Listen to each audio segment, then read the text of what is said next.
Can I have a seat?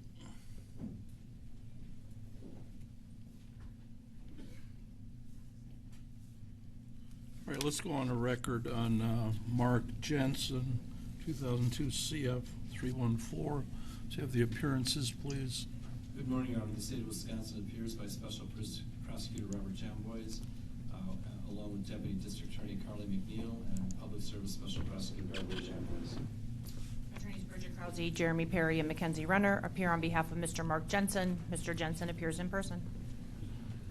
Good morning. Ladies and gentlemen of the jury, thank you for coming on time.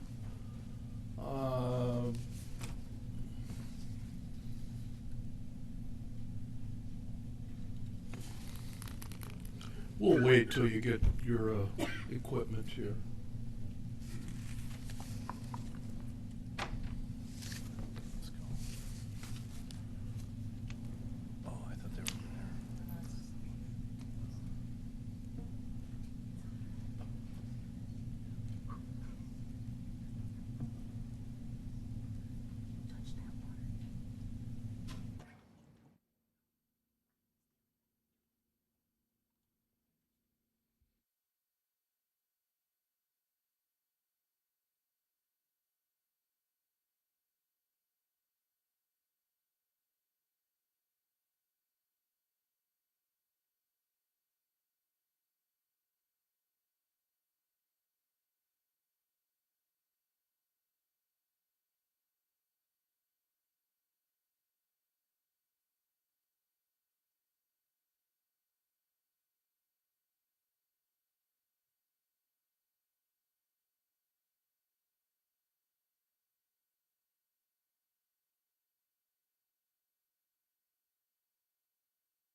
Go get some hearing equipment that is not working this morning.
Go continue now. The appearances have been stated. We're still on the record. I wanted to thank the jury again for coming in on time, folks.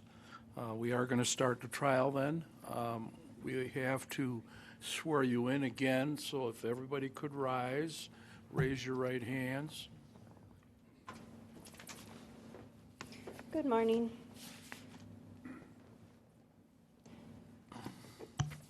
Do you and each of you swear you will well and truly try the issue joined between the state of Wisconsin, the plaintiff, and Mark Jensen, the defendant, and unless discharged by the court, give a true verdict according to the law and the evidence given in court, so help you God?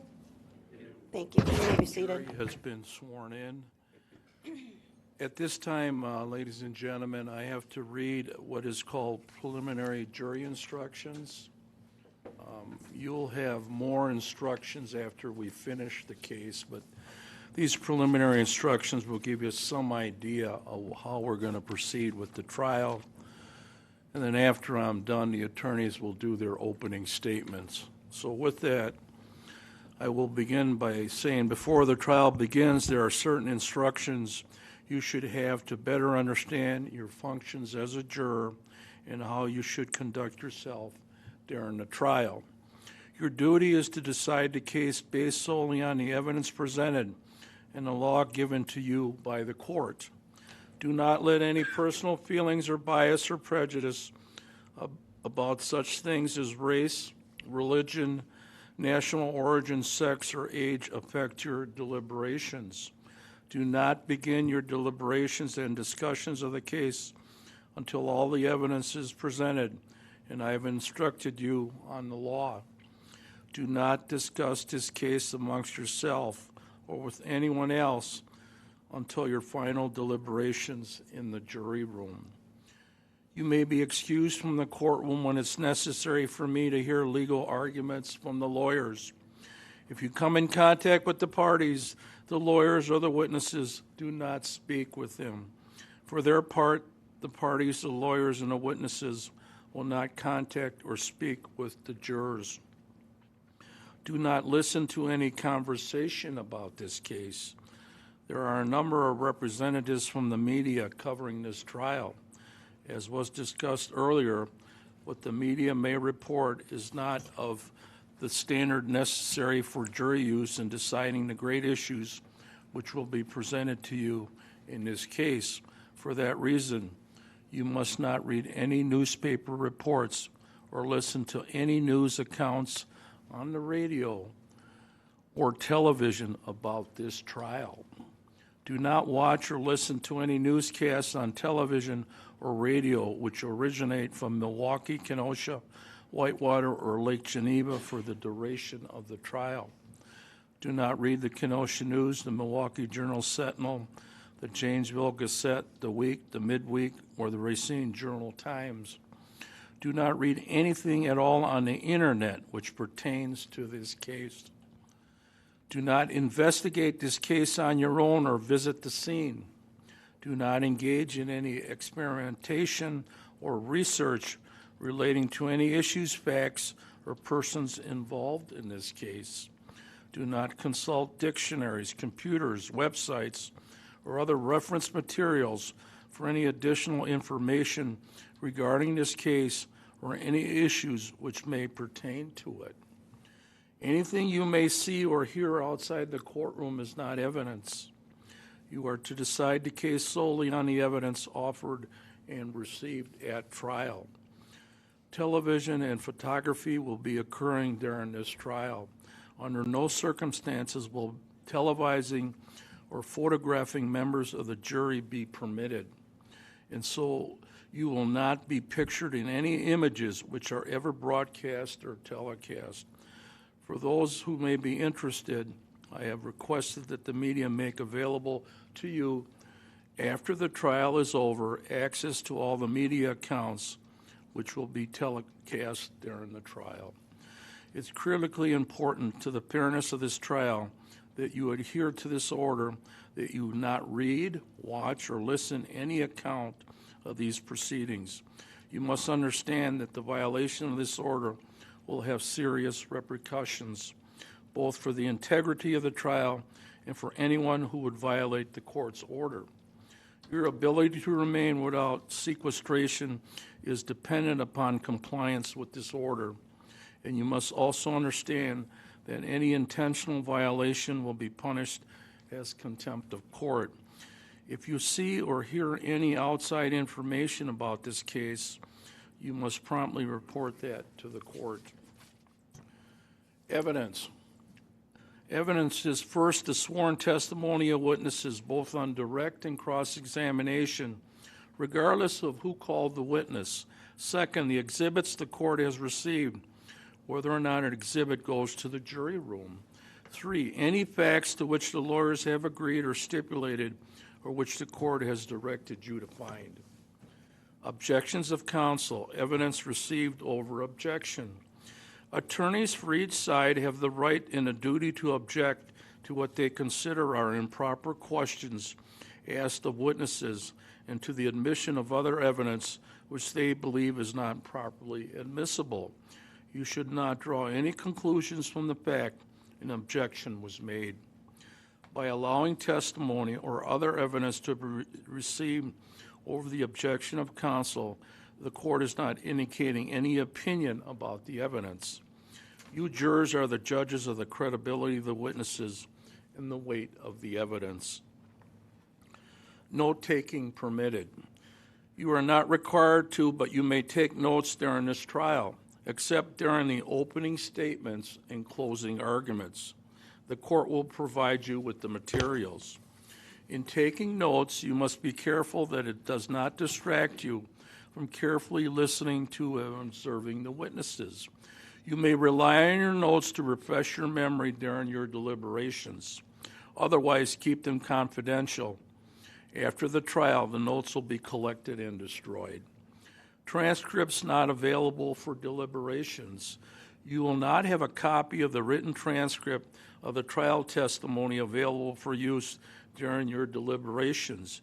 You should pay careful attention to all the testimony because you must rely primarily on your memory of the evidence and testimony introduced during the trial. The credibility of witnesses. It is the duty of the jury to scrutinize into the way the testimony of witnesses and determine the effect of the evidence as a whole. You are the sole judges of the credibility, that is, the believability of the witnesses, and of the weight to be given to their testimony. In determining the credibility of each witness and the weight you give to the testimony of each witness, consider these factors: whether the witness had an interest or a lack of interest in the result of this trial, the witness's conduct, appearance, demeanor on the witness stand, the clearness or lack of clearness of the witness's recollections, the opportunity the witness had for observing and for knowing the matters the witness testified about, the reasonableness of the witness's testimony, the apparent intelligence of the witness, bias or prejudice, if any has been shown, possible motives for falsifying testimony, and all other facts and circumstances during a trial which tend either to support or discredit the testimony. Then give to the testimony of each witness the weight you believe it should receive. There's no magic way for you to evaluate the testimony. Instead, use your common sense and experience. In everyday life, you determine for yourself the reliability of things people say to you. You should do the same thing here. I'm going to give you the elements of first-degree intentional homicide. First-degree intentional homicide, as defined in Statute 940-01 of the Criminal Code of Wisconsin, is committed by one who causes the death of another human being with the intent to kill that person or another. The state's burden of proof. Before you may find a defendant guilty of first-degree intentional homicide, the state must prove by evidence which satisfies you beyond a reasonable doubt that the following two elements were present. The elements of the crime that the state must prove. Number one, the defendant caused the death of Julie Jensen. Cause means that the defendant's act was a substantial factor in producing the death. Number two, the defendant acted with the intent to kill Julie Jensen. Intent to kill means that the defendant had the mental purpose to take the life of another human being or was aware that his conduct was practically certain to cause the death of another human being. When may intent exist? While the law requires that the defendant acted with intent to kill, it does not require that the intent exists for any particular length of time before the act is committed. The act need not be brooded over, considered, or reflected upon for a week, a day, an hour, or even for a minute. There need not be any appreciable time between the formation of the intent and the act. The intent to kill may be formed at any time before the act, including the instant before the act, and must continue to exist at the time of the act. Deciding about intent, you cannot look into a person's mind to find intent. Intent to kill must be found, if found at all, from the defendant's acts, words, and statements, if any, and from all the facts and circumstances, in this case, bearing upon intent. Intent and motive. Intent should not be confused with motive. While proof of intent is necessary to a conviction, proof of motive is not. Motive refers to a person's reason for doing something, while motive may be shown as a circumstance in aiding to establish the guilt of a defendant. The state is not required to prove motive on part of the defendant in order to convict. Evidence of motive does not, by itself, establish guilt. You should give it the weight you believe it deserves under all the circumstances. Burden of proof, the presumption of innocence. In reaching your verdict, examine the evidence with care and caution. Act with judgment, reason, and prudence.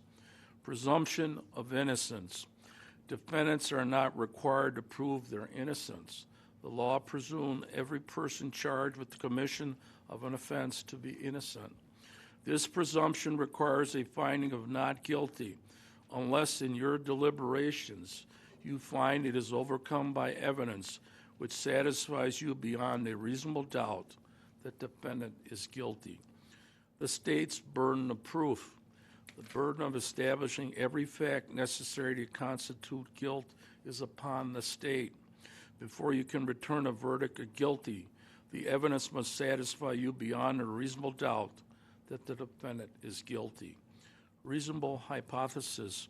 If you can reconcile the evidence upon any reasonable hypothesis consistent with the defendant's innocence, you should do so and return a verdict of not guilty. The meaning of reasonable doubt. The term reasonable doubt means a doubt based upon reason and common sense. It is a doubt for which a reason can be given, arising from a fair and rational consideration of the evidence or lack of evidence. It means such a doubt would cause a person of ordinary prudence to pause or hesitate when called upon to act in the most important affairs of life. A reasonable doubt is not a doubt which is based on mere guesswork or speculation. A doubt which arises merely from sympathy or from fear to return a verdict of guilt is not a reasonable doubt. A reasonable doubt is not a doubt such as may be used to escape the responsibility of a decision. While it is your duty to give the defendant the benefit of every reasonable doubt, you are not to search for doubt. You are to search for the truth. Opening statements. The lawyers will now make their opening statements. The purpose of an opening statement is to give the lawyers an opportunity to tell you what they expect the evidence will show, so that you will better understand the evidence as it is introduced during the trial. I must caution you, however, opening statements are not evidence. With that, is the state ready to proceed with their opening statement? Yes, Your Honor. Go ahead, Ms. McNeil.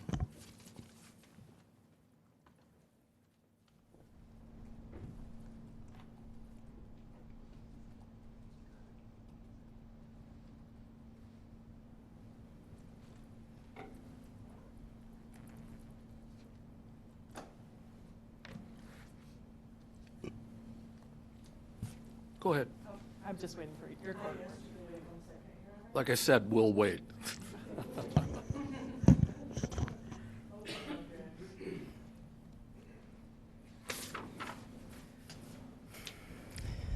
This is Julie Jensen. She's with her two sons, David, the older boy, and Douglas, the little boy. As you are aware by now, in this case, Mark Jensen, the defendant, stands accused of murdering his wife, Julie Jensen, in 1998 by poisoning her with ethylene glycol, the main ingredient in antifreeze. Now, when you have a murder case such as this, you hear evidence in great detail about the person who is killed. So you're going to hear evidence about how Julie's body was discovered dead in her bed at her home. You'll hear detailed evidence about things like how her arm was positioned, the lividity of the blood in her body, how her face looked buried in the pillow.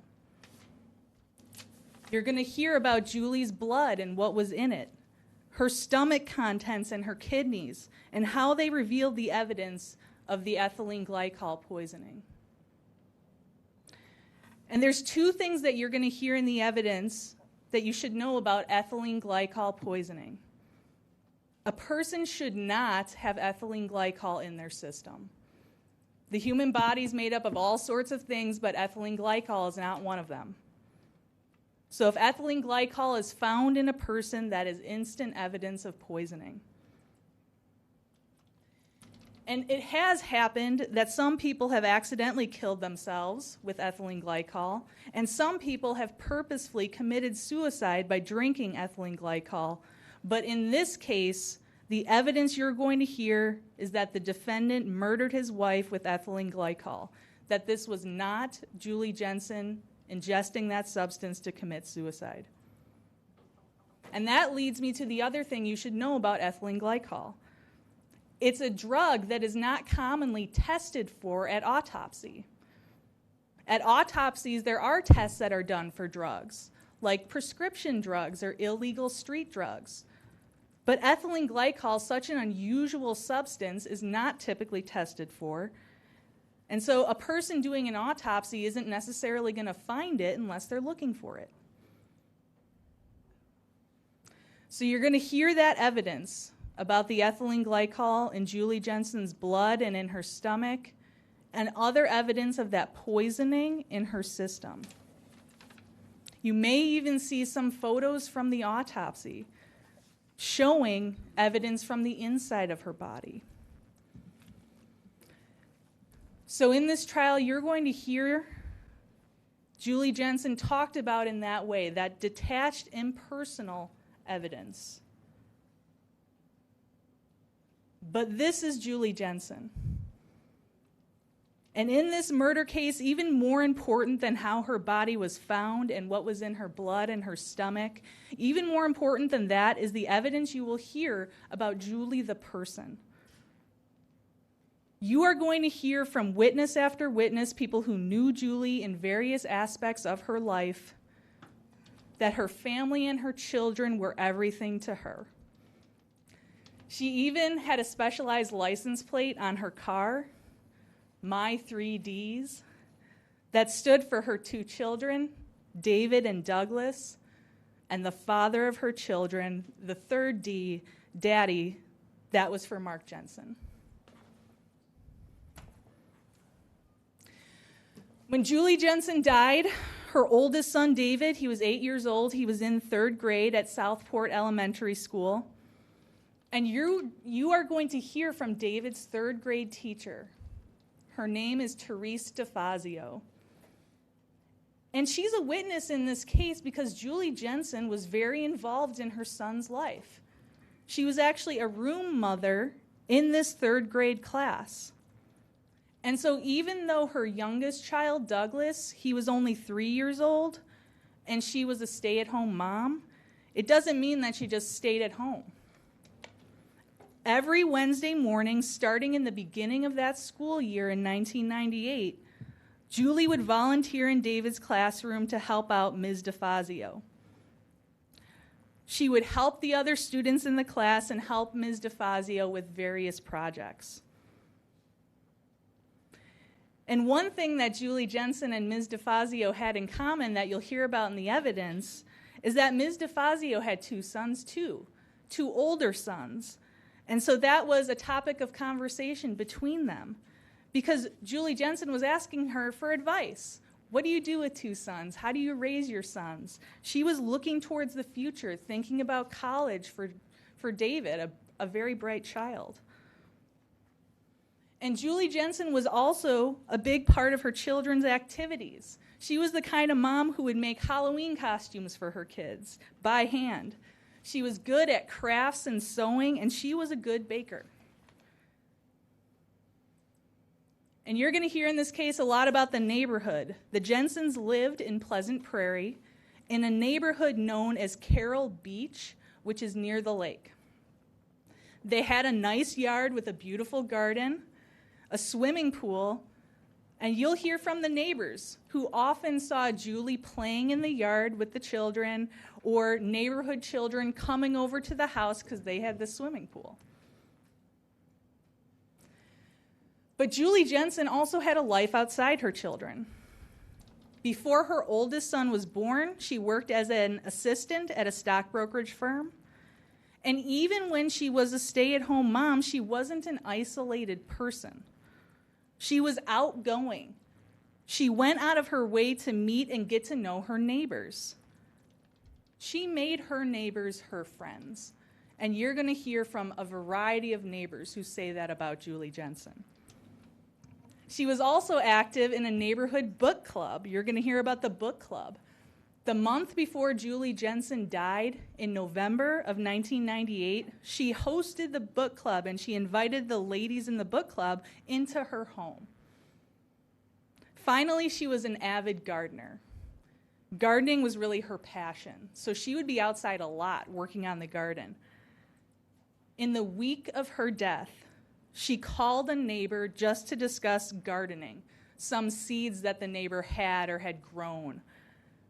Julie Jensen was looking to purchase that in the future and was asking questions about it of her neighbor. The only real problem for Julie Jensen in the fall of 1998 was with her marriage. But before we talk about that time, the fall of 1998, I want to go back to 1990 and to 1991 in the months after David, her oldest, was born. Now, that's a big transition time in a marriage, the time before kids and the time after kids. And it caused some issues in the Jensen marriage. Julie felt that the defendant was not involved enough with David, not supportive enough. And she had returned to work part-time after David's birth, and that was a difficult transition too. And Julie Jensen during that time was suffering from some postpartum depression. And she went to a psychotherapist. She saw the psychotherapist for about a year. She was prescribed an antidepressant. And the defendant also went to this psychotherapist several times too, because the therapist felt it was useful to see both the Jensens, and these sessions lasted about a year. So in this trial, if you hear about Julie Jensen's history of depression, that this is a suicide because she had a history of depression, well, that's it.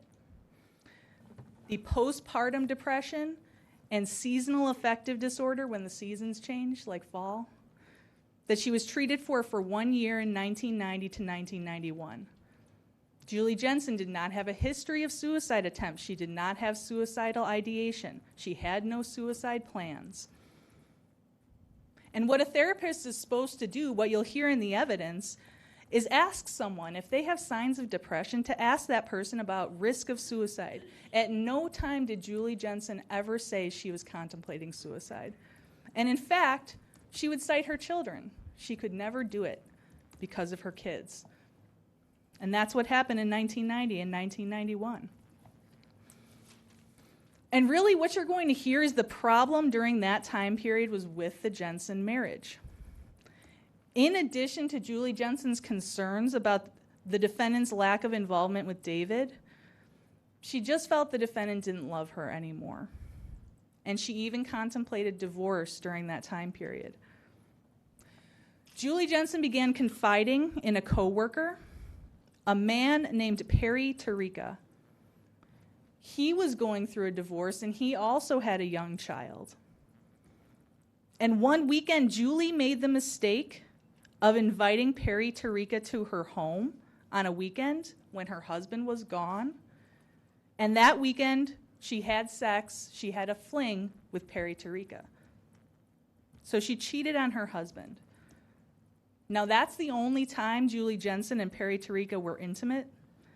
And you can tell from the evidence that Julie Jensen immediately regretted this. She cut off the relationship with this man immediately. And she even left her employment where they had worked together. And after that, Julie Jensen decided to not keep secrets from her husband again. And in this trial, I expect you'll hear from Perry Tarica as a witness. I expect you'll hear about this relationship he and Julie Jensen had as co-workers at first, and then confiding in each other about their more personal issues. And you'll hear about during that time period, as Julie was contemplating divorce, she even went with Mr. Tarica to his divorce lawyer. And in fact, in June of 1991, Julie Jensen did file for divorce, though obviously that didn't go through. The reason I am going back to 1990 and 1991 is because that changed everything in the Jensen marriage. You will hear in the evidence that the defendant never forgave Julie Jensen for that affair. And by the way, there's no obligation to forgive a spouse for an affair. That's not required. Sometimes affairs break relationships, they break marriages. When that happens, divorce is always an option. Forgiveness is not required. But Mark Jensen did not file for divorce. Instead, he engaged in a campaign of covert harassment directed at his wife to degrade her and gratify him. In a case that is full of strange facts, this harassment over the course of years is perhaps the strangest. And here's how it would look. From time to time, starting after Julie's affair, someone would apparently be leaving pornographic images outside of the Jensen home, on the deck, in the shed, even, allegedly, mailing these pornographic images to the defendant's place of work and leaving them on his car at work. And so what were these images? Well, almost all of them appeared to be printed out computer photos, so in black and white, on regular paper. Only once was it an actual photograph that was left. And these photos were pornographic. They would show sexual activity. Sometimes sexual intercourse, sometimes oral sex, sometimes a woman positioned as though she was about to perform oral sex on a man, and sometimes just naked photos of men with erect penises. Another feature of this harassment was phone calls. Far more than the occasional hang-up call that people got in the 1990s, over and over and over again, call after call of hang-ups. And a lot of this was directed towards Mark, he said, that he would get these harassing calls at work, that he would receive these harassing photos at work. And so over and over and over again, Julie Jensen reported this activity to the Pleasant Prairie Police Department, beginning in 1991 after that affair, and all the way through the beginning of 1998, this continued. An extremely long length of time, almost 7 years. And this happens so frequently and Julie Jensen reported it to the police, that she actually asked to just speak to one officer so she wouldn't have to say the whole story over and over again. And that officer ended up being Officer Ron Kosman. And so how it would work is most of the images were purportedly found by the defendant. That's what Julie told the police. The defendant would come to her and present her with the images he had found at work or at home. And as the Jensens reported it to the police, they believed the culprit was Perry Tarica, because it seemed as though the images were chosen to resemble Julie. And the frightening idea was presented that this man, Perry Tarica, had secretly taken pictures of him and Julie when they had sex that long time ago.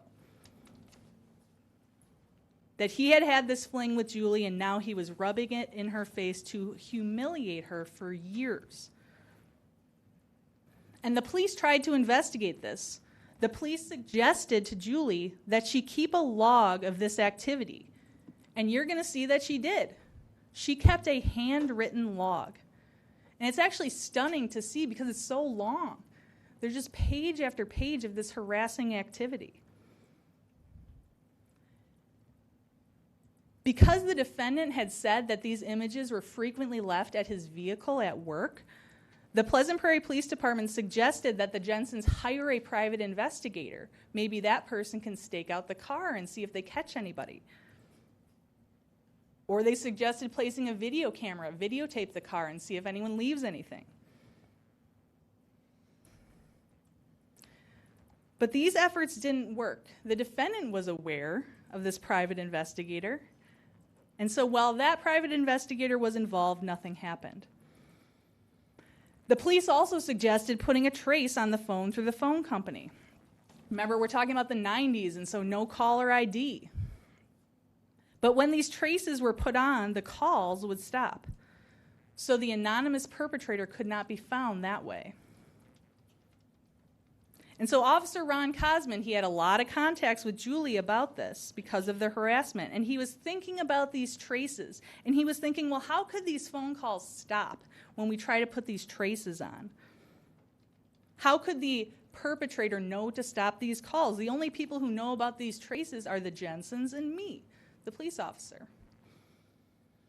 And so Ron Kosman specifically asked Julie, for the last trace that was done, he asked her not to tell the defendant. And so when the last trace is put on, and Officer Ron Kosman is checking in on that, and so he goes to Julie's house and he asks her if the calls had continued, and she said no. But Julie wasn't looking him in the eye.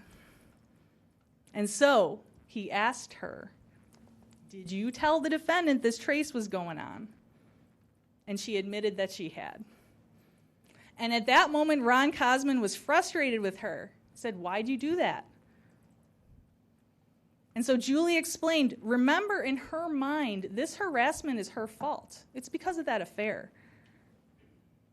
This degradation, what her husband is going through, what she's going through, it's her fault.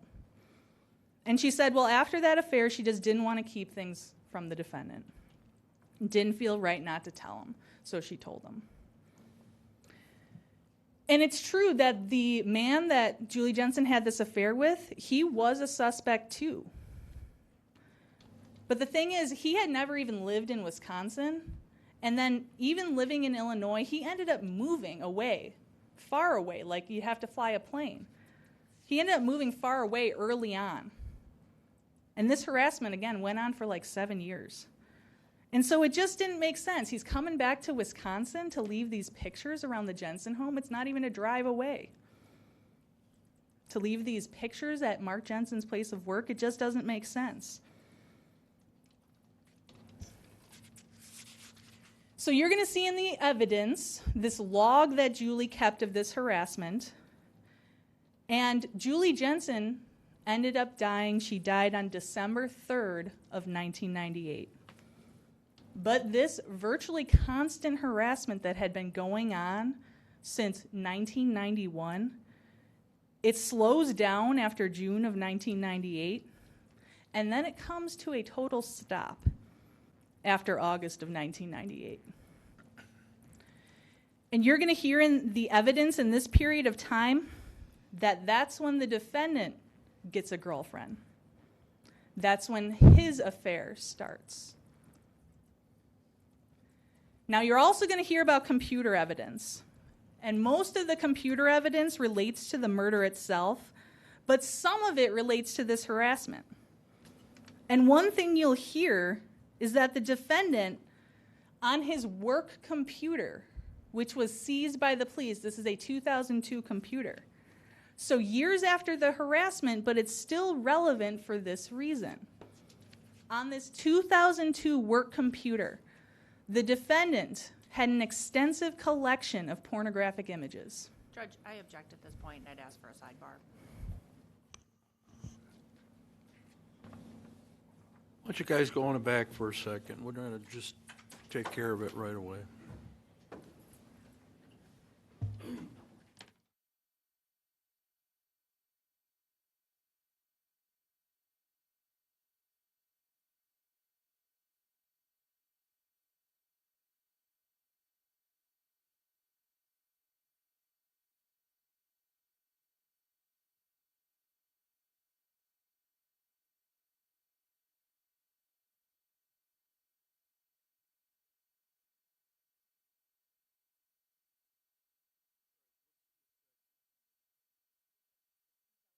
To images of pornography, unless they can somehow be connected to the images that were given, that were dropped around the house or around the work, I'm not sure how that's relevant. It's years after Julie Jensen's death, and unless there's a direct connection, a computer he had after her death, I don't know how that's relevant or those images would be relevant. Your Honor, I'll just say this. I think it's outrageous that Ms. McNeil's opening statement was interrupted by this. Defense counsel has known for years that this evidence had been admitted at the last trial. If it was defense counsel's intention to bring a motion to exclude this evidence, that motion should have been heard by this court. We had numerous pretrial motions. There's never been any question that this evidence was going to be admitted during the course of this trial. And this evidence is clearly critically relevant to the evidence the state is going to be presenting during the course of this case. These 2,200 penis photos that were on the defendant's computer demonstrate a number of things. It demonstrates his odd preoccupation with the male member. It demonstrates that his level of offense that he took, that his wife, Julie, had this affair with this Perry Tariqa, in which she had apparently performed fellatio upon Perry Tariqa, but it was something that she wouldn't do with him. These Venus photos that were left around the house for years and years and years, according to the investigating officers, including a Detective Ellis, who was a private detective in this matter, reflected that somebody had an enormous array of pornography that they could tap in order to find penis photos that included a person that kind of looked like Julie, and included a background where they could not exclude her bedroom as being the place where these photos were taken. There was ample testimony about this at the last trial. The relevance of the other act's evidence has already been ruled upon by the Wisconsin Court of Appeals, and it's the law of the case in this matter. So to interrupt this opening statement on this basis is outrageous, and the objection should be overruled, and we should continue with this opening statement. I'll let you respond briefly. Thank you, Judge. I have to object when I think there's irrelevant, inadmissible evidence being presented, and I'm going to continue to do that during witnesses, even if they testified about it last time, because this court decides what's relevant in this case. Unless they can connect these 2002 penis pictures to the evidence prior to 1998, I don't understand how it's relevant. If the pictures that the Jensens were receiving were of someone giving fellatio, and these are just penis pictures, again, I'm not sure how it's relevant to the death of Julie Jensen. All right. What I'm going to say is the last statement by Ms. Krause would be a great statement at a closing argument, because we would have had all the evidence come in, and if the defense had made a motion on relevance and I had overruled it, the defense could argue, well, even though it came in, we don't think it's relevant. We're at opening statements. I don't see, I mean, this is not my first rodeo. I don't see a lot of objections at opening statements. And a lot of times, you know, statements are made and then they come back to haunt the other party because that evidence was never presented, it never came in. So I just read to the jury, opening statements are not evidence. They're an opportunity to tell you what the evidence will show. And if the state wants to bring in this evidence, I'm not going to prejudge every little bit of statement that's being made now and rule whether it's relevant or not. We're going to be here for 3 years, not 5 weeks. So it's not a good objection. I understand, Judge, and You have a right, but it's not a good objection. I want it noted for the record. Bring the jury back.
Ladies and gentlemen, thank you for your patience. We are back on the record.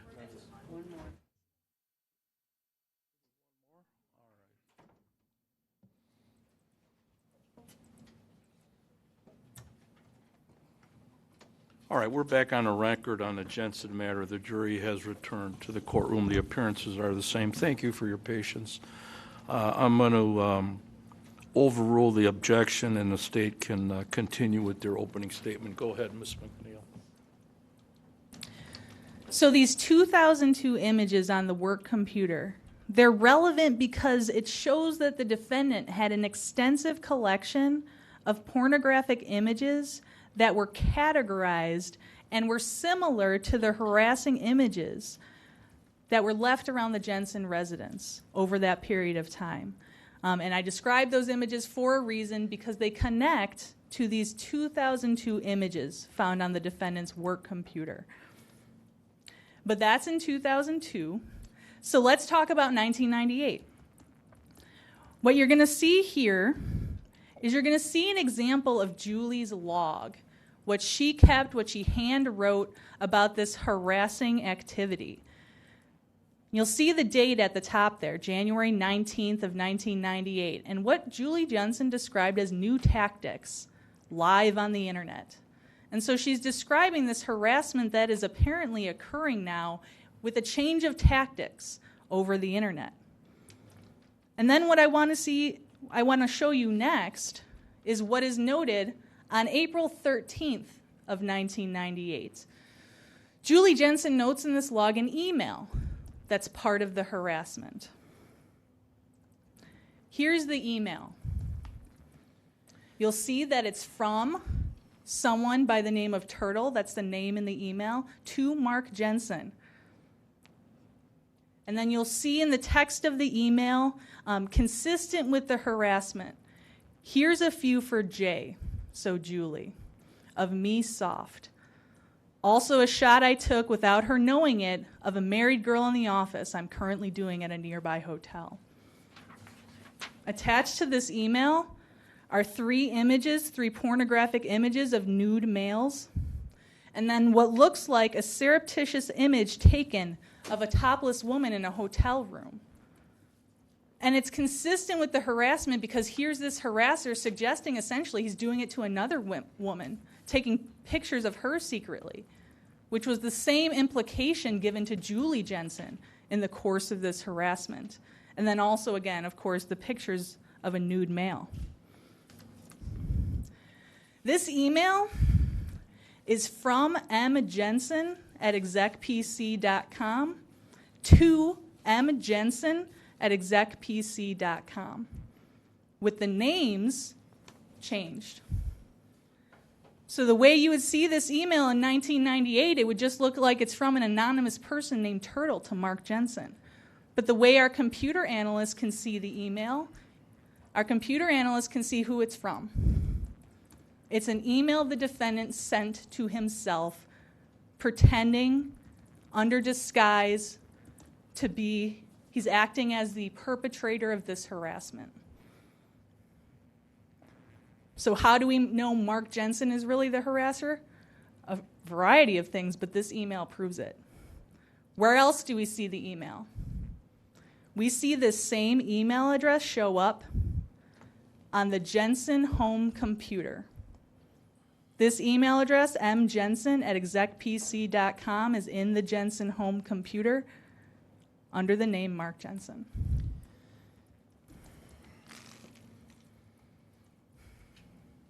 So, this harassing, degrading email that's noted in Julie's log was sent by Mark Jensen to Mark Jensen under the guise of the harasser to be presented by the defendant to Julie as continued punishment for her affair, now years later in the spring of 1998.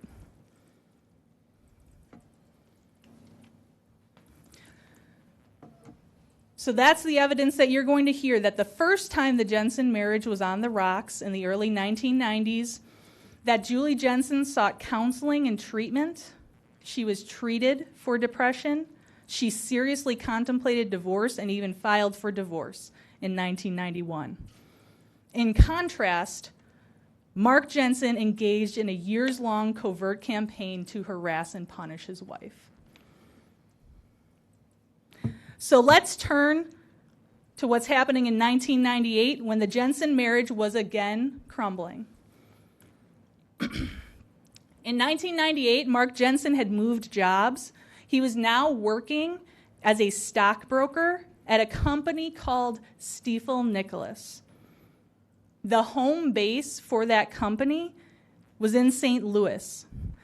And working in St. Louis as an assistant to the defendant's boss was a woman by the name of Kelly Labonte. In this case, Kelly Labonte is sometimes referred to as the motive, because the defendant began having an affair with her in around September of 1998. And this was a very serious relationship, because shortly after Julie Jensen's death, just in the weeks after, Kelly Labonte would come to Pleasant Prairie to visit. She would stay at the defendant's house. Soon thereafter, she moved to Wisconsin. She remained in a relationship with the defendant for years after Julie's death. She married him. She had a child with him. And they were together until about 2009 when they divorced. And part of this evidence, an important part of this evidence, the computer evidence, right here, you can see in this picture in the back here, that's the home computer. A picture of the Jensen home computer in their home in 1998. And so because we're talking about 1998, we're talking about not a laptop or something mobile. We're talking about a desktop computer that has its own room in the Jensen residence. This isn't in a bedroom or a room that's occupied for people for other reasons. There's no TV. This is the computer room, essentially. And what you're going to see is that on this computer, after it was seized by the police, the day of Julie's death, on this computer, the police found emails between the defendant and Kelly Labonte. Now, these were work emails in the sense that what the defendant was doing is he was accessing his work emails from home, which now is pretty normal to do on your cell phone or on your laptop. But back then in 1998, with dial-up internet, that was pretty sophisticated. And you're going to hear the detective in that time frame didn't even fully understand it. How are these work emails on the home computer? But that's how they were accessed. And so the detective sees these work emails, but he sees they're not just emails between coworkers. These emails are full of sexual innuendo, and it's obvious that these people, during the fall of 1998, they were in a relationship. They were having an affair, because Kelly ended up getting married too in that time period. In fact, in one of these emails from October of 1998, the defendant refers to Kelly Labonte as his girlfriend.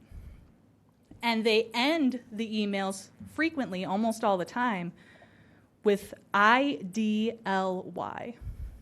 I do love you.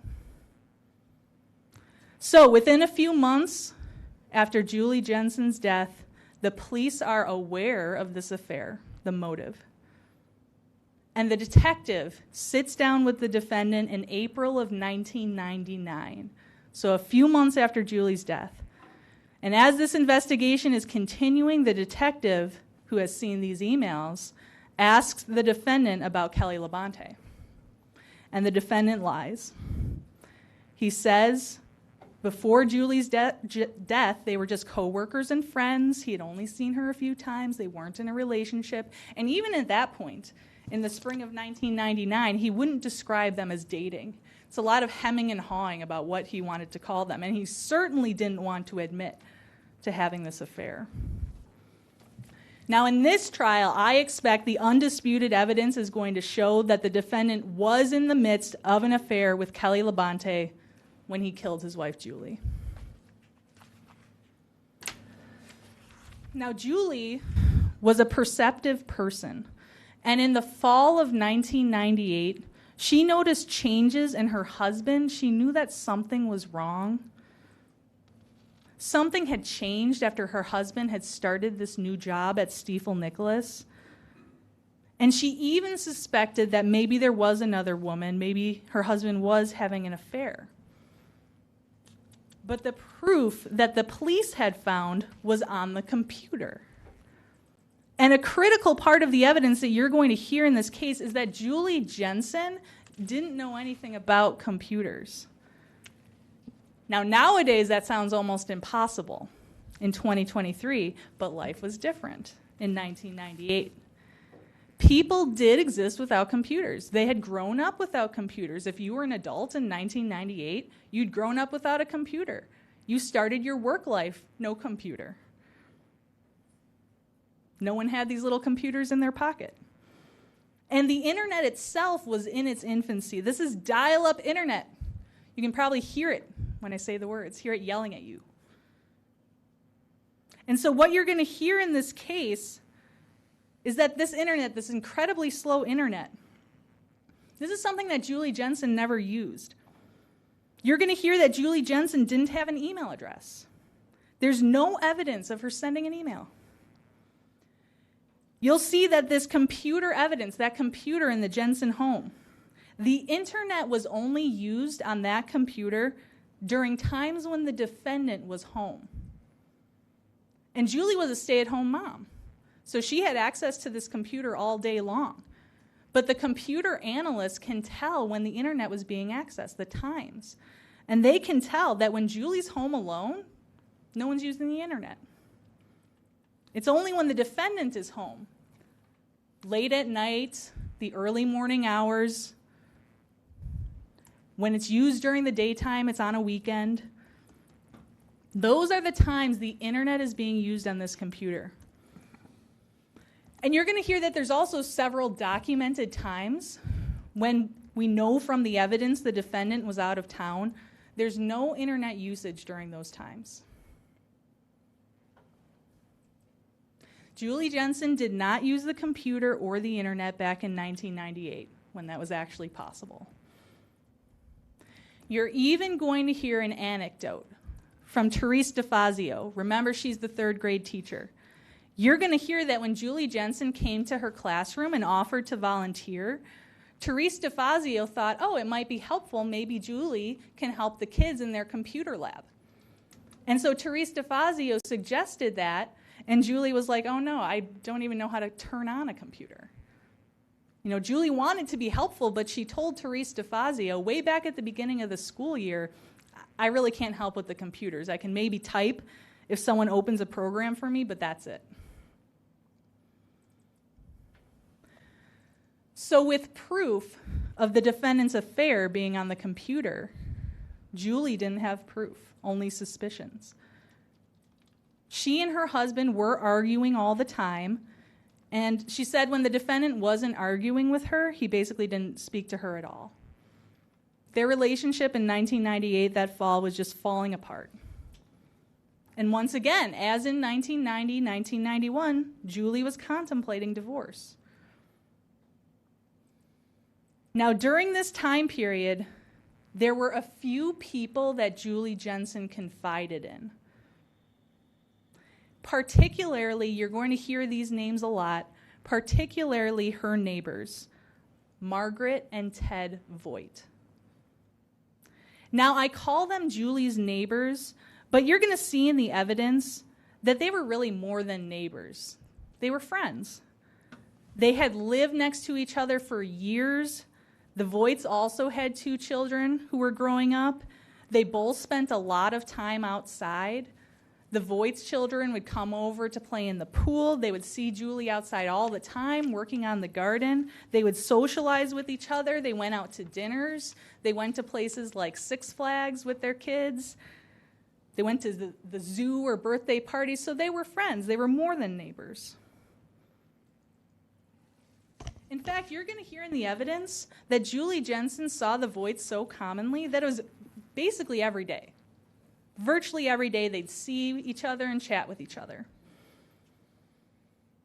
So one day, about 5 or 6 weeks before Julie died, in about late October of 1998, Ted Wojt saw Julie Jensen in the front of her house. There was a bench there, and she was sitting there and she was crying. And Ted Wojt was getting ready for work that morning, but he saw his friend, his neighbor, crying. And so he went over to her.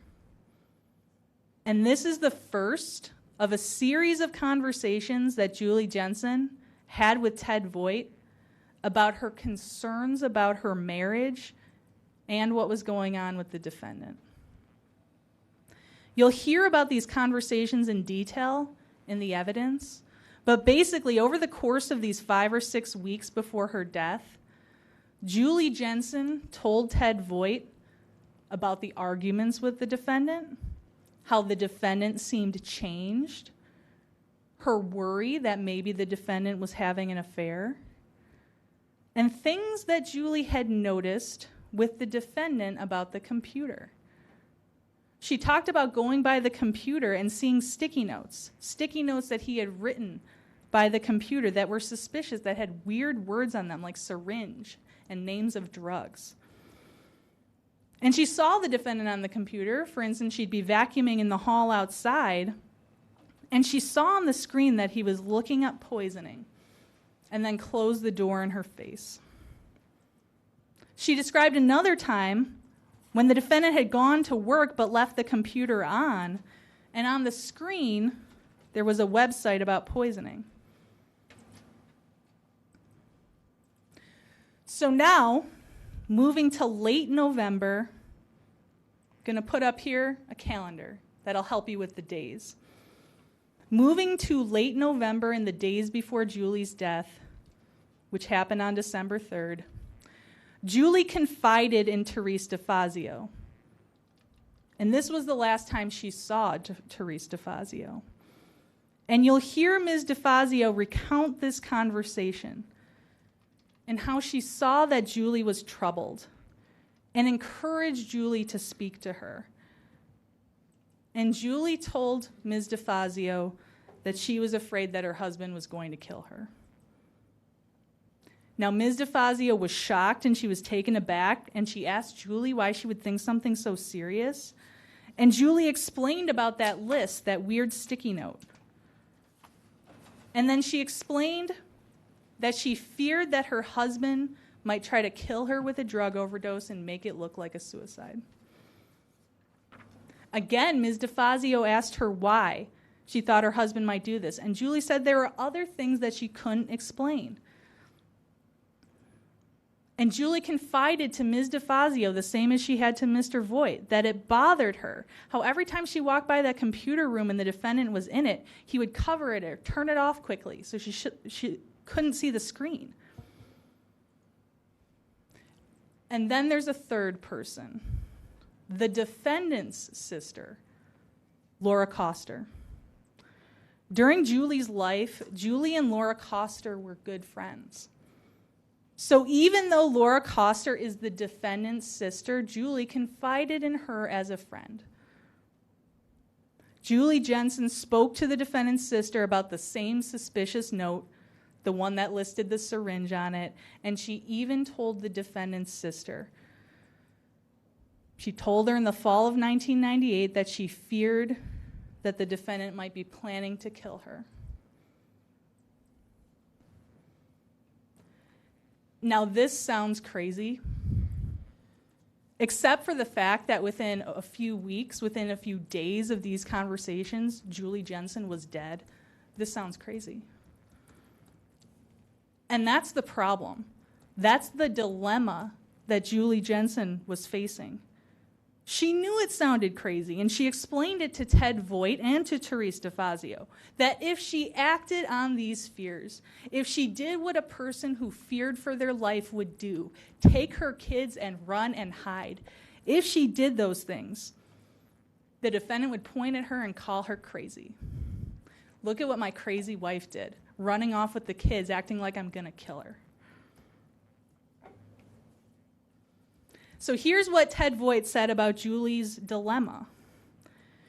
Ted Vojt said that her suspicions were that the defendant was trying to poison her, or he's trying to drive her nuts to take away the kids from her, because that's what the arguments that they used to have, that he was scaring her, that she was an unfit mother and he would take the kids away from her. Therese DeFazio said that Julie told her she stayed with her husband for the sake of the boys, whom she loved dearly, that she thought if she tried to leave her husband, he'd make up stories that she was unstable and that he'd get the kids. She didn't want to lose her boys. Another thing Julie had told Ms. DeFazio, going back to that prior counseling in 1990 and 1991, she had told Therese DeFazio during that counseling the defendant would always say things that were making her look like she was crazy. Remember, this is the man who for years tricked Julie into believing that her former lover was leaving debasing pornography all around when it was actually him. These days, we have a word for this. We call it gaslighting. So let's be clear. This isn't a case where it's either a homicide or a tragic suicide. It's either a homicide or a suicide plus. A suicide plus an evil plan to frame an innocent man. That way, the kids won't just lose their mom, they'll lose their dad too. There is one thing that is inescapably clear from the evidence, in spite of her fears that Julie expressed to multiple people before she died, Julie Jensen would not abandon her children. And so she stayed. Now, on Tuesday, December 1st, Julie Jensen went to see the family doctor, Dr. Borman. And during this visit, Julie told the doctor that she was miserable and depressed. So there it is, Julie Jensen talking about being depressed just days before her death. But she also told Dr. Borman that she and the defendant were having marital problems. She told him about the affair that she had and felt that the defendant never forgave her for. She told Dr. Borman that she's concerned her marriage might be over, and she told him several times that her kids meant everything to her. She denied being suicidal and talks about not wanting to lose her kids. And so we can see the parallels here to 1990. And Dr. Borman ends up referring her for counseling and giving her samples of Paxil, an antidepressant. One thing that you're going to hear in the evidence is before this visit to the doctor, the defendant was urging Julie to go see a doctor. So maybe he was just being a caring husband for his depressed wife. But this December 1st visit to the doctor was not enough for Mark Jensen, because the next day he went to Dr. Borman alone. This is December 2nd. And he didn't go for himself, he went for Julie. And he told Dr. Borman that he was concerned. He'd gotten some information off the internet about the side effects of Paxil, and he was concerned that Julie might be having side effects, and he was concerned because she wasn't sleeping. Now, this was odd because Dr. Borman made no note about sleep disturbances the prior day, which is a common question, a question that gets asked all the time when dealing with depression. A symptom being sleep disturbance is a very common symptom. Without seeing Julie Jensen, without trying to call her or consult with her, Dr. Borman gave the defendant a prescription for Julie for Ambien, 10 Ambien sleeping pills. So this was sometime during the morning of December 2nd, 1998. By the time of Julie's death, a bit over 24 hours later, 3 of those pills were gone. And it's too bad that Dr. Borman didn't try to give Julie a call because something was wrong. The morning of December 2nd, when the defendant left the home, Julie called her friend Margaret Wojt. Now, Margaret Wojt, just like Ted Wojt, was Julie's friend, but unlike her husband, Margaret didn't really want to be involved in these troubles. She heard about all of them through her husband, but she didn't really want to get involved. So she knew about them, but hadn't spoken as much to Julie as her husband had. So Julie talks on the phone with Margaret Wojt that morning, and Margaret Wojt, who knew her well, who knew her for years, said Julie's voice sounded shaky and it sounded like she was drunk. Now, there's no reason for Margaret Wojt to know this, but ethylene glycol is an alcohol, and so one of the first stages of poisoning, the first stage of ethylene glycol poisoning, is a person will show signs of intoxication, like they're drunk. So Margaret asks Julie what's wrong, and Julie tells her, "Wow, this medication I took, I didn't know it would have such an effect on me." But Julie was happy because the defendant was now being so attentive to her. Julie said the defendant was being good to her. He took the kids to school, and he's going to go to the doctor for her. And Margaret offered help. She asked Julie if she needed help, but Julie said no. The defendant was being good to her. Margaret Wojt never spoke to Julie Jensen again. Now, these doctor visits are important because leading up to them, Julie Jensen had talked to Ted Wojt and described a strange experience where the defendant had very persistently tried to get her to drink some wine. And it just wasn't normal. These were people who had been together with each other for years. And the defendant didn't commonly offer Julie Jensen food and drink like that. She was the homemaker, that was her job. And so Julie described this unusual behavior from the defendant and how her not wanting to drink the wine had actually led to a huge fight between them.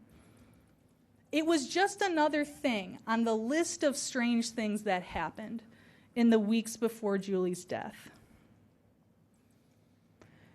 Now, the defendant had this ideal drug to enact his plan.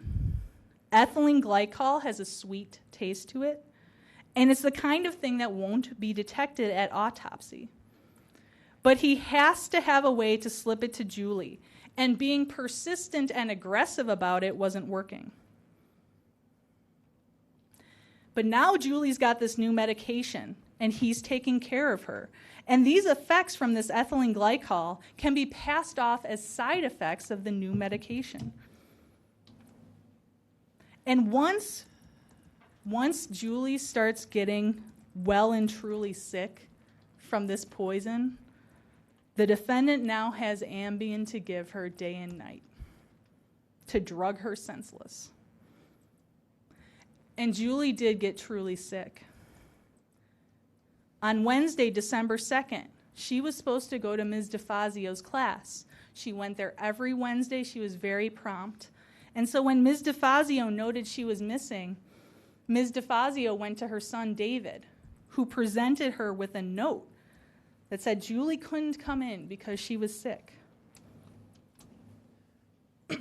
Now, there are 3 stages of ethylene glycol poisoning.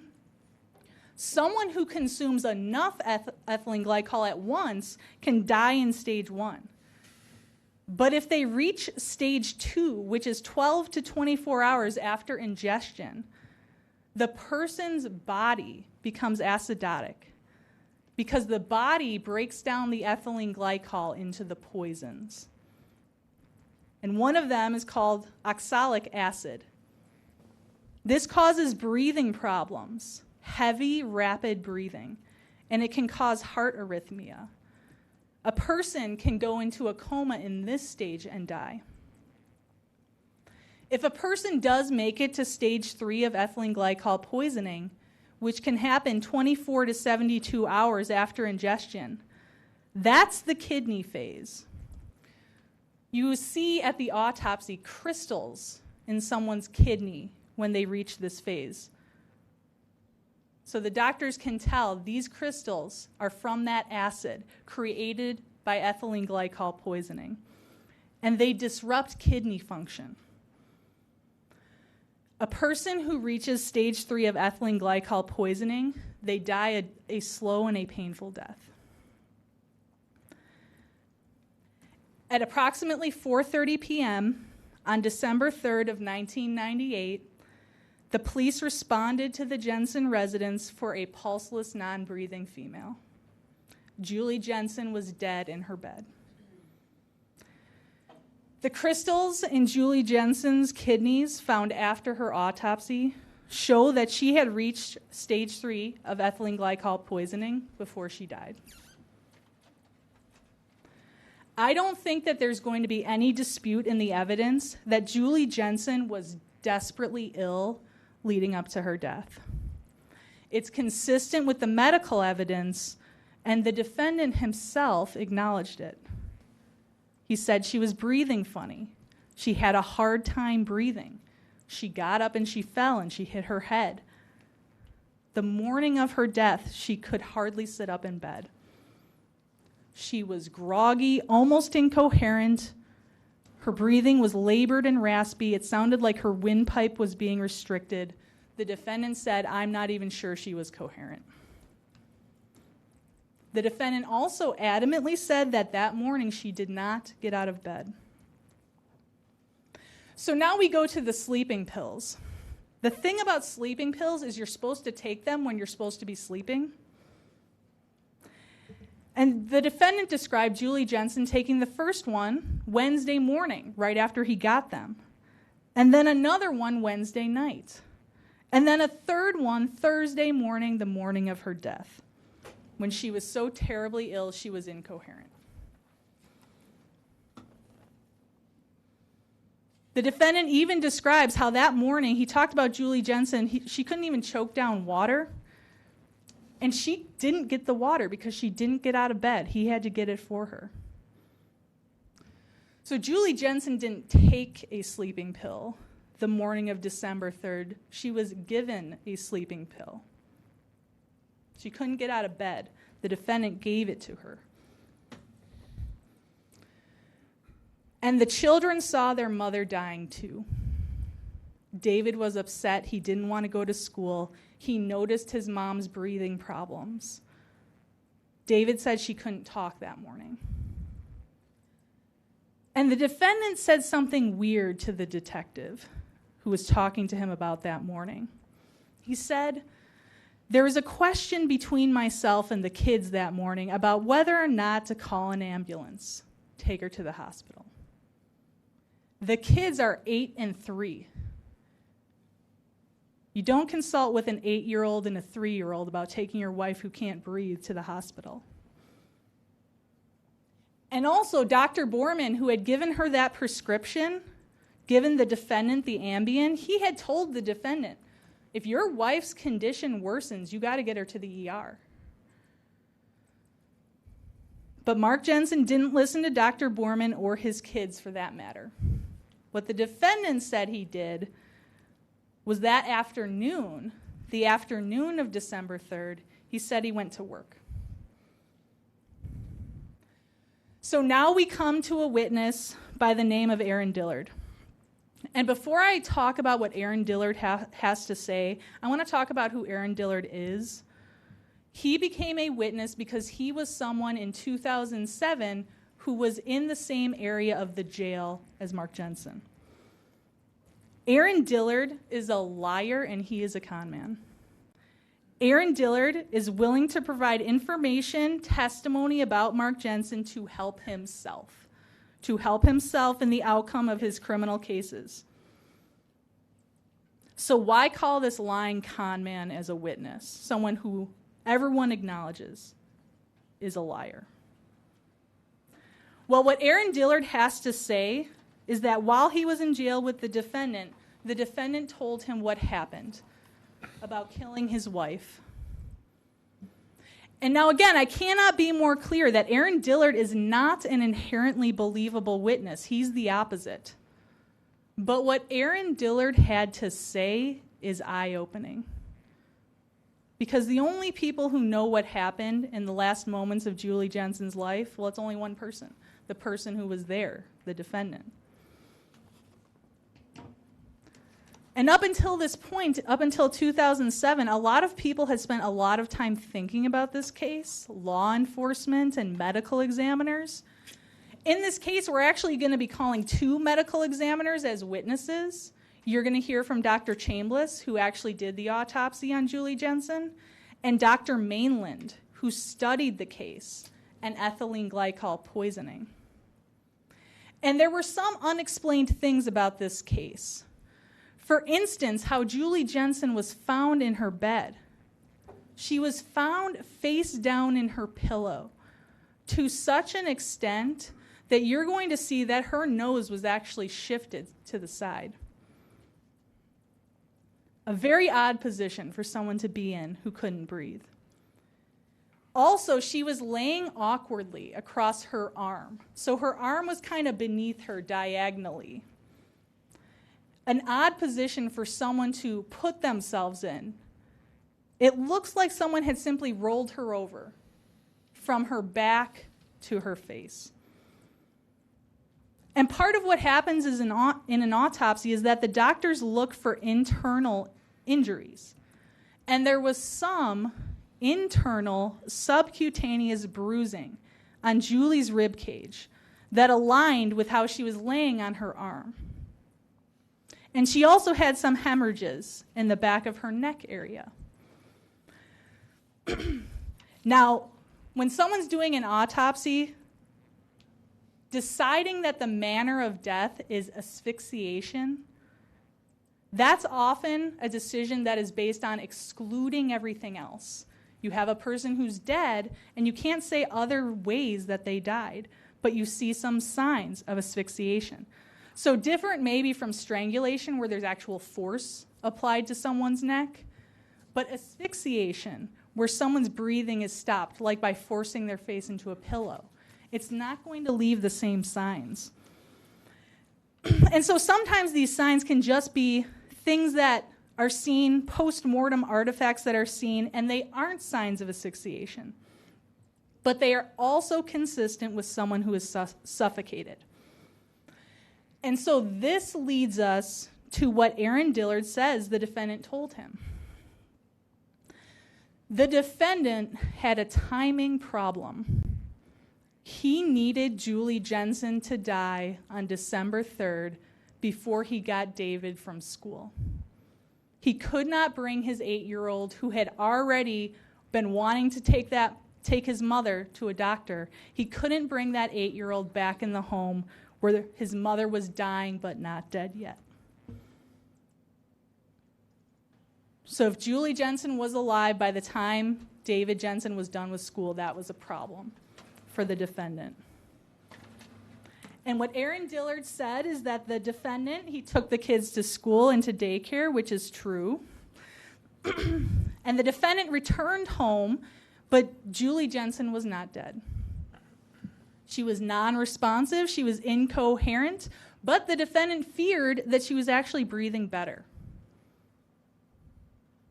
And so he first rolls her onto her face with her face in the pillow.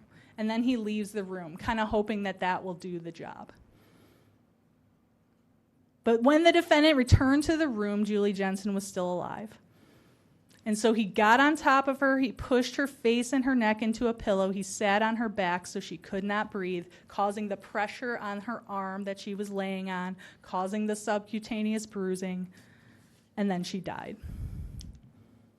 That is the description that Aaron Dillard tells of what Mark Jensen told him.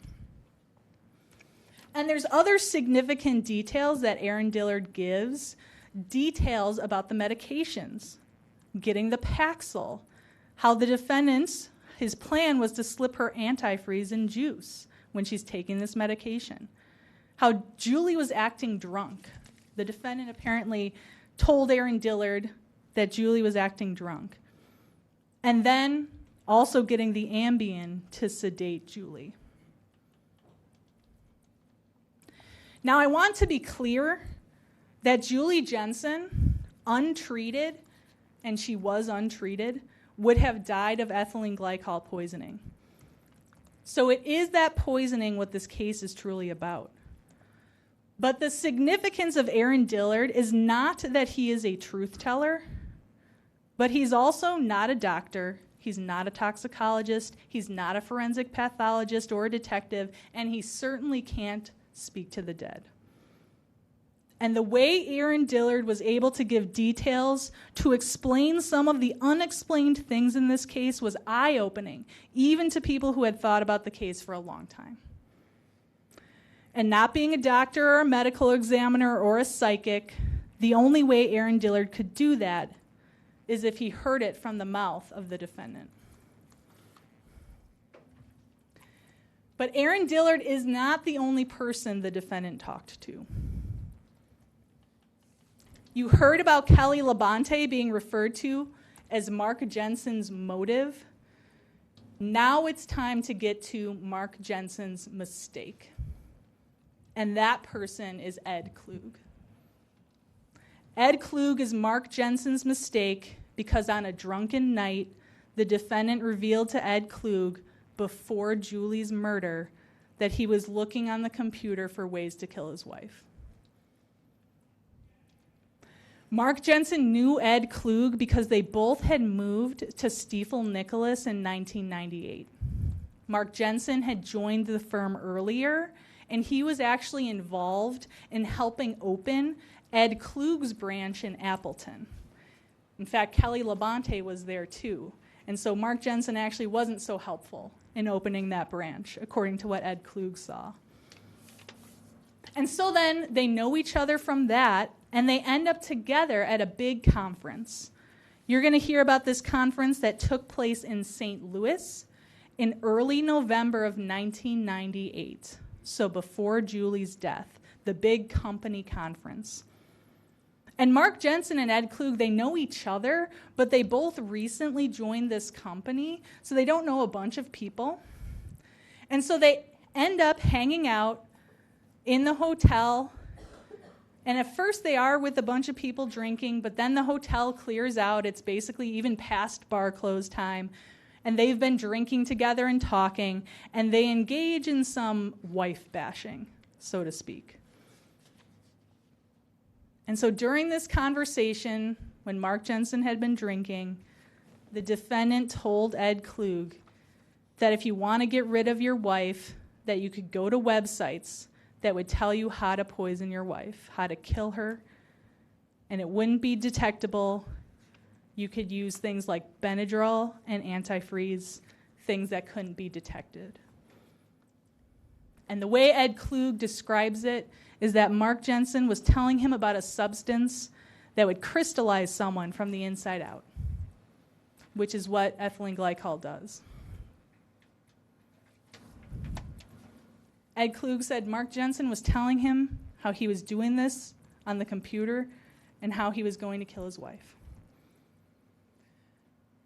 So Ed Klug is a big problem for the defendant in this case. And so I think you're likely to hear in the evidence a lot of efforts to attack Ed Klug. That maybe he's someone who just wants the limelight, just wants to insert himself into a big case. But what you're going to hear is that Ed Klug actually never came forward with this information to the police or prosecutors. We had to go to him because one of his coworkers suggested, you go talk to Ed Klug. He has some things to say about Mark Jensen. So not someone who's seeking the limelight. And also, I expect you'll hear as a witness from Joanne Klug. Because it might be said that, well, if Ed Klug didn't report this information right away, in fact, not until 2007, then how do we even know it actually happened? And this is where Joanne Klug comes in. Joanne is Ed's ex-wife now. They were married back in 1998, and actually until years later, but they're not married now, and their marriage was not in great shape in 1998, hence the wife bashing. So that night at the conference, Joanne was checking in on her husband. And that night, after this conversation happened, there's a variety of phone calls between Ed Klug and Joanne Klug. And Joanne Klug will come in here and tell you that that very night, Ed Klug told her, hey, remember Mark Jensen, my coworker Mark Jensen? He said he's looking for ways to kill his wife, including with antifreeze. So we know right after the fact that Ed Klug, in surprise and shock, told somebody about this conversation. He told his wife then, now his ex-wife. So when the defendant is contemplating this murder, after he was drinking with his guard down, the defendant told Ed Klug about this internet research on websites. And the computer evidence in this case tells you that's exactly what the defendant was doing. Remember that Jensen home computer I showed you the picture of? That was seized by the police and examined by experts from the Wisconsin Department of Justice. And you're going to hear a lot of evidence about this computer because of how important that is. But to try to boil it down for you, what you'll see in this computer evidence is the research into websites about poisoning, and then specifically ethylene glycol poisoning. Now, that research was being done in 1998 in the infancy of the internet. And what's fascinating is that in this computer that was analyzed by the Department of Justice, you can sometimes even see what those websites look like in 1998. The computer saved that information. And there's no Googling even at that time. For a search engine, you're going to see Yahoo. And you can see this information. It was able to be recovered, even though the user of the computer, the defendant, deleted the internet history. So nowadays, people live and work on computers every day. People are cognizant of privacy. There's things like private browsers and VPNs. But that back then, it was quite an unusual thing to delete the internet history.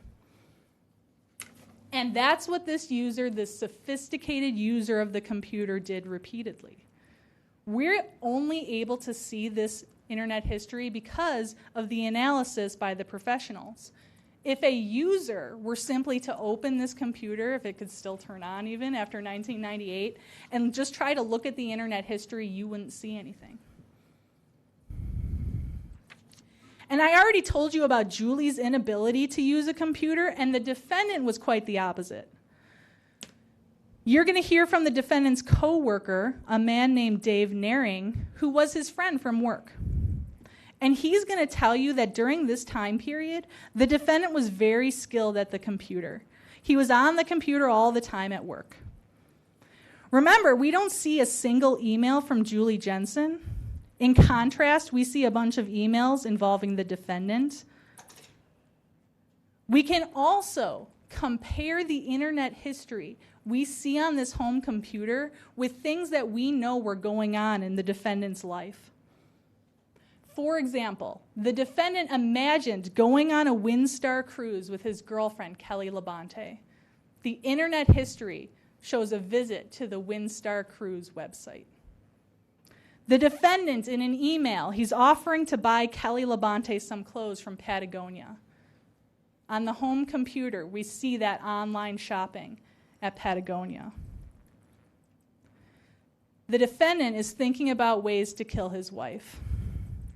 We see those searches on the home computer. Initially, for a wider variety of ways to kill someone, like pipe bombs. There's even a website accessed with a story about a man trying to kill his wife, his ex-wife, with a pipe bomb. Or we see research on the Anarchist Cookbook, websites that have to do with like messing with the wiring of a pool to electrocute someone. Now that's the early research. And then we see the research for poisons. And finally, for ethylene glycol poisoning. And again, this aligns with the emails that we have between the defendant and his girlfriend, his future wife, Kelly Labonte. They start talking about the possibility of a future together, how they're going to deal with their significant others in October of 1998. And we start seeing this research on the computer about killing and poisoning. Now, interestingly, we don't see research about divorce or child custody or child support. We don't see internet activity that overlaps with Julie's interests, what was going on in her life. We don't see internet activity at all when the defendant isn't there. From the evidence, we know that the person doing this internet research, this hidden, deleted internet research, that's the person who killed Julie Jensen. And we know from the evidence that that person was not Julie. It was the defendant. Remember how desperately ill Julie was the morning of her death. She was incoherent. She was struggling to breathe. She did not get out of bed. She couldn't walk. She couldn't talk. She was on her third Ambien pill in about 24 hours. Her 8-year-old knew that she needed to go to the hospital. The defendant was there. As Julie lay dying, did he take her to the hospital or call 911 like his son wanted or like Dr. Borman told him? No, that's when he gave her the sleeping pill. And as Julie lay dying that morning of December 3rd, 1998, he went to the computer room, and that morning, he searched for ethylene glycol poisoning.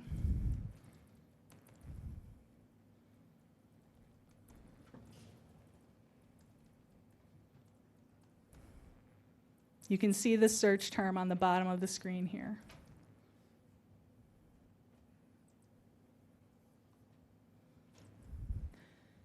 This is Julie Jensen.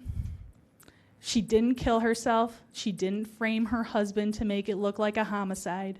She didn't abandon her kids and try to take away their father too. She lived for her kids and she died because the defendant murdered her. Thank you. We're going to take a short break before the defense does their opening. So go in the back, relax. Please don't talk about the case, okay? Thank you.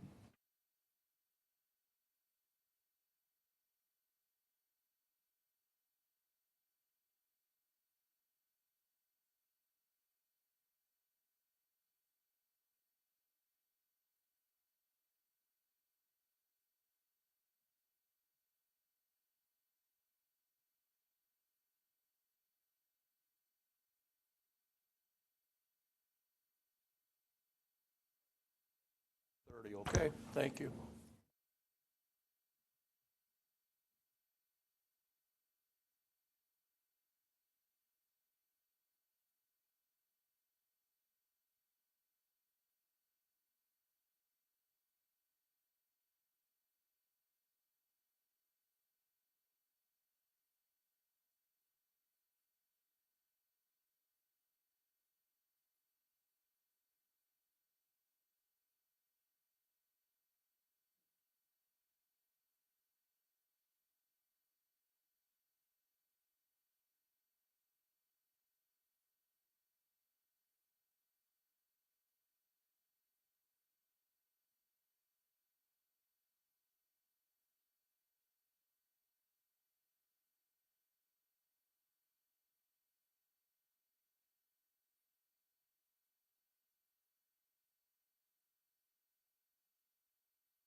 is Julie. That's what I thought. I just wanted to ask. Are you cold? That's my plan.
All right, we are back on the record on Mark Jensen's case.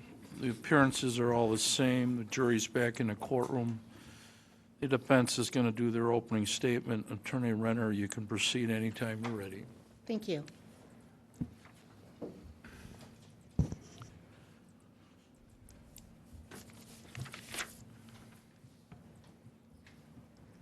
On December 3rd, 1998, Mark Jensen found his wife in their bedroom, motionless.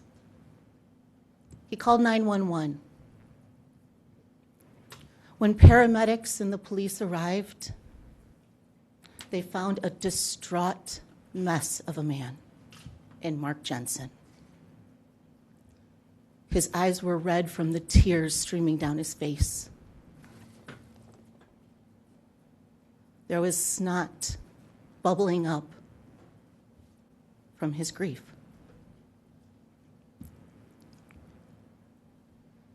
He had trouble standing while talking to the police and to the paramedics, trying to explain what was going on. And he directed them to the back bedroom.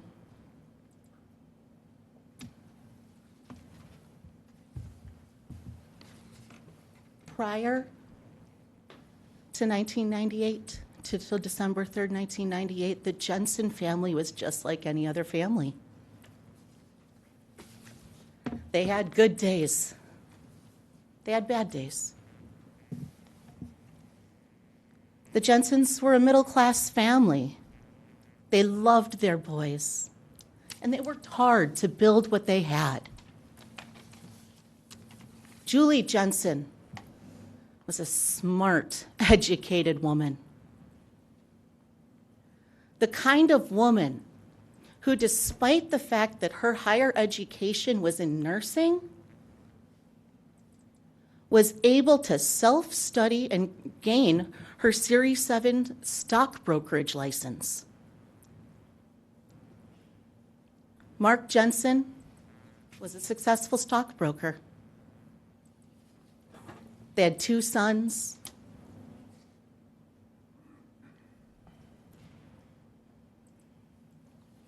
But like any other family, the Jensens had their problems.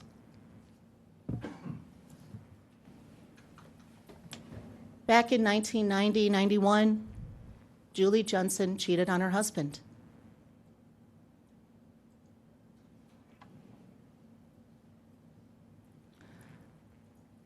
She ultimately did file a divorce proceeding, but in the end, she stayed. She stayed with Mark Jensen and her boys in their home.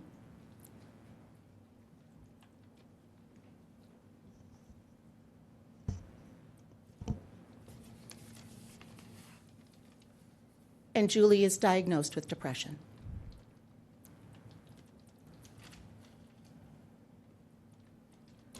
In the following years, you heard about these pornographic pictures left around the home, a constant reminder of the infidelity.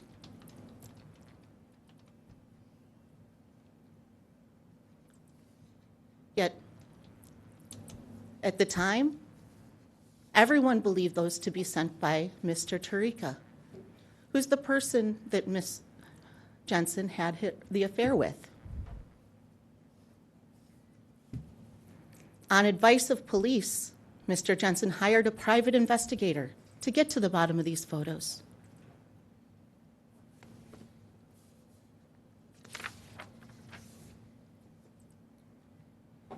And I believe you're going to hear, and the evidence will show, that Mr. Jensen was not leaving these photos around to be found, to be harassing.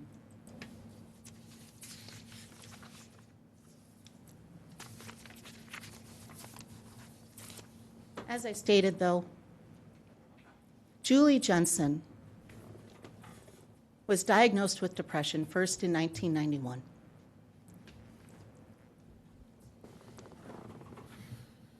Ultimately, she ends up getting medications.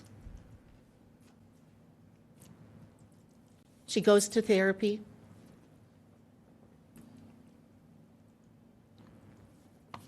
But here's the thing. Mental illnesses don't just go away.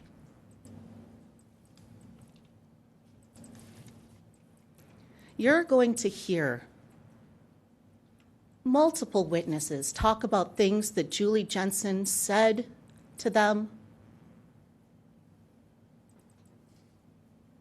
One of the stories you're going to hear is that there was a day when Julie Jensen was caring for her children at home, as well as other children in her home. When she called the parents of one of these children, one of her best friends, Laura Coster, and said, "Your son just smeared feces all over my bathroom." Laura called Mark, and both of them rushed home to figure out what was going on. Yet when they got there, there's no feces all over the bathroom.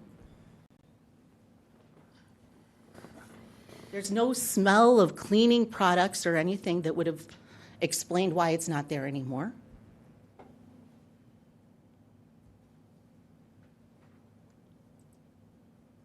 You're going to hear that that was the point when Laura Coster decided that maybe Julie shouldn't be caring for my child anymore.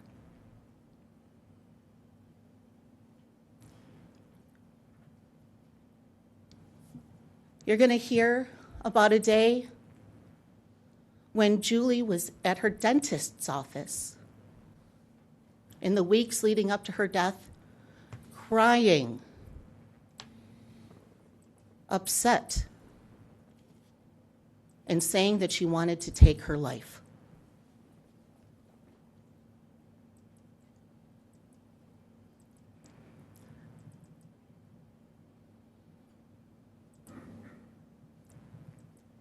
And you're going to hear from multiple witnesses about things that Julie told them that were inconsistent with things she told other people. She told some people that Mark was forcing her to get a job since her youngest was about to start school. She told others that Mark steadfastly refused to let her get a job even though she wanted to go out and work.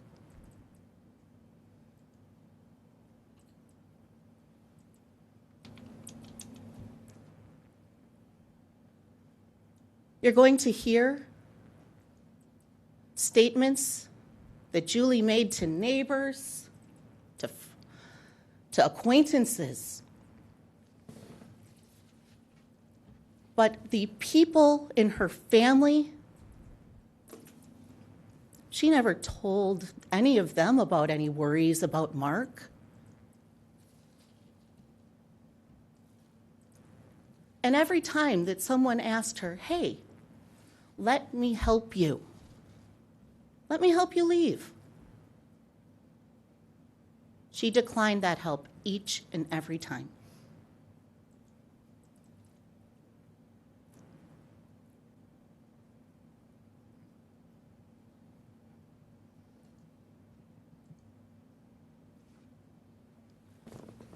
What brings us here today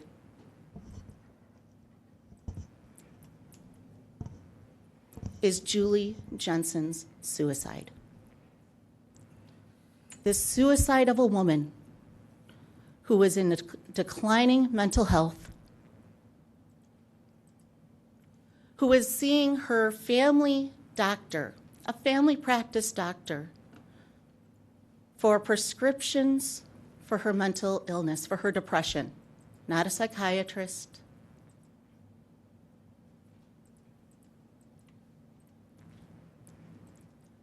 And as you listen to the evidence, at the very end of this trial, you're going to be asked to answer one question. Did the state prove to you beyond a reasonable doubt that Mr. Jensen caused Julie's death? Or did they prove to you that Mark Jensen wasn't a great husband and was kind of a jerk? Because those are two very different things.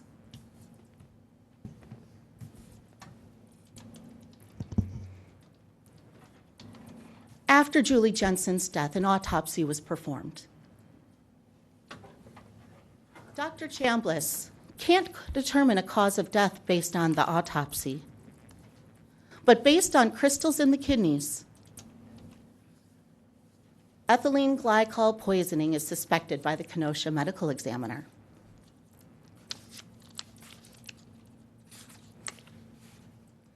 Dr. Long is hired by the prosecution and concludes that ethylene glycol was the cause of Julie Jensen's death. And he claimed it was a homicide based on faulty math and faulty facts.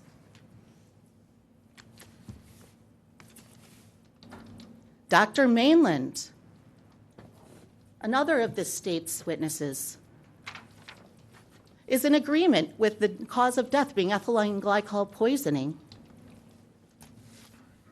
right up until the liar, the snitch, the con man and cheat Aaron Dillard, who has everything to gain by helping out the DA's office, and who has access in the jail to every single one of the documents that Mark Jensen had in his cell pertaining to his case, comes forward. And then, in 2007, Dr. Mainland, based on the statement of this con man, this liar, this cheat, says, oh, actually, cause of death is suffocation. After almost a decade of saying it was ethylene glycol, the statement of one liar who you heard from the state in their opening statement is a liar, and who had all of the documents he needed to create a convincing story right there in Mr. Jensen's cell. Everything changes. Now, one of the witnesses you're going to hear from is Dr. Lindsay Thomas. Dr. Thomas is a medical examiner who has done thousands of autopsies. She will tell you exactly why this theory of strangulation is flawed. Objection, Your Honor. There's no theory of strangulation that's been described by the state or anybody else. I'm going to overrule it. Again, folks, this is opening statement. It's not evidence, and the attorneys are just basically telling you what they might prove. So, again, it's not evidence. You don't have any notes. Go ahead, Ms. Ritter. Or smothering, I suppose, is a better word for what this state is claiming. Dr. Thomas will be able to tell you exactly why that is not supported by the scientific evidence, by what was found in the autopsy.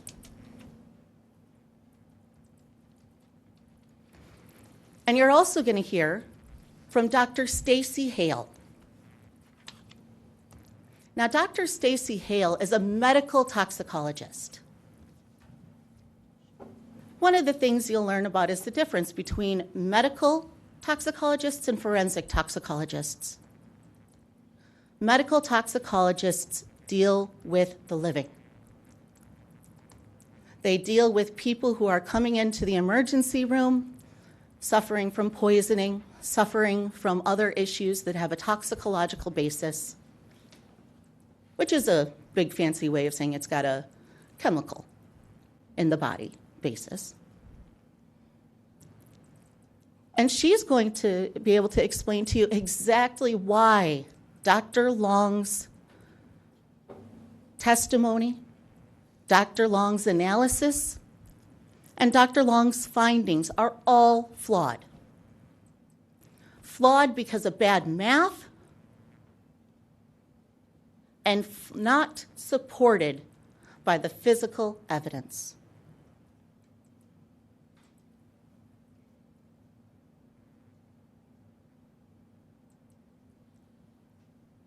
When you're listening to the evidence in this case,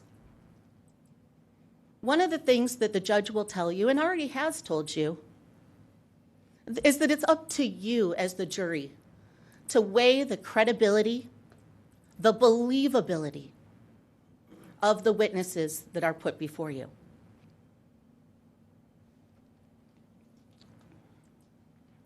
So who are these witnesses? Jail snitches like Aaron Dillard, known con man, liar, and cheat? Jail snitches who have everything to gain and nothing to lose by coming forward with evidence in this case that they discovered not from conversations with Mr. Jensen, but by reviewing the materials that they found in Mr. Jensen's cells.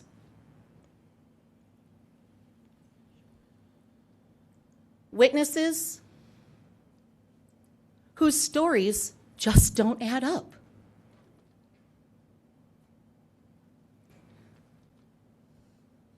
Stories about a late night conversation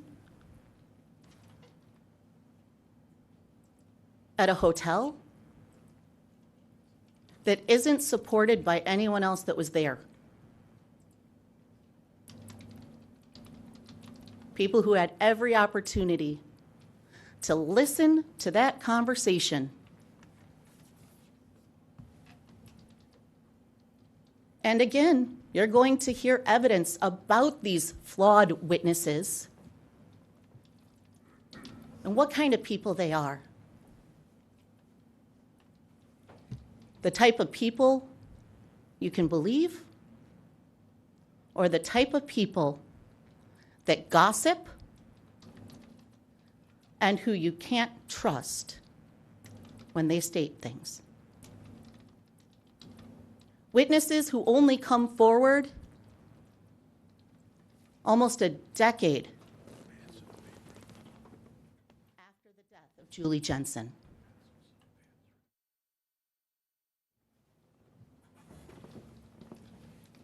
And reliance on statements of Julie Jensen herself, who the evidence is going to show is an unreliable narrator.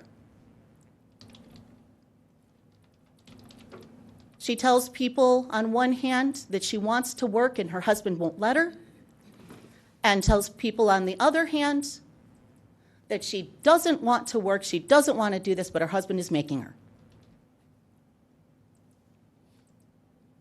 Julie Jensen, who is mentally ill and suicidal based on her own statements at the dentist's office.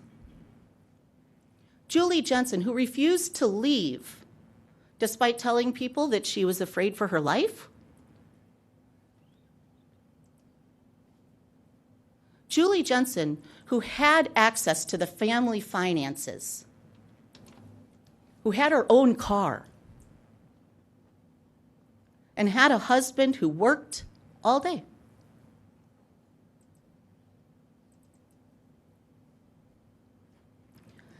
And Julie Jensen, who is not computer illiterate.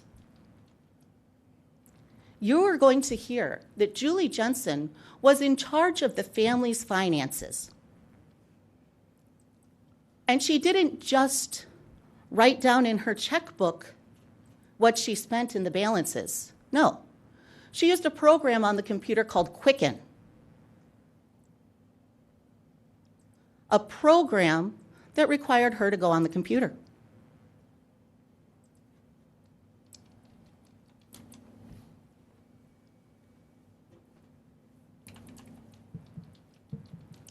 Let's talk a little bit more about this computer evidence.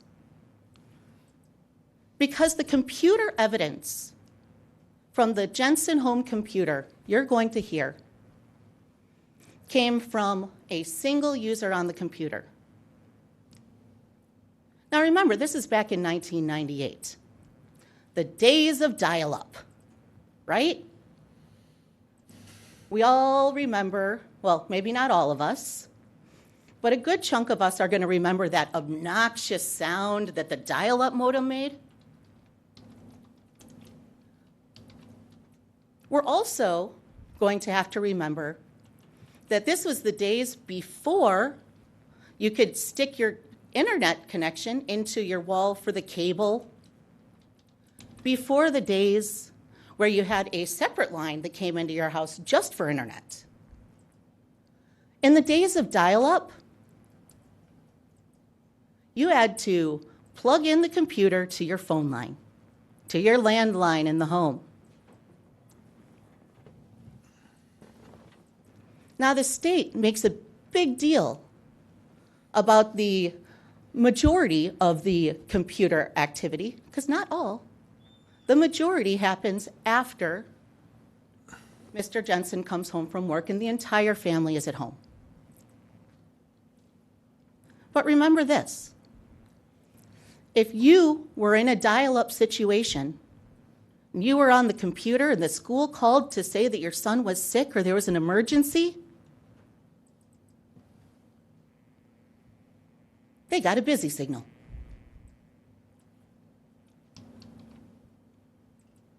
The evidence is going to show that Julie Jensen had just as much access to this computer. The evidence will show that both Mr. Jensen and Mrs. Jensen used this computer.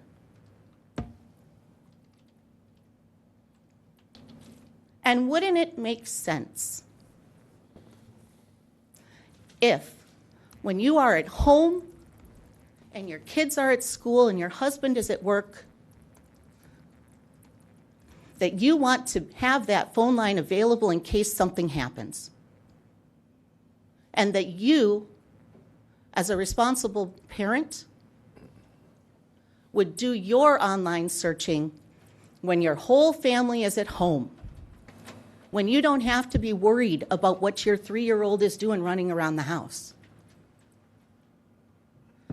when you don't have to worry that every second you spend on the internet could be the moment that the emergency call is coming in and getting a busy signal instead of being able to get a hold of you.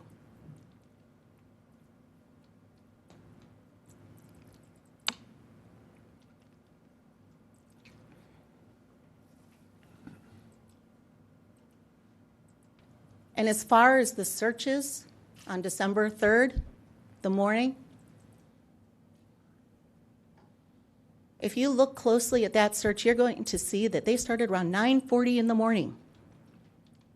And you're going to hear testimony from Ted Voigt that Mark Jensen left the home at 9:15 that morning to bring his kids to school. And you're going to hear,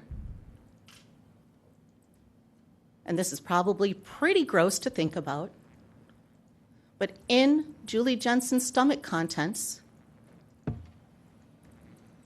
there was food, described as peppers and potatoes.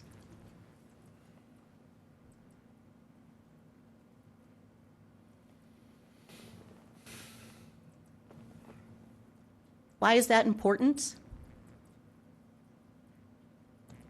Well, if Miss Jensen is well enough to get up and eat, is she well enough to use a computer?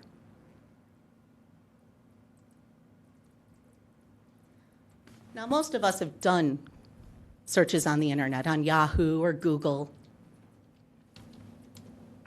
It doesn't take the most intelligence to pop up a search engine and type in some words. And Julie Jensen, a smart, educated woman who lists on her resume computer skills, who is using computer programs to track the family's finances, is not computer illiterate.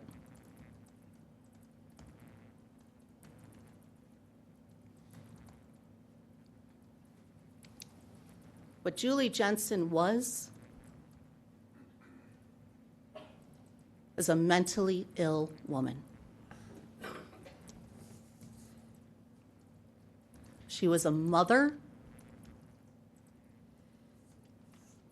who suffered from depression,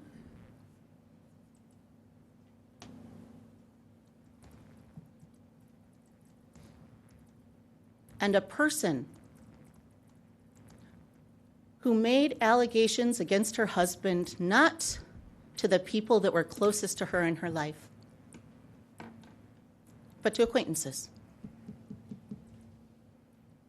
Julie Jensen is an unreliable narrator, and the evidence will show that.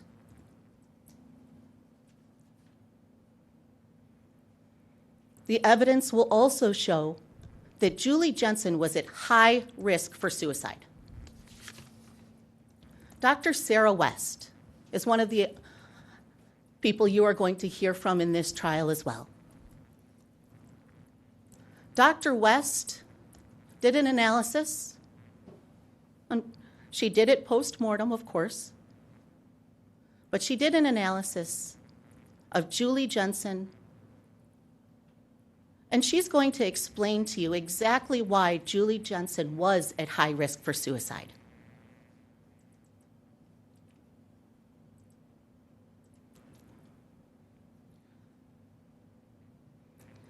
Now, one of the things that you hear often in courts and when we're talking about the jury trial system is innocent until proven guilty. Mr. Jensen is innocent of his wife's death.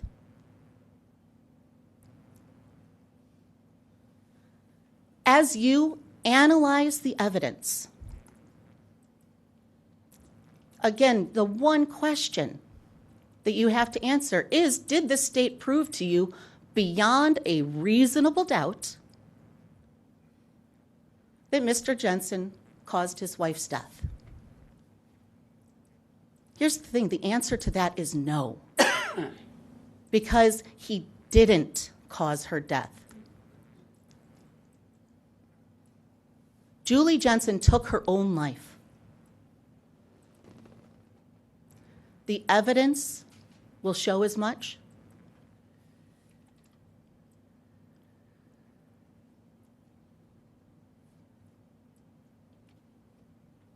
And at the end of this case,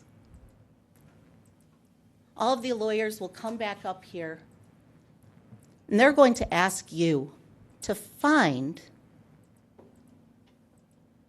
from the state, you're going to hear them ask that you find the defendant guilty, to find this innocent man guilty. Objection, Your Honor. The state's not going to ask the jury to find this innocent man guilty. Again, it's opening statement. Let's just show what you're going to do in your case, Ms. Renner. But the evidence in this case is absolutely going to show that Ms. Jensen was suicidal. The evidence is going to show that Mr. Jensen, while not being perfect, is not a murderer.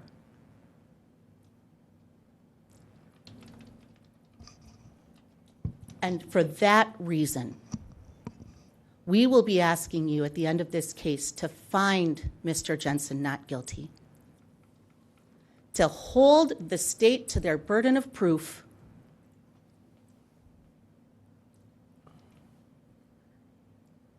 and ultimately to weigh all of the evidence that you hear, because that evidence will prove to you that Mr. Jensen is not a murderer. He is innocent, and he is not guilty. Thank you. All right, we're going to start the evidence portion. If we could have pencils and notepads given out to the jury.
Their view of the witness.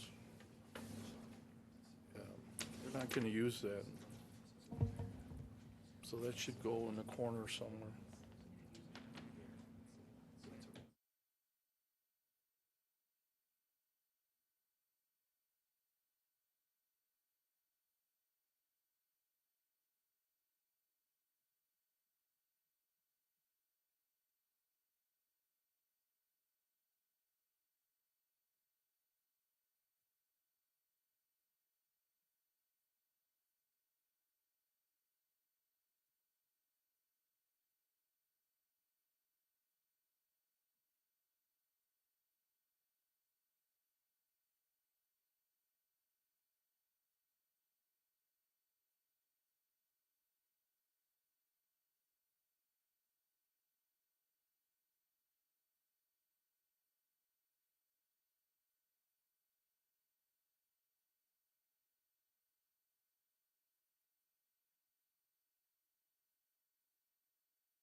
Jan, are you good?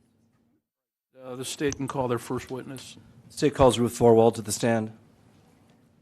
Do you have your witness list in front of you? Can you give me just, it would help if you give me the number also on the list that was filed as of November 16th of 2022. But I believe this would be witness one. He wants it on. Number one? Witness list? I see, okay.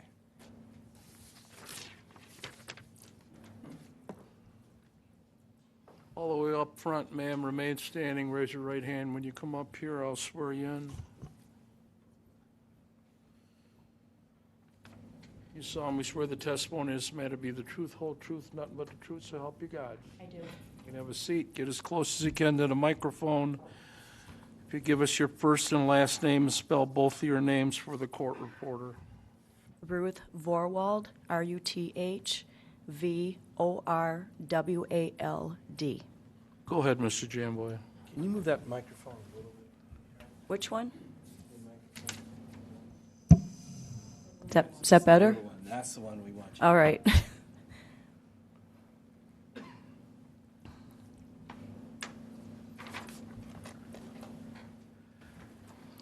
Good morning, Ms. Vorwald. Good morning. Can you tell me where you lived in December of 1998? Yes, 9005 3rd Avenue, Pleasant Prairie, which is in Carroll Beach. And is that location in Kenosha County in the state of Wisconsin? That's correct, yes. Did you know or come to know a person by the name of Julie Jensen? Yes, I did. She was actually a very good friend of mine. So tell us about when you first met Julie Jensen and the circumstances surrounding that. So my husband and I were new to Carroll Beach. We weren't from the area. We built our house. And I had a young son at the time, Nicholas, and I would push him in the neighborhood in the stroller. And then Julie would be walking in the neighborhood pushing her son, David, in the stroller. About what year was this? That would have been 91, the summer of 91. So tell us how you came to meet Julie in the summer of 1991. So again, just in the neighborhood, pushing our sons in the stroller. And then I was working in Highland Park at the time and saying, I didn't know people in my neighborhood, was kind of struggling to meet people because I wasn't from there. And one of my friends said, well, I have a book club. And that's how I've gotten to know people in my neighborhood. So I said, wow, that's a great idea. Can you give me the information how you do it? And she explained it. And so Julie was the first person that I asked to be in book club with me. And is that the first time you met her, is when you asked her to be in the book club? No. I had met her, like I said, in the summer of 91, just pushing our sons in the stroller. We would stop and, say hi to each other and visit. But when I really got to know Julie was really in 92 when I started my book club because we had, regular contact then. Okay. So it was in sometime in 1992 that Julie became a member of your book club? Correct. And aside from the book club, did you see Julie out and about on other occasions? Absolutely, because again, we had young children. We would do play dates. We would have birthday parties. All the neighborhood kids would have birthday parties together. They would do trick-or-treating together. Julie, I can't remember what year, but put in a swimming pool in her backyard, and she was so kind and offered to have a swim day with all the kids. I want to say it was Friday afternoons. So we would regularly get together, even Easter, do Easter egg hunts, just different things with our children as the year, went on. Did you notice that there were some things that Julie particularly enjoyed doing with her children? Oh, my gosh. She was a very outside person. She was always outside in yard playing with her boys. They would go on bike rides. They would go on walks. She liked to hike. Those are the things that I like to do, too, so I think that was another reason why we bonded. We loved doing things outside with our boys and the different activities that we would do. So where was your house in relation to the Jensen residence? So they're on Lakeshore Drive. They were the second house from Lakeshore Drive, the second house south, and around the corner is 3rd Avenue, and I was right on the corner of 3rd Avenue. I'm going to direct your attention to can you see a television screen? Either maybe that one right there might be the easiest one for you to see, the one in the corner there. And directing your attention to that, can you bring? I don't see anything. Sorry, what? It was in the exhibit? Oh, I need to, okay, just a minute. There's nothing up. Oh, good. I didn't know if it was a shadow or that I just wasn't seeing it.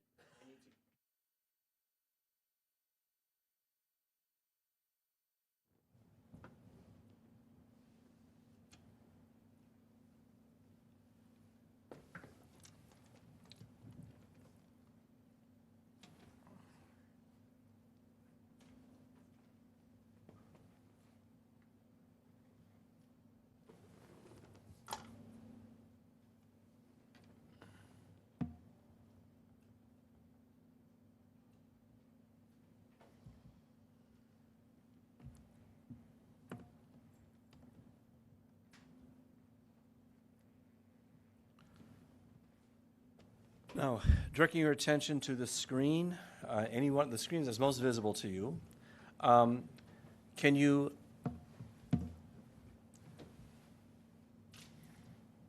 Whoops. It was there. Yep. So, your residence, I'll move over here, is 9005 3rd Avenue, right there? Correct. Yep. And then the Jensen residence was right around here? That is correct. It was the second one So from the corner. this is a more current photo, but back in 1998, were the trees as big as they are here? Or No. They were smaller. Yeah, a lot smaller. So you could kind of see that. Could you see the Jensen backyard from your backyard? Yes. Yeah, I could.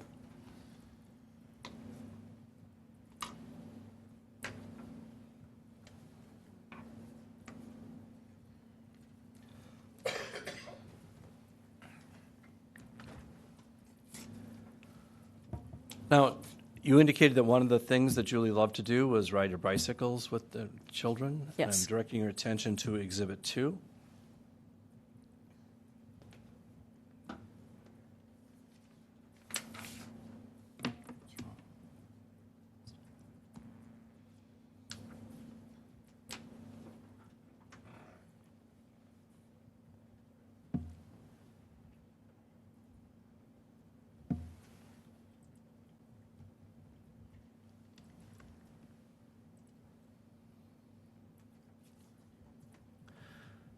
And can you tell the jury what that photograph depicts?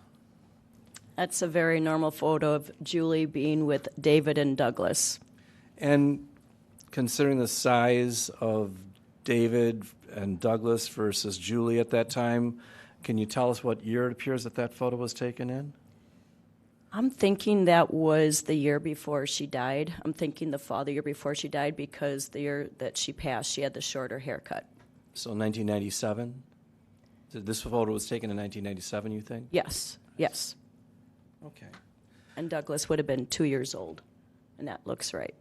Now, between the time when you first met Julie and then she became a member of your book club, between 1992 and December 3rd, 1998, how often in the course of a normal month would you see or speak with Julie? Well, for sure monthly because of book club, and then many times in between, again, just depending on what was going on, if it was just a play date or an activity at school. I was very active at Southport School where both of our boys went. I was a site parent for a couple years, so we would do fundraisers and that for the school. Again, it just depends. And then in the summer, we saw each other a lot more just because of the weather being beautiful and being in Carroll Beach. That's the time to really be outside. So you saw her often? Oh, yeah, yeah. And did you feel as though you got to know Julie quite well? I consider her one of my best friends. Did you see her in 1998? Yes, definitely. When was the last time that you remember seeing Julie before her death? So I saw her twice, and again, to see a calendar from that year, I'd have to look at a calendar, but I saw her on 2 occasions. One, she hosted book club, and that would have been the second Tuesday in November.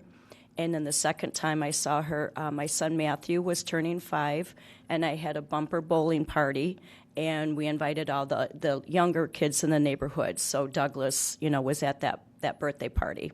So what's a bumper bowling party? So they're so little that they can't hit the ball down the lane very well, so they have bumpers. So if it There's hits no the gutters? bumper, no gutters. So Okay.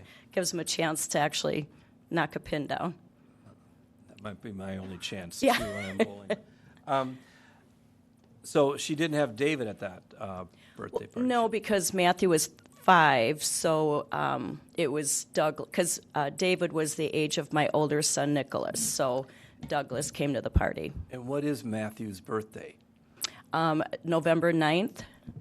And so was this birthday party on the Saturday preceding or the Saturday following December 9th? It would have been after, because we went to Disney World and got back literally the night before trick-or-treating, and I needed that weekend break, because we drove down there and it's exhausting. And so I wanted to do it the weekend after his birthday. So the Saturday after November 9th is when you saw Julie at your son's birthday celebration. Correct.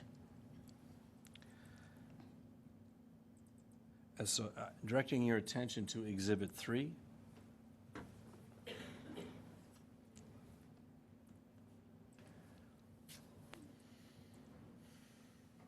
Can you identify the photograph on the screen? Yeah. So that's Julie on the left with her son Douglas, and then Carrie Ashley is on the right with her son Joey. And that photograph was taken on the Saturday following November 9th, 1998. Correct.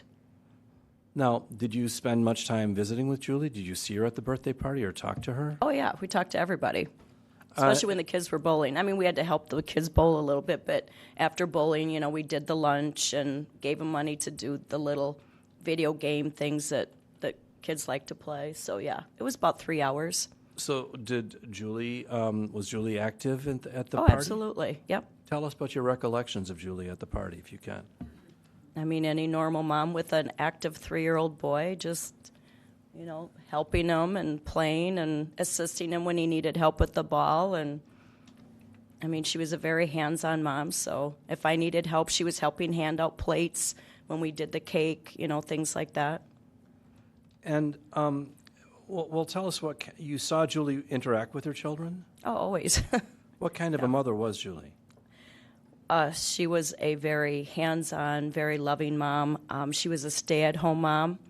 And the one thing I think that I really admired, because I felt I wish I could have done this more because I was a full-time working mom, she was always doing different activities with the boys, not just outside in the yard, but they would do arts and crafts. And she would, get an art book and look at a different craft they could do together and read to them. She just devoted her time and attention to her boys and whatever she could do with them to make their life better. And directing our attention to Exhibit 4. Can you identify the photograph that's been marked as Exhibit 4 that's displayed on the screen here? Yeah, that's Julie with her 2 boys, David and Douglas. And is that a fair representation of Julie as you remember her? Oh, absolutely. And that, can you tell us by looking at that photo what year that photo appeared to have been taken in? That had to have been the fall of, again, I can't remember the year she passed. Was that 98? Yes. Yeah, that would have been the fall because, again, her hairstyle, that was the style she had then. And Douglas was 3, so that would have definitely, and based on the jackets, that would have been that fall.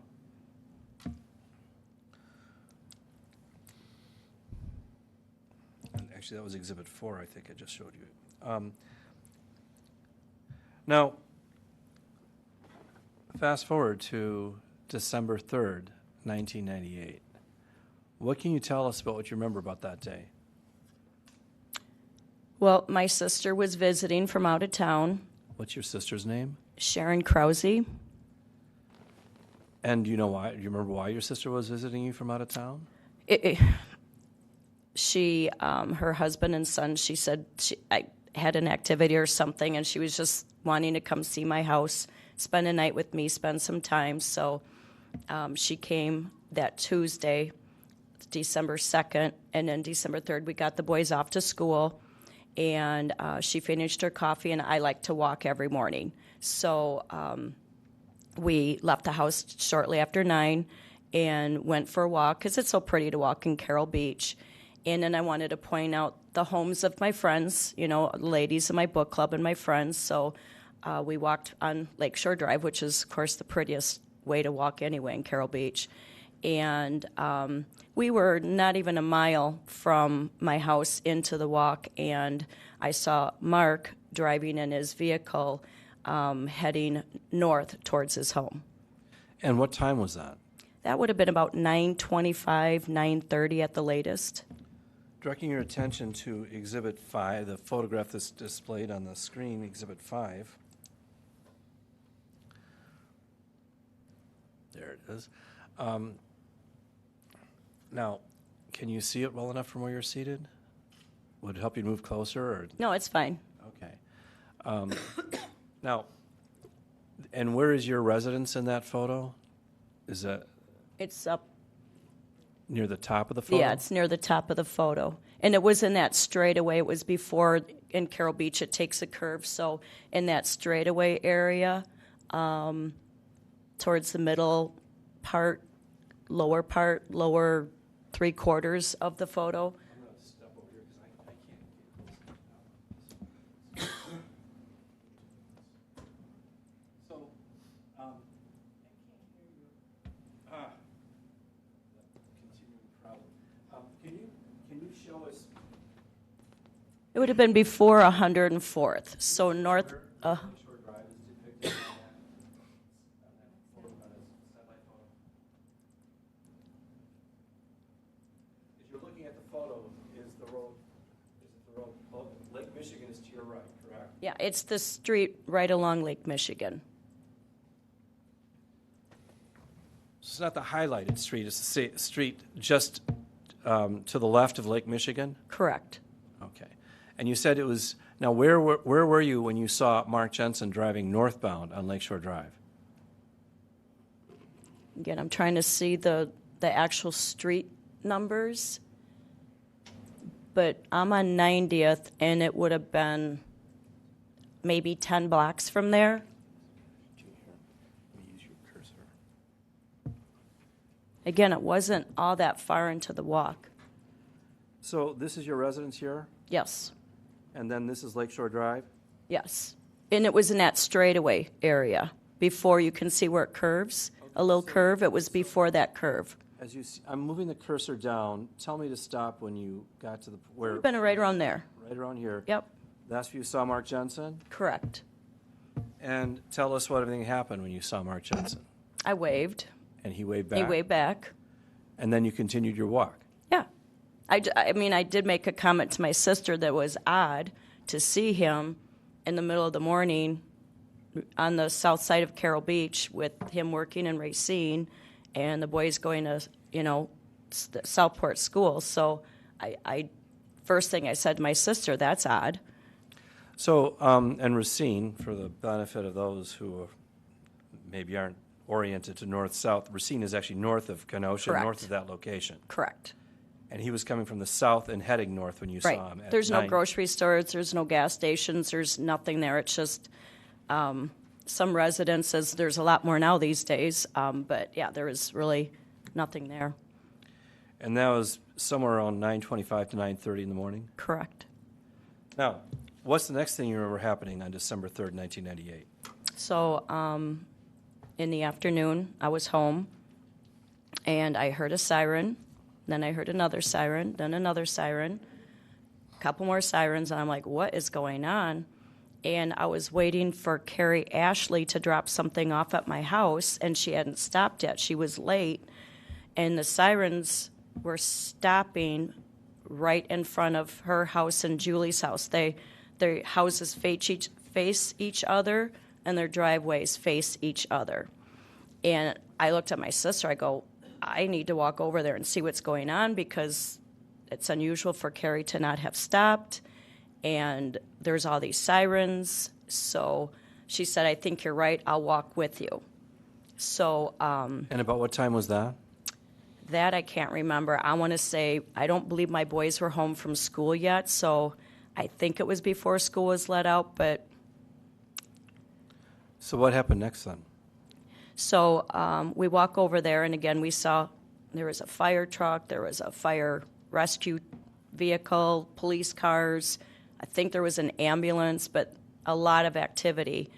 And So what happened then? What, if anything, did you do after observing all of this? And where were you when you observed all of this? So I was across the street standing in Carrie Ashley's yard.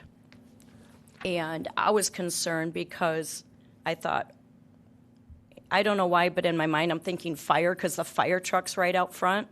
And in my mind I'm thinking, wow, did they have a fire? My house is just right around the corner. Do they need to temporarily come into my house? Can I help? I'm a friend. So I walked up to a police officer and I just basically said, is there any way I can help? I'm Julie's friend. If there's any kind of a fire, she can come to my house. And, they're willing to stay there. Just let me know if there's anything I can do. And he looked at me, he said, I'm sorry she didn't make it. And I'm like, what? And he goes, yeah, I'm sorry she didn't make it. And I'm like,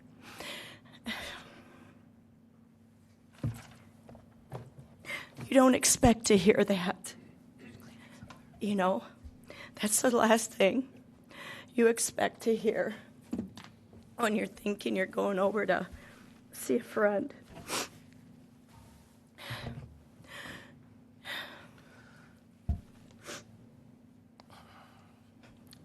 Can you continue now? Pardon. It was just shocking. How old was Julie? 40. And how old were you at that time? 36.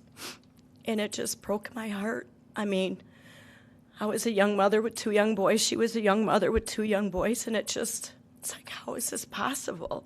How is she dead at 40 years old, a healthy woman dead? And all I could think of is her poor boys not having their mother. And I again, your mind is going in one direction and you hear something else, and it's just shocking. So after hearing this terrible news, what did you do then? So I went back home because there's nothing else to do. And then after being home for a while, then I walked back over. I tried to get my composure because obviously I was devastated and upset. So we walked back over. When you say we walked, who My all? sister walked over with me. And about what time was it that you came back the second time? It was not evening, but it was dusk. And what happened when you came back the second time? So, I saw different neighbors. Nobody was talking to each other. It was a very somber, very upsetting situation. I mean, nobody was talking to anybody. It was just awful. Ted Voigt walked over, then he left, walked back home. Jim Carrey came out, stood 5 feet away. Again, nobody was talking to anybody, and I was standing on the end of Carrie Ashley's driveway, facing the house, and Mark was standing there, and Mark and I made eye contact, and Mark walked across the street to me, and I just looked at him. I said, my God, Mark, what happened? And he looks at me, and he had a cigarette in his hand, and he took a drag of his cigarette, put his head back. She's gone. And I'm like, what do you mean? What happened? And gave me an explanation about she wasn't feeling good. She was on a prescribed medicine. She wasn't sleeping at night. She hadn't slept for 2-3 nights. Can't remember how many he said, but he said a couple nights. So he wanted to get her some sleeping pills. So he got her some sleeping pills so she could sleep. And he felt that the combination of the 2 medicines caused this to happen. What was Mark's demeanor or emotional state as he was telling you these things? What was weird is I'm literally devastated. And he talked like it was just a conversation, just no feeling, no emotion, just kind of matter of fact. What he said to me kind of sounded rehearsed. It was just, Judge, I move to me, it was strike the very bizarre. speculation. Your Honor, she's conveying her impressions. There's nothing wrong with her conveying her impressions. We'll continue, go ahead, but just move on to something else. Thank you. Now, you said you'd seen Julie a number of times in the final months of her life, Correct. and you knew her as a very close friend. Yes. Did you ever see any signs that Julie would consider suicide? No. Objection, speculation.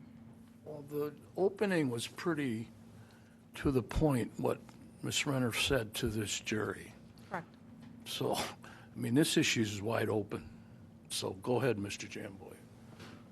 Did you ever see any evidence that Julie Jensen was depressed or that she was contemplating suicide? No, never. Julie loved her sons. She lived for her sons. She adored her boys. She would never, ever do anything like that. As you're sitting here today, is there any doubt in your mind as to how Julie Jensen died? No, And it wasn't suicide. it was not a suicide. Objection, move to strike. We're going to strike that answer. Well, in your estimation, in your opinion, do you have an opinion after knowing Julie for several years, spending time at her house, spending time with her and her children? Judge, I'm going to move to, It's going to be stricken. We're not going to get into her One moment, then. opinion. She's not an expert. She talked about that she wasn't suicidal. I'll allow all that. But we're not going to have witnesses say it's not suicide. This witness. Thank you, Your Honor. So let's move on.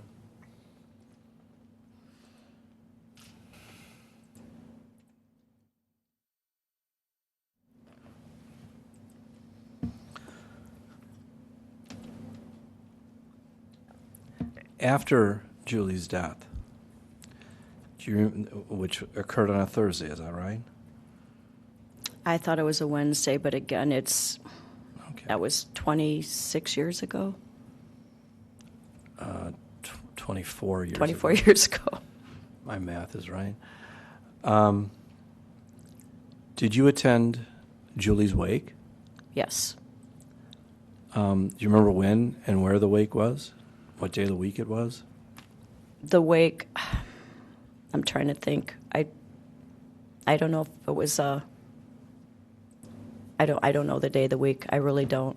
So but it was within days of her death. Oh, absolutely. Yeah, yes. It wasn't a long time. It was just within a few days. Correct. And when you went to the wake, did you go alone or did you go with some other people? No, I went with, I believe I went with Carrie Ashley. And what happened? Can you tell us about what you remember about the wake? Yeah, so, the line was, decently long. It was an open casket, and I was in line, I want to say at least 20 minutes, and because of Mark's demeanor the day she died, I was watching him because I thought, again, his demeanor when she died was indifferent, so I was watching him to see how he was behaving, and he was literally standing 5 feet from her casket, laughing and joking with a group of men the entire time. And again, I thought, in my mind, that's extremely odd. He just lost his wife, the mother of his children, and he's acting like he's at a cocktail party. It was upsetting. Did you attend Julie's funeral?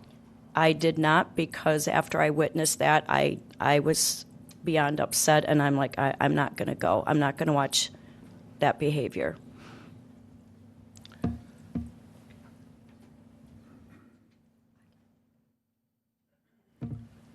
Thank you, Ms. Vorwald. I don't have any further questions, Your Honor. Who's going to do the cross for the defense? I am, Judge. All right, if we could just say the attorney's name for the court reporter, who's ever doing the cross. Attorney Bridget Krause. Go ahead. And Judge, I need to stand because I can't see the witness. Stan? Just to hold the microphone up, though. I don't know if the microphone's going to get up that, but There's a handheld. I can slide over, too. we could switch seats if you want. You Can you see the witness now? I can, thank you, Judge. Go ahead. Lapel mic. We're not using that. Gonna use this. Okay, that's fine. Ms. Vorwald, you said you know Julie Jensen since 1991. Correct. You were a neighbor. Correct. You lived behind her. Correct. Your backyards were Kitty corner. kitty corner, so not right behind her. Correct. And you said during the time that you met her in 1991, it was as a neighbor. Yes. And that relationship changed as you had more contact with each other. Yes. You had children that were similar ages, Yes. similar interests, Yes. and you started a book club. Yes. And when you started this book club, you testified that you asked Julie Jensen to join it. Yes. She was the first person I actually asked. And after you asked Julie, other members of the neighborhood joined this book club. Yes. And it'd be fair to say that the purpose of a book club is to talk about books. Yes. And that's what your book club did. Yes. You would pick a book the meeting before, and then when you came to that book club, you would talk about books. Yes. Some people, book clubs become wine clubs. But for you, you guys really talked about the books that you had picked. Yeah. The first hour would always be social. So, catching up, what's going on, what are your kids doing, are you traveling, any trips, what's going on with their school. And then the second part would be discussing the book. So I want to talk about that social hour that you just mentioned. During the social hour, did Julie Jensen mention that she had received treatment for depression? Not to me. Did Julie Jensen mention that she had had an affair on her husband? I heard about that. Yes, I did hear about that, but it wasn't discussed at a book club. So I'm talking specifically about that 1 hour of social time. Okay. Did Julie Jensen tell you that she had filed for divorce on her husband? No. Or that she was unhappy? No. Now, you talked a little bit about that December 3rd date, so I want to take you back to that date, okay? You said you spoke to law enforcement officers on that day when you first went over to the Jensen's house. Correct. After Julie Jensen passed away, you didn't speak to law enforcement officers again. Correct. You didn't call the Pleasant Prairie Police Department with any concerns that you had. No. You didn't call the Pleasant Prairie Police Department after the funeral about any concerns you had. No, because I heard they were already involved, so there was nothing to call. Ma'am, I understand that, but I'm asking you very specific questions. And you didn't call the Pleasant Prairie Police Department about any observations you made at the funeral. No, again, they were already involved, so I didn't. And ma'am, you knew they were involved and you knew they were investigating. Well, yeah, that's their And job. even knowing that, you didn't contact them about any of this information that you provided to this jury today.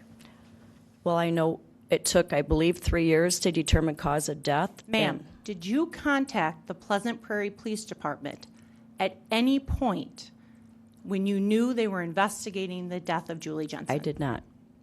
The first time you spoke to someone in this case was the prosecution.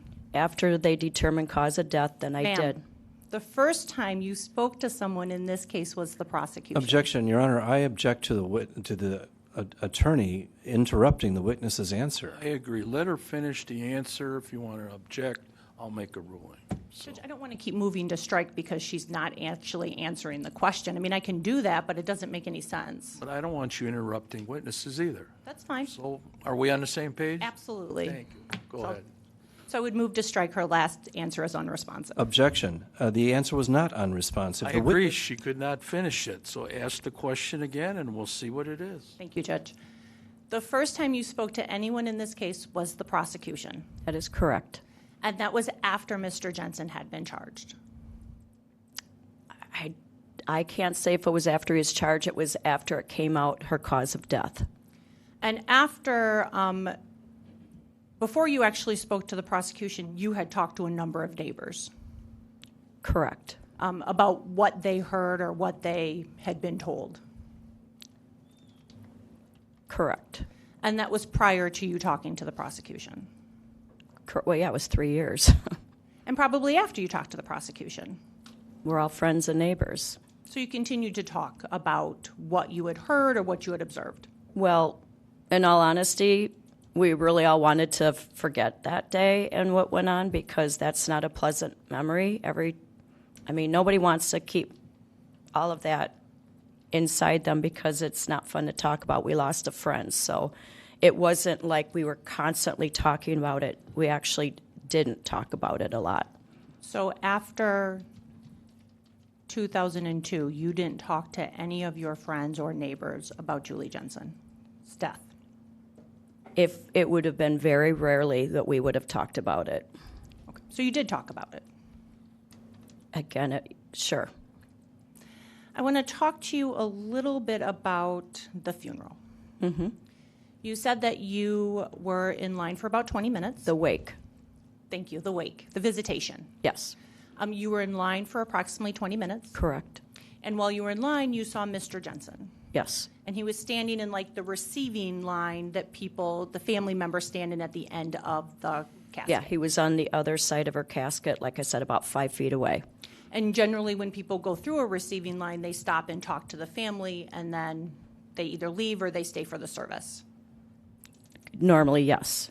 And he was at the end of that line, or he was at the end of the line that viewed Julie Jensen. I think he was the first person.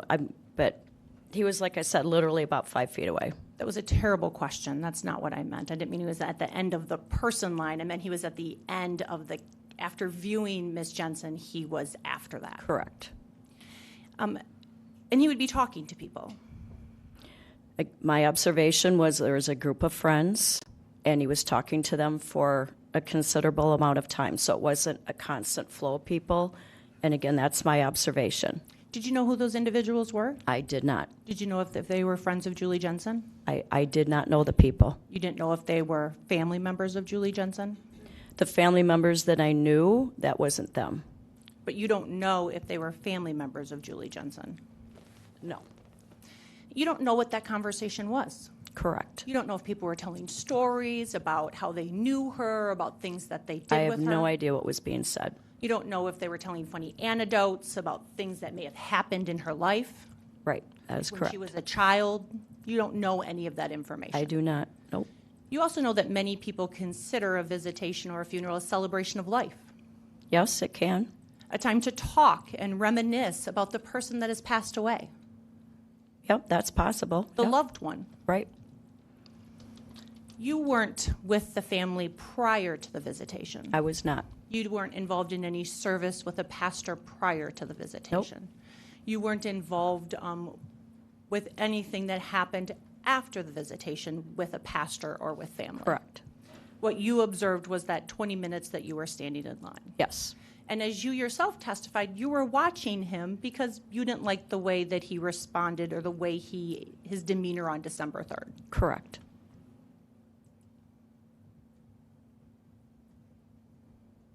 I want to go back to December 3rd, Ms. Vorwald. You said that you had been at the residence and then you left the residence. Correct. And then after a while, you walked back over there. Yes. And when you walked back over there, that's when you observed Mark Jensen across the street. Yes. He didn't turn his back and walk back into the house. After we talked, I went home. Prior to him walking across the street, once you guys had made eye contact, he didn't turn his back on you and walk into the house. No, he crossed came the over street. to talk to you, Correct. to talk to the other neighbors that were there.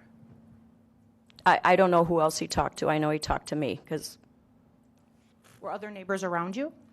behind me, I don't know if they could hear.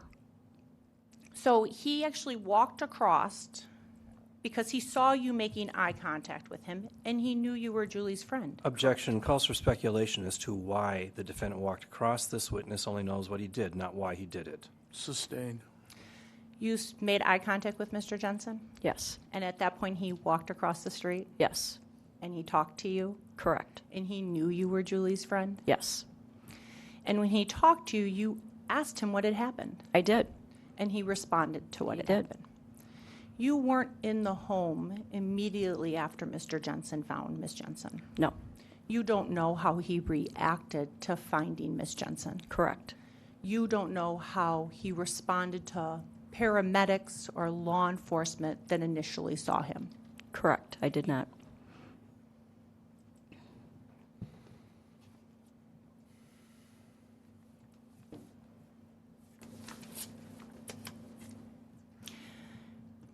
You testified about a couple of photos that we saw up on the screen. Yes. One was of Julie Jensen on a bike with her boys, Yep, and the other one was them with a view of the lake. correct. You didn't take those pictures. No, I took the one of the bowling party. You weren't the one on that bike ride with them. I was not. You weren't the one in viewing the lake with them. No, When you saw these bike rides, Mr. Jensen was also involved, he's probably one that took the photo. probably the one that took the photo, because he was also actively involved with his boys, Right, actively involved with his family. yes.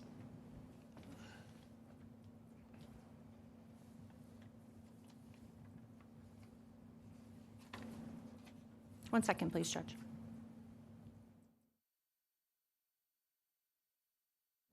Nothing further. Thank you, ma'am. Any redirect, Mr. Jamboy?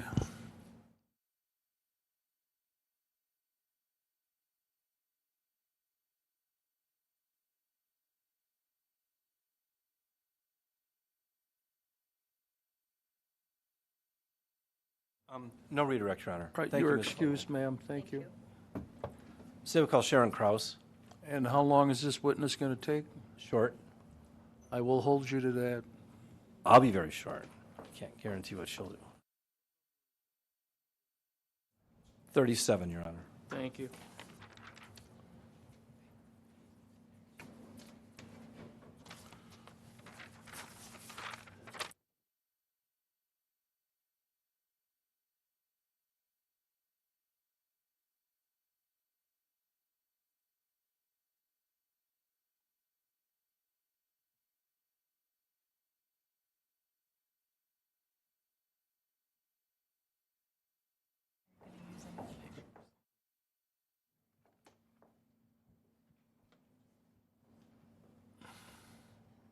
You just raise your right hand. I'll swear you in before you have a seat, okay?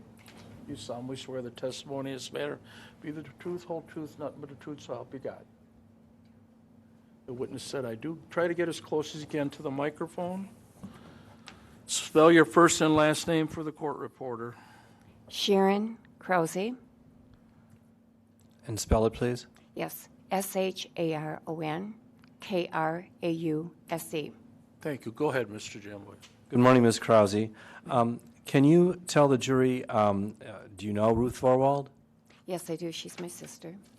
And you remember visiting your sister on December 2nd and December 3rd, 1998? Yes. Do you remember where you were? Can you tell us what you can remember about the morning of December 3rd, 1998? Sure.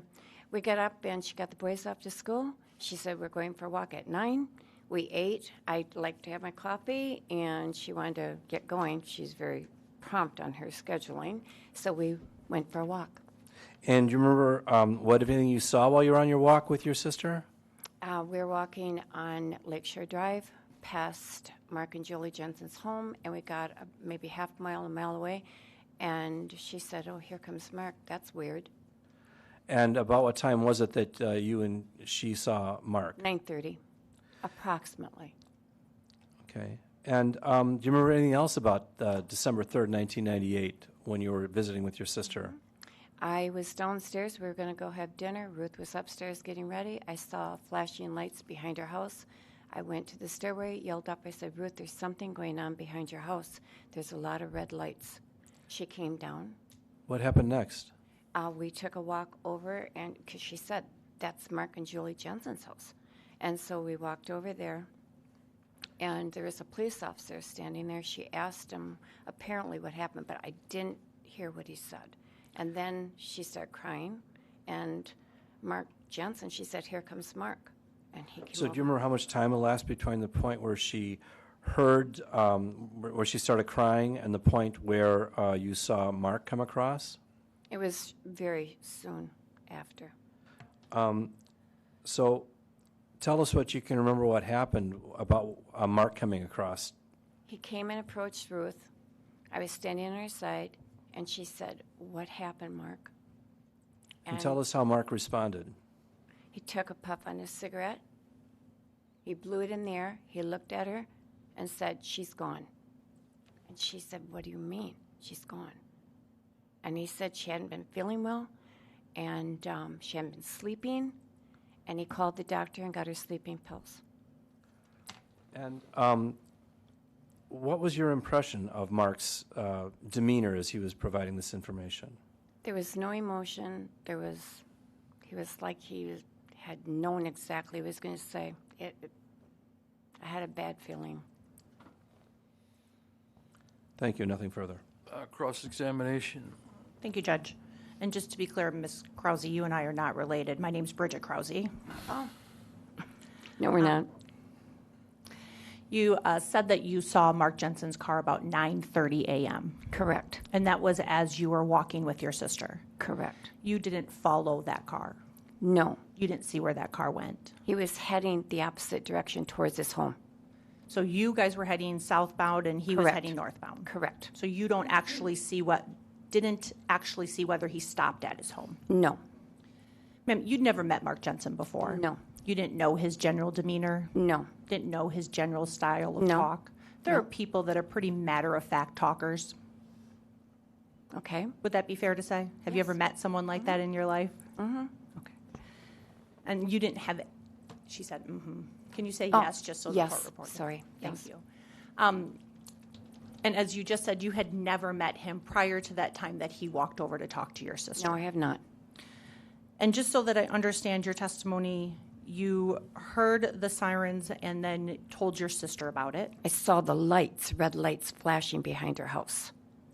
Red lights flashing behind your sister's house. Yes, correct. Then you told your sister. Yes, And you two walked over there. correct. And once you walked over there, your sister had some type of conversation with like a police officer or law Correct. enforcement. Correct. Yes. And then after your sister had that conversation with law enforcement, shortly thereafter is when Mr. Jensen came over and spoke to your sister. Yes.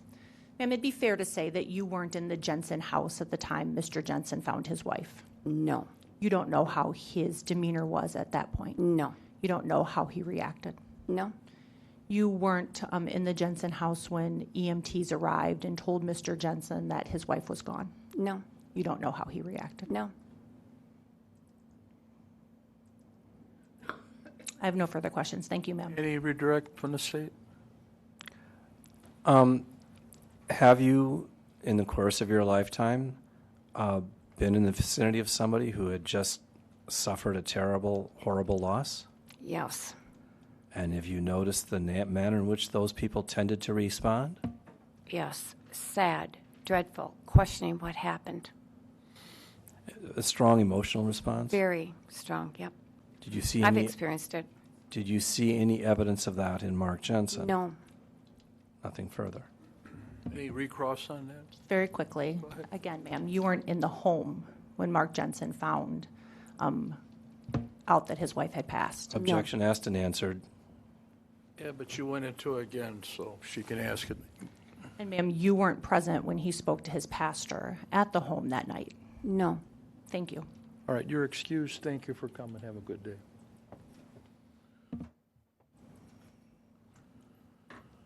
Very close to the lunch hour, Mr. Jamboy. Well, yeah, Your Honor, we don't have a witness. It'll take Thank you. 2 minutes.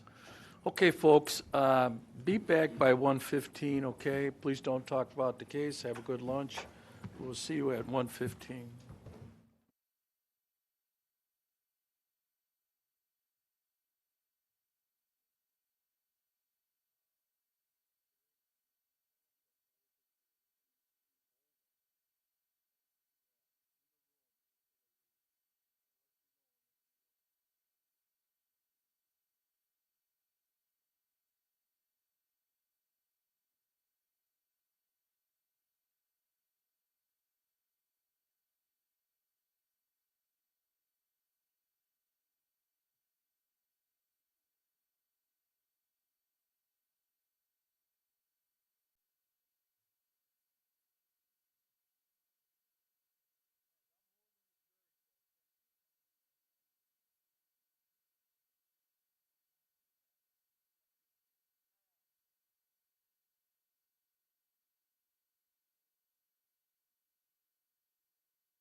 Candy Crush.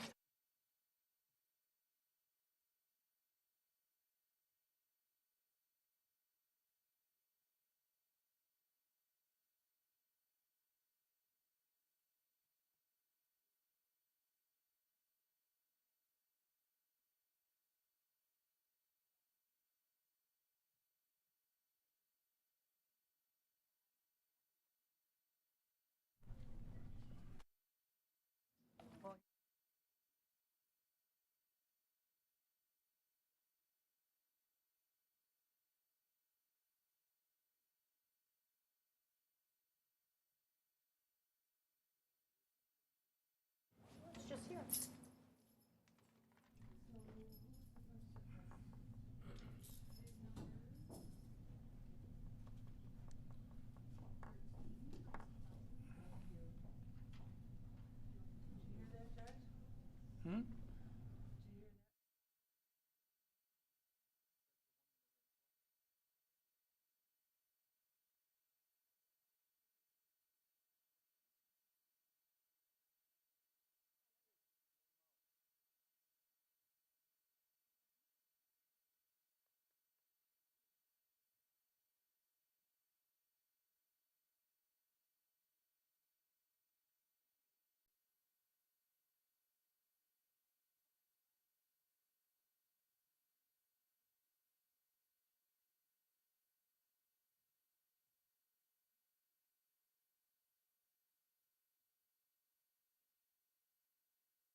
All right, we're back on the record on Mark Jensen's case. The jury is back in the courtroom. The state is continuing with their case in chief. Who's the next witness for the state? The state calls Therese DeFazio. All right, let's have her come up. For the record, it's number 13 on your list, correct? Correct. Thank you.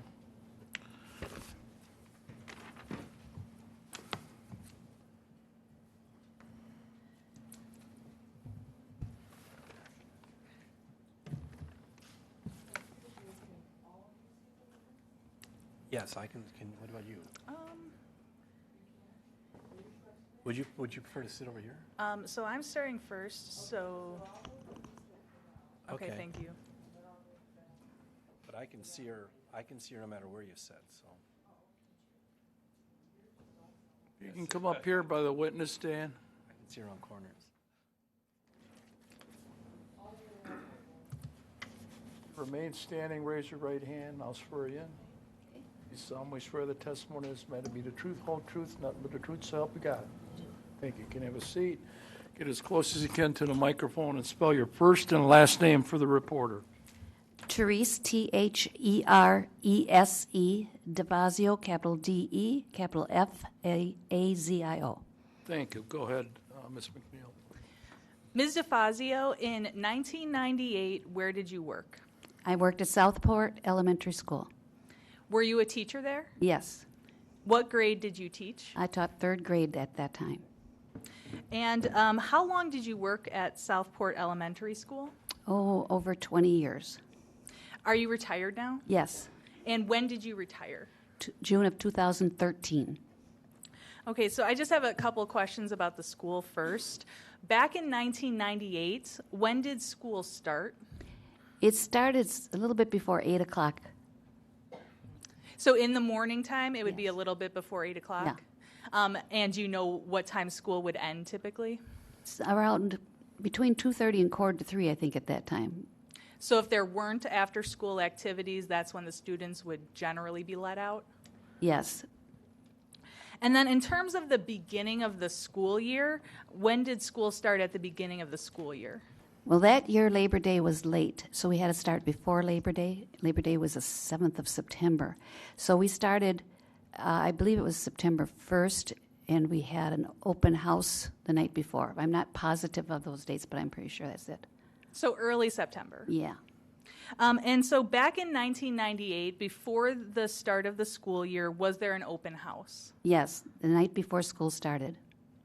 At that open house, did you meet a person by the name of Julie Jensen? Yes, Julie Jensen was there. Her son was in my class, David, and she came up to me and volunteered to be a room mother. And I had a couple room mothers that year.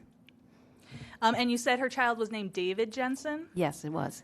And so how old are third graders? About 8, or some of them could be a little bit closer to 9, but he was 8 at the time. So 8 turning into 9 is third grade? Right. And so when you met Julie Jensen at that open house, did she volunteer to be a room mother? Yes, she wanted to help me out, so I asked her what kind of skills or things she'd be interested in to help with. My first question to her was, can you come and work in the computer lab with me? Because at that time that was a brand new thing to have computers in the school. And she says, oh, no, I can't do that. So then I questioned her some more about what she could do, and she helped me out then later on in the tutoring kids in the classroom. Okay, so let me go back to that conversation then. So is that something that you generally do with room mothers, figure out the ways they can help you? Right, because you don't know the people right then. They're first time coming to meet you too.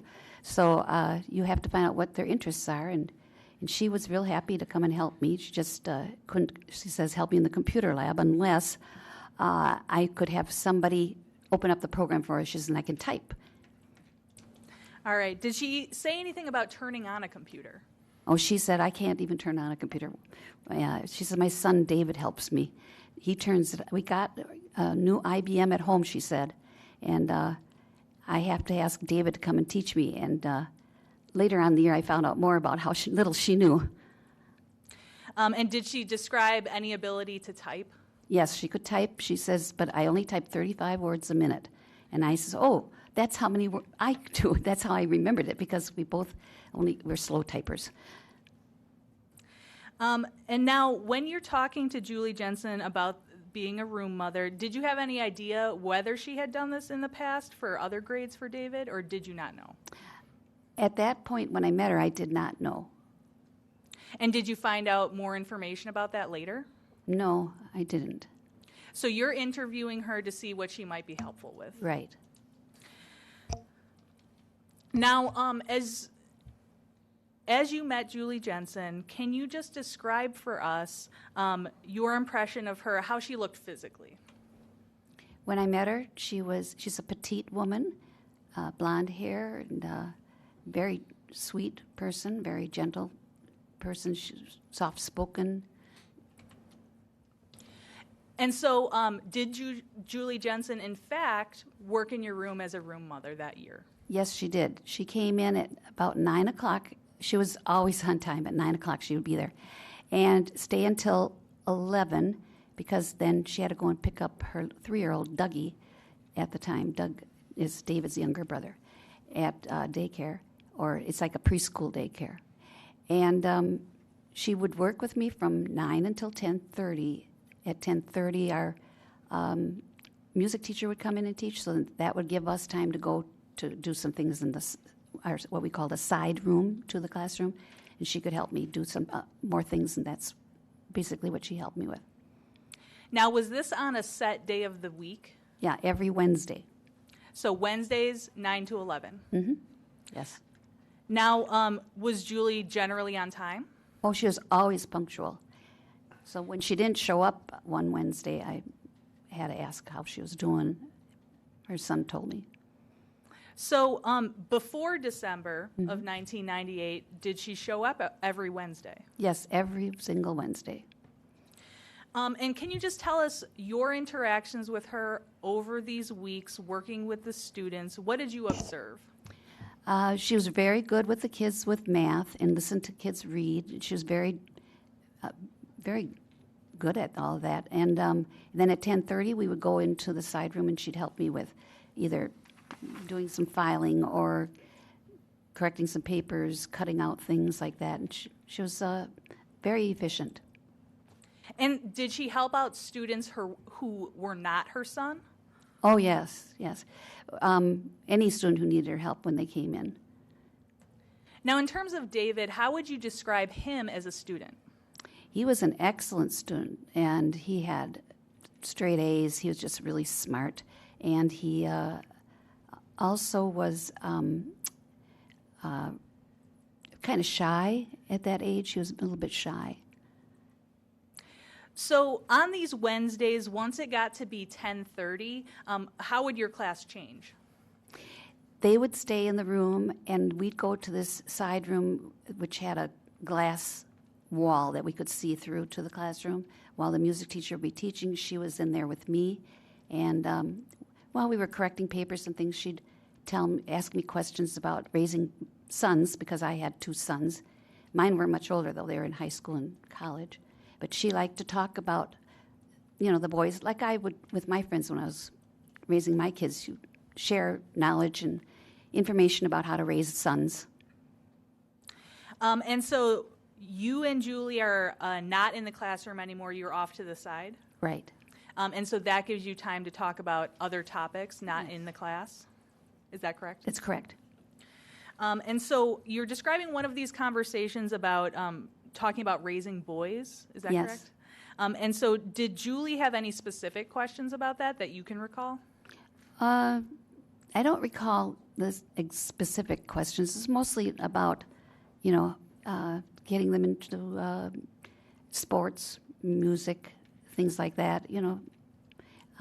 College for the future. How do you save up for college? Things like that. Otherwise, I don't remember anything else.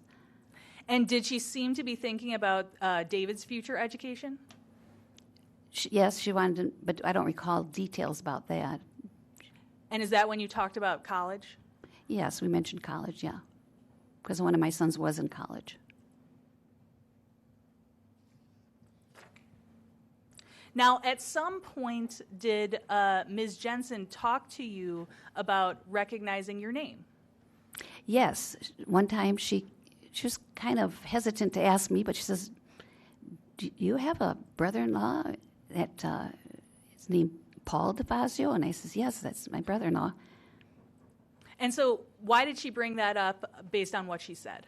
Basically, she was curious because we had the same last name. And then I says, "Well, yes, Paul is a psychotherapist."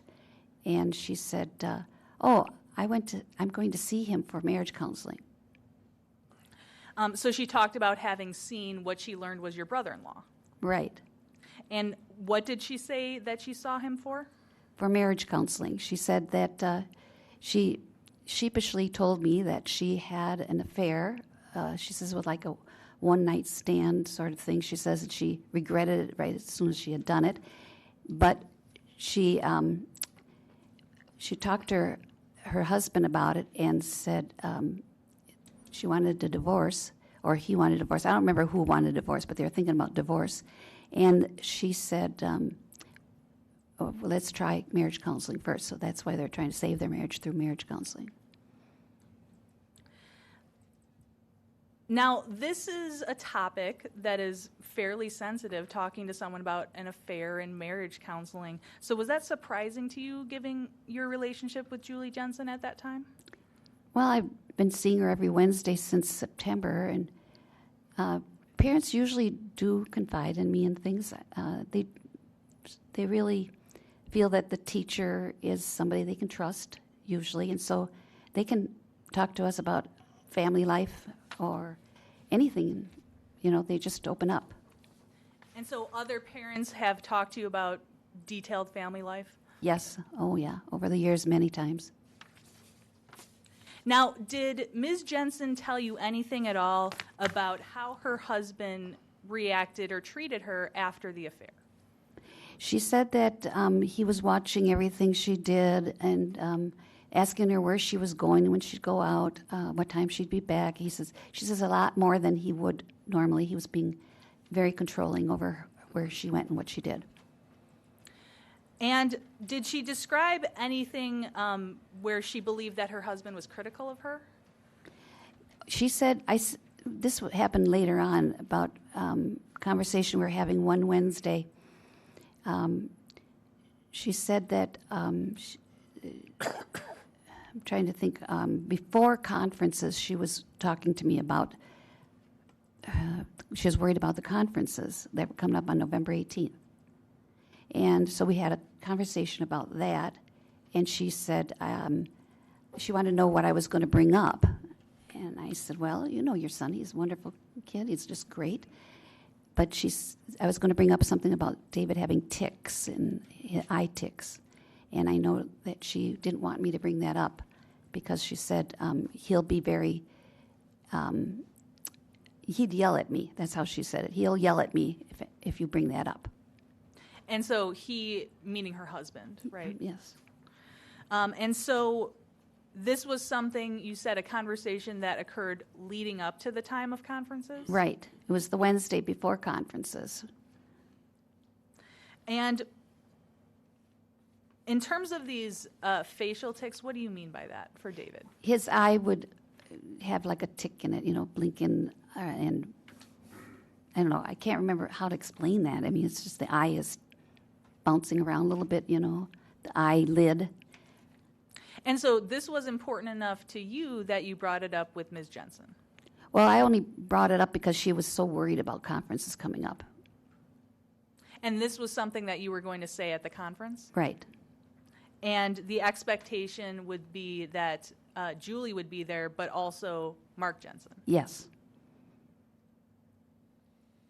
And when Julie was describing to you her concerns about this conference, had she talked about a prior conference she had attended about David? She said when David was in second grade, that conference was fine. They went to the conference. She says he sat there quiet. Mark sat there quietly, and they had a conversation with the teacher. But she says when we got home, he yelled at me and told me I'm a terrible mother and I don't take care of the kids. And I says, well, isn't David a straight-A student in second grade? She says, oh, yeah, he's a good student. But he would nitpick and find some little thing that he'd bring up that came up at the conference and would just yell at her. And so then how did that cause you to react when this conference actually happened? Well, when we had the conference, it was November 18th, I was careful in how I approached anything. I tried to be as positive as I could, which was easy because David was a wonderful student and no behavioral problems. And then I just kind of gently brought the conversation around to the eye tics and said, I think you should take him to a doctor and find out why he's having those eye tics. I says, I'm not a doctor, and you need to have a professional take a look at him. And you said that was November 18th of 1998. Is that accurate? Yes. Okay. And so then, was that a Wednesday, do you recall? Yes, it was. And so then the next time you would have seen Julie Jensen, is that the next week? Yes, on November 25th. She came in at a regular time.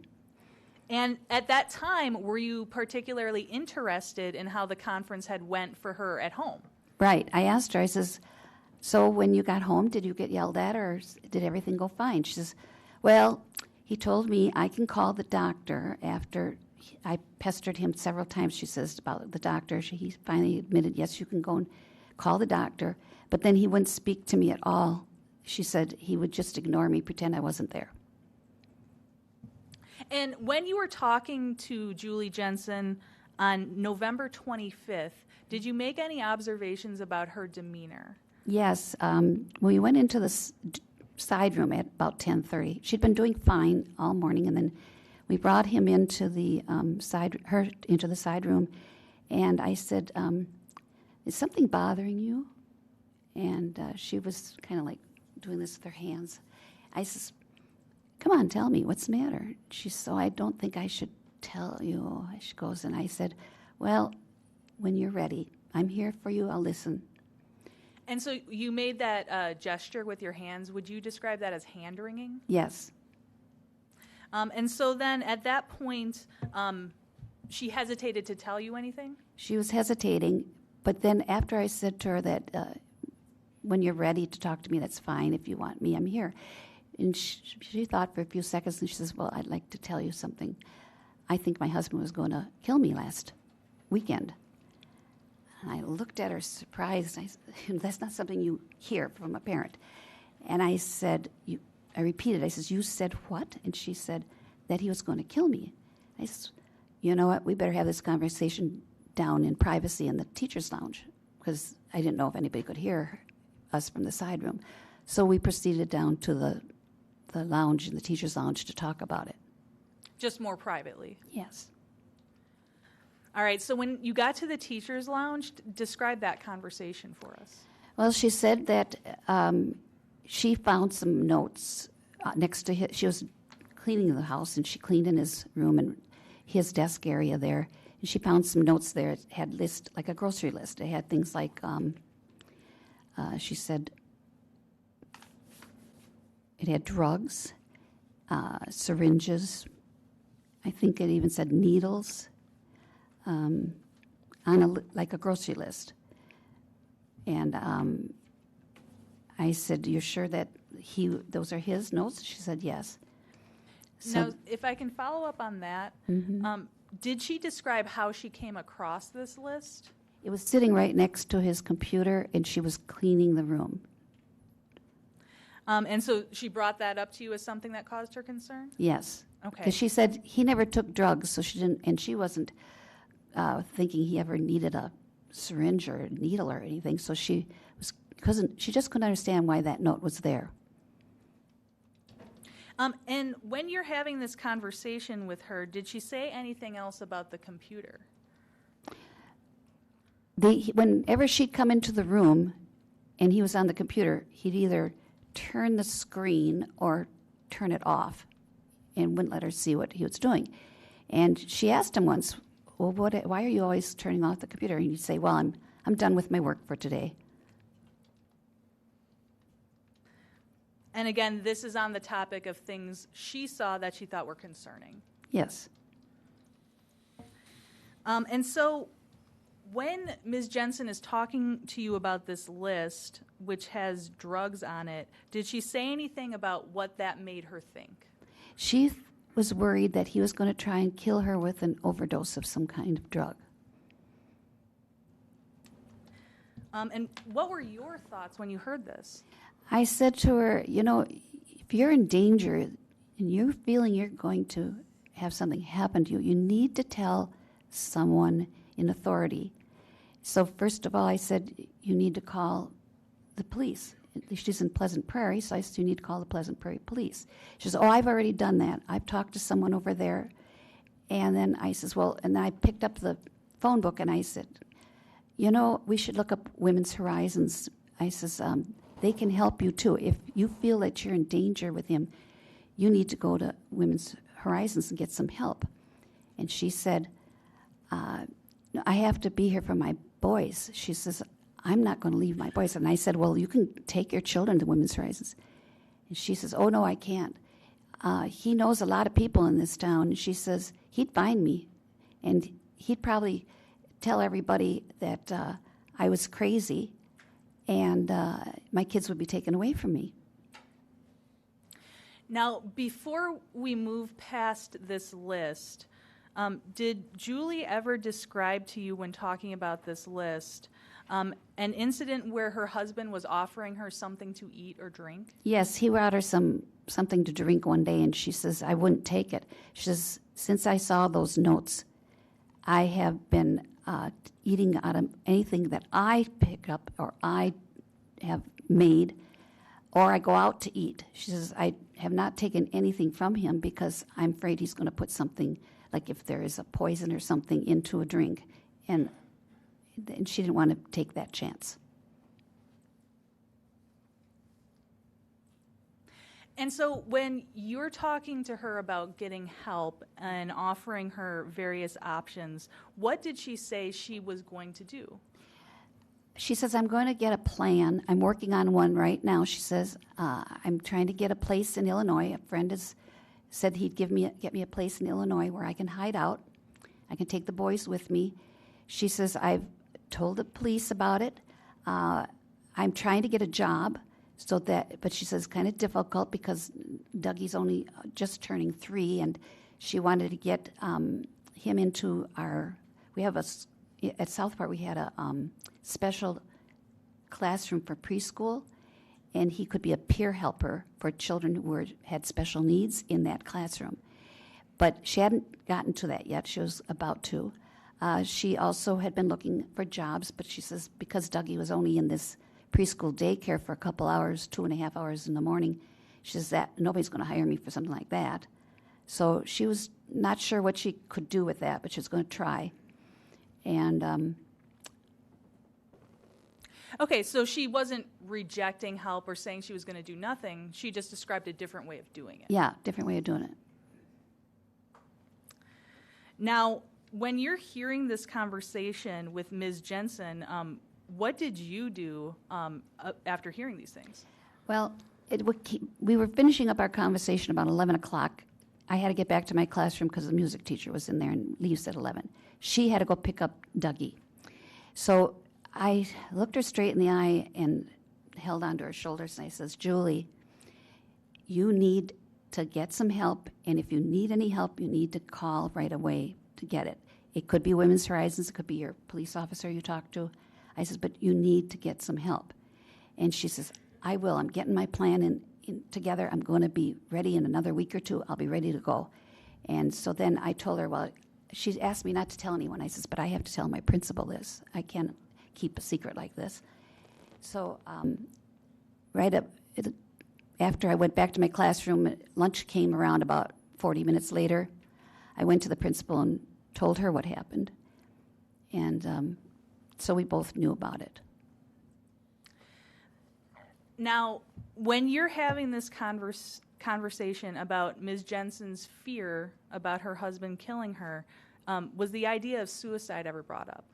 She never mentioned suicide, no. And did she ever say anything to you about whether she would commit suicide? Oh, she said to me that she was doing all of this to protect her relationship with her kids, because she said, I would never leave my children. And she said, I got this plan going so I could take my children. If I don't have a plan, she said, he will just make sure that he gets a good lawyer to say that I'm crazy, and I will not get my kids or even visitation rights. And so did Ms. Jensen ever specifically deny to you that she would commit suicide? Well, I never asked her about suicide at all. We never talked about suicide.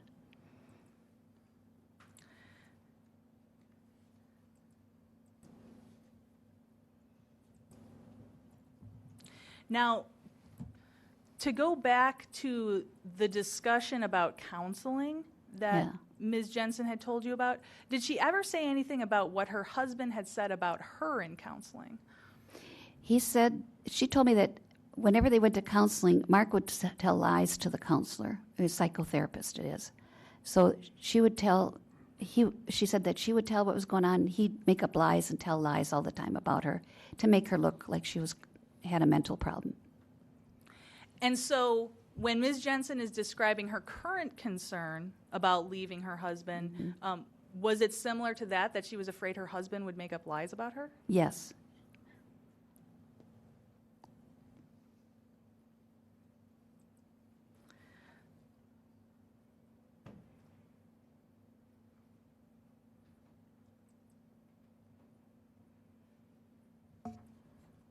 Now, did Ms. Jensen specifically say to you regarding the concerns about her husband making her overdose? Did she ever say to you that she was concerned that he would make it look like a suicide? Yes, that's what she thought. That's why she didn't want to drink anything. She thought for sure he was trying to get her to drink some kind of drug or poison that would kill her.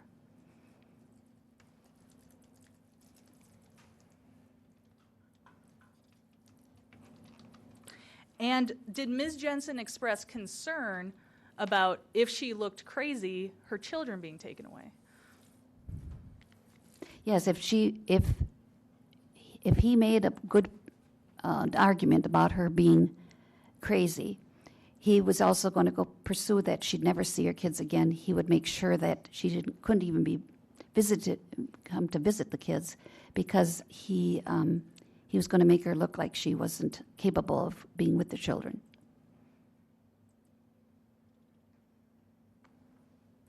Now, did she say anything about whether she would ever leave her children? She said she'd never leave her kids. That's why she didn't want to go to Women's Horizons in the first place.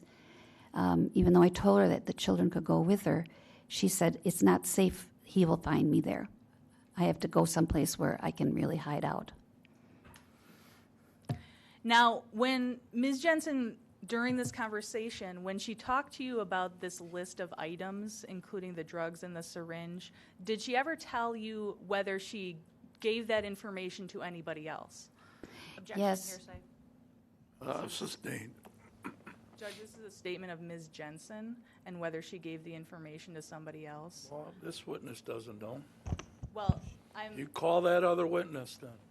So Ms. DeFazio, I am asking you whether Ms. Jensen ever said anything to you about giving this list to someone else. Yes, she said she put it in an envelope and gave it to our neighbor. And I don't know which neighbor, she didn't tell me. She said neighbor. A neighbor.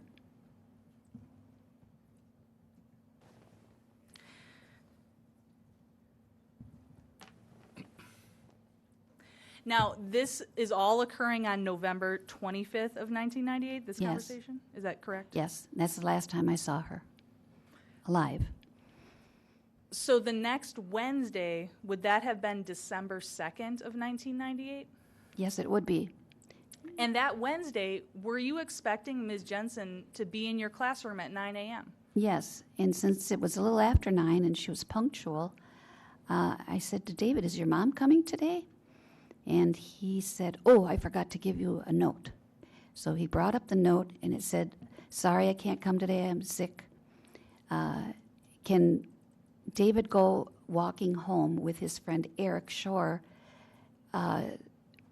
instead of taking the bus tonight? And I said, it said she was sick, so I said to David, David, it says here that she's sick. I says, what kind of sickness does she have? And he says, she's coughing really hard, and my dad won't let me go into... Sorry, ma'am. I'm going to move to strike. This is hearsay. I'm going to strike that answer. So, Judge, it's a statement of a child about his mother's condition. Oh, we didn't get it. You didn't lay that foundation like that. She just made the statement. So if you want to start over, I'll let you start over. Thank you.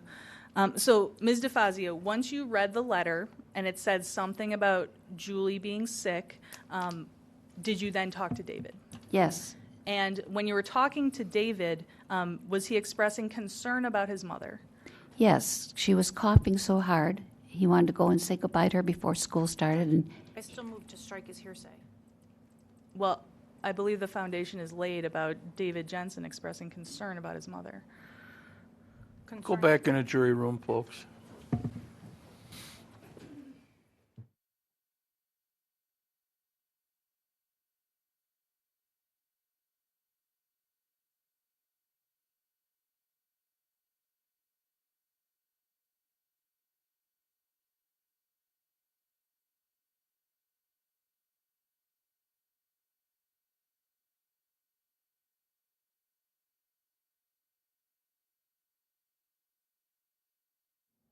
You could just stay there. You're fine. All right, the jury's outside the courtroom. Go ahead, Ms. Krause. What's your objection now? My objection is that it's hearsay, and being concerned is not a exception to the hearsay rule. And they can call David Jensen, who can testify to what he said. We know it's hearsay, so what's the exception? So I believe it's an excited utterance because it's a description by a child of a significant medical condition of his mother, and this would have been within a couple hours of seeing her. And under the law, there's a greater latitude for statements by children being excited utterances. Commonly, it comes up in different kinds of cases, but I believe it would apply to this situation. Well, I know the exception, excited utterance, but I didn't hear anything to tie that up as an excited utterance. I know it's a child that's talking to the teacher, but Okay, so, Judge, are you saying that if there's more information about how David appeared or looked Right. or was expressing this? Okay. so as of now, the objection is sustained. Okay, thank you. Okay. Bring him out.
All right, for now, the objection has been sustained, so go ahead, Ms. McNeil.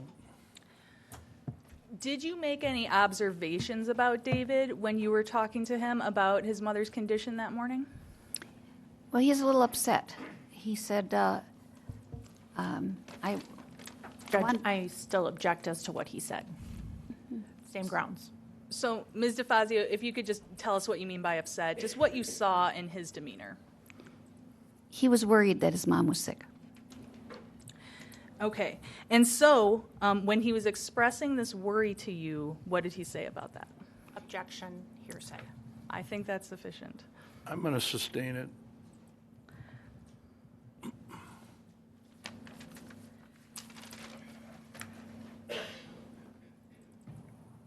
Did David Jensen ever tell you anything that his father had said to him that morning?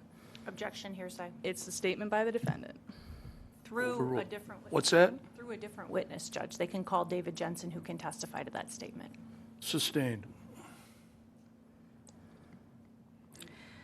Now, that note that you have described indicating that Julie Jensen was sick, did it also say anything about where David Jensen would be going that afternoon? Yes, it asked if David could go home with his friend Eric Shore and walk over to his house instead of taking the bus. And they have to have permission to do that because of, liability, making sure the children are safe. So there has to be a note if a student is not going to their own home. Right, And for David, the note was to go to his friend Eric Shore's house. that's correct. Now, is this something that happened on every Wednesday? That No. David? No, he never went with anyone else before. Okay, so that was an unusual part of the note as well. Yes.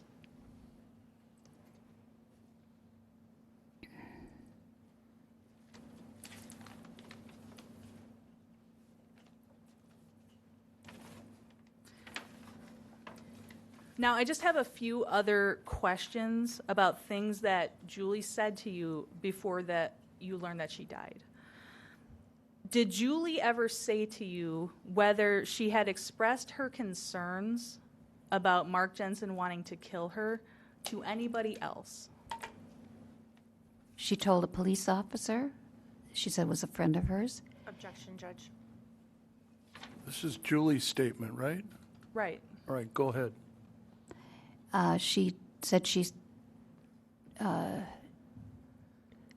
told Lori, or I think her name is Laura, her sister-in-law, and her sister-in-law told her that Move to strike is hearsay. So right now the question is just who did Julie say that she told? So you've mentioned the police officer Yeah. and her sister-in-law. Do you recall anybody else? And her friend, the neighbor. Now, finally, going back to this affair that Julie had, did she ever say anything about how her husband reacted to it?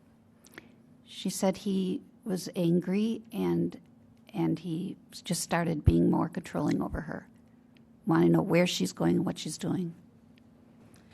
Did she feel that he had ever forgiven her for the affair? I don't know if she said anything about that. Now, regarding that point, would it refresh your recollection to look at a prior statement that you made? No, I don't think so. So if you looked at something you said in the past, that would not refresh your recollection? No, because that was 25 years ago. It's written down that if I said he didn't forgive her, then that's true, but I have no recollection about that. Okay, so regarding your lack of recollection on that issue, I'm going to show you what is a statement from a prior hearing. Okay. Judge, I object. She just testified that it wouldn't refresh her memory. I agree. She just said it's not going to help her. So, Judge, if a witness testifies to lack of recollection, then the hearsay exception would be for the prior testimony of an understand, unavailable witness. But you just said it's not going to help her. Right, but this is not to refresh recollection. This is the prior statement of a witness who now cannot remember. So the You just said it's not going to help her. So Let's move on.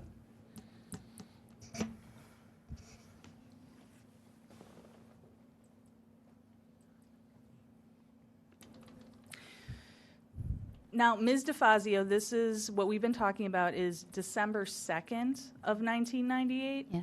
And so did anything in terms of the next couple of days, did you learn that Julie Jensen had died?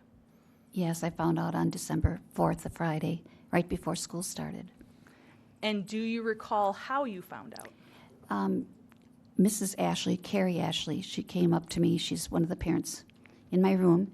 And she came up to me and said, did you hear Julie died? There's a whole bunch of police around the house and yellow caution tape, she said.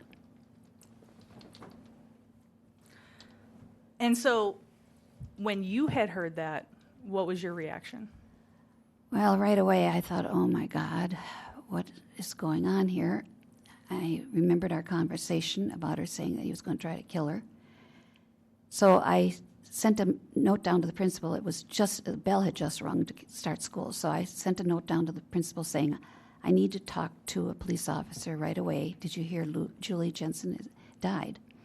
So she arranged for the officer Ratsberg to come in and talk to me after she got somebody to watch my classroom. And so is this something happening that very Friday? Yes. And so after you spoke with Detective Ratsberg, did you also write something about what your recollections were? I did, but he told me to write a general summary because he had taken extensive notes and went through a lot of questioning. And my principal was there too. She took extensive notes. He said, I said to him when he asked me to write the summary, I says, well, do I have to write every single detail I just told you? And he says, no, just write a summary of this, of what you remember about what Julie has told you in your conversations and what she had said to you about her feelings about her husband. And so that's what you did on December 4th of 1998. Is that accurate? That's right. I did it at home.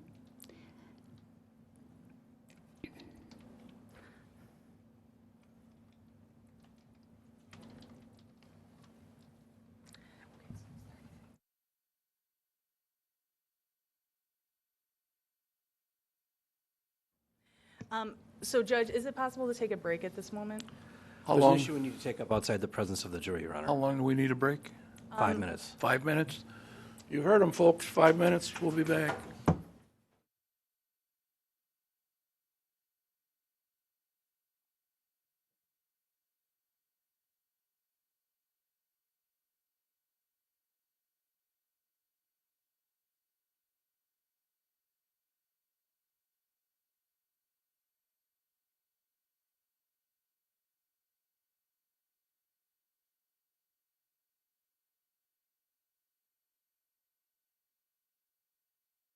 We're in recess.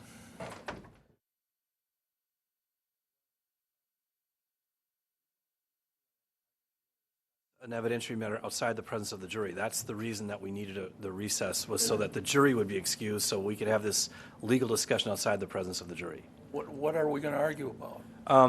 The issue was the court's ruling on the admissibility of the ability to have this witness testify about prior testimony or admit the prior testimony of this witness. I denied it. I know you did, and you Bringing denied the jury back.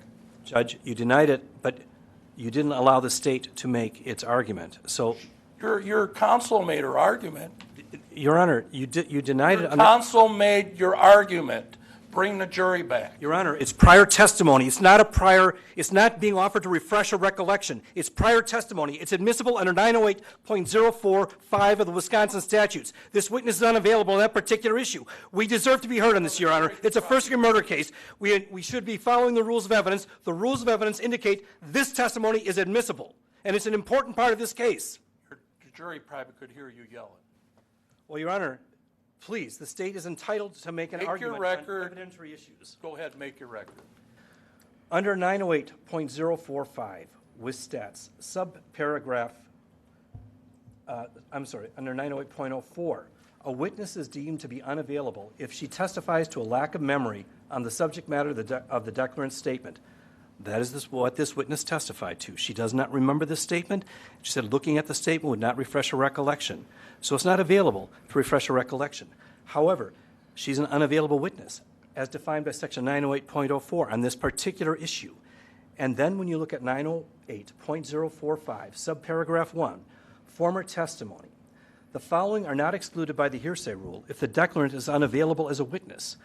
Paragraph 1, former testimony, testimony given as a witness at another hearing of the same or a different proceeding at the instance of or against a party with an opportunity to develop the testimony by direct, cross, or redirect examination with motive and interest similar to those of the party whom now offered.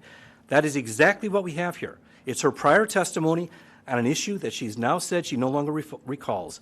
Therefore, her prior testimony is admissible in this proceeding under 908.045, subparagraph 1. Want to say anything? I think And that please don't yell at me. I won't, Judge. I think the issue is that they were attempting to refresh this witness's memory, and she advised everyone that that would not help. That's the concern, is that the prosecution attempted to refresh. That's not the statute that was just discussed. And this witness said, no, I'm sorry, that would not refresh my memory. If they want to impeach their witness with a prior inconsistent statement, that's different, but that's not what they attempted to do. Your Honor, counsel specifically indicated it's prior testimony. That's she indicated that she was offering this as prior testimony. Those were the words right out of her mouth. The words were, will this refresh your memory? Ms. DeFazio said, no. If I show you this testimony, it's not you testified on this day, you gave this answer. That's not the question that was asked. It was, will this refresh your memory? And she said, no. Those are two separate sections of the hearsay. So and then after the witness had persisted in saying it would not refresh her recollection, then Ms. McNeil was going to ask her to read this prior question and this prior answer as prior testimony. And those are the words that she used, prior testimony. And at that point, the court sustained the objection. This is admissible as prior testimony under 908.045, subparagraph 1 of the Wisconsin statutes. And then, Your Honor, with respect to the issue of the statement that the child made to Ms. DeFazio, it is admissible as an excited utterance. I understand the court can rule against us on that point, although we did lay the groundwork under the broad allowance that the courts have developed in the state of Wisconsin and actually across the country about the admission of prior statements by child witnesses. But it's also the Wisconsin Supreme Court in State v. Dorsey said the court should consider the admissibility of children's statements under the residual hearsay exception as well, because there's an intrinsic trustworthiness of small children on such issues.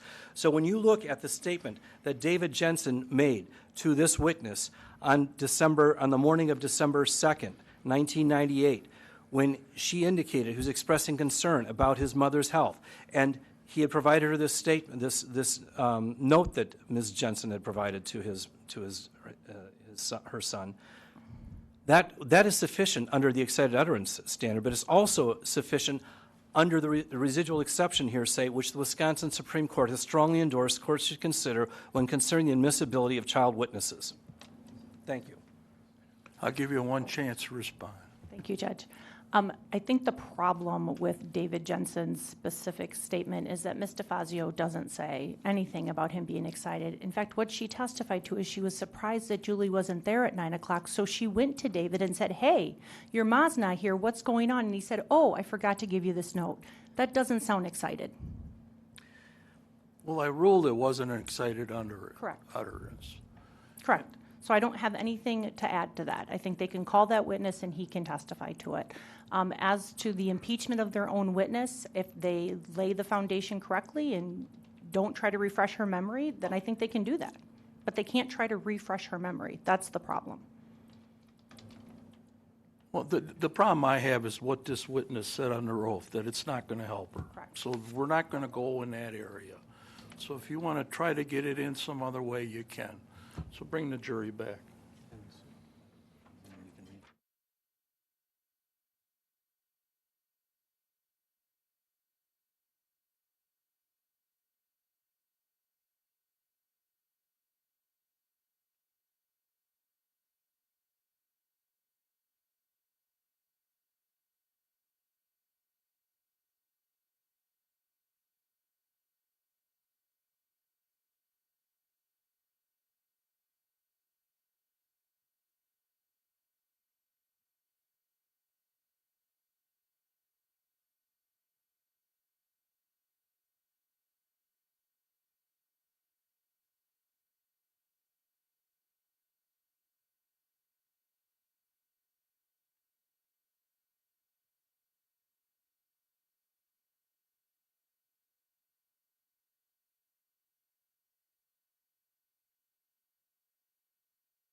All right, the witness is still under oath. Go ahead, Ms. McNeil. So, Ms. DeFazio, you expressed that you did not recall Julie Jensen making any statement about whether her husband had forgiven her for this affair. Is that accurate? Yes. Now, Ms. DeFazio, you have also testified at a prior hearing on these same topics. Is that accurate? Yes. All right, so I would direct the court and counsel's attention to the January 10th, 2008 transcript. I'm referring to page 156. All right, I have to get there. There's only about 1,500 documents on this case. So this is January 10th, 2008. What page? Is there a number? Because each one should be numbered. So this would be document 26-5. Is that what you're looking for? Each one has a number. What was the date of the filing? So the transcript itself is from January 10th of 2008. Let me see if I can find the document number. Each one has a document number.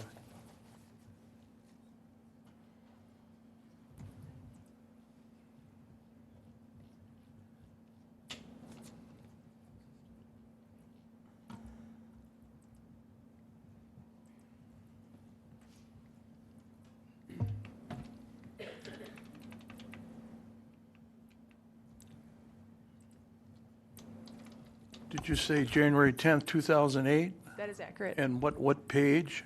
156. 156. And I am referring to lines, let me get the correct lines here. It's right in the middle of that page.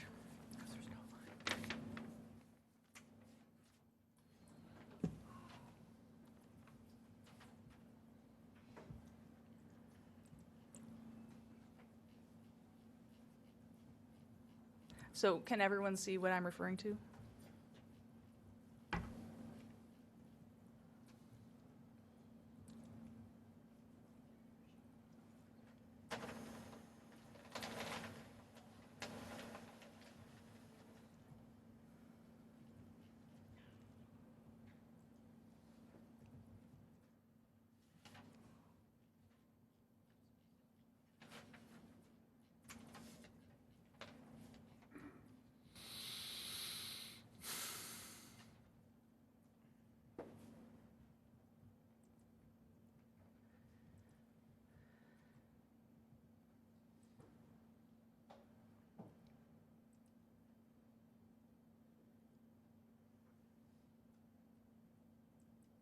All right, go ahead.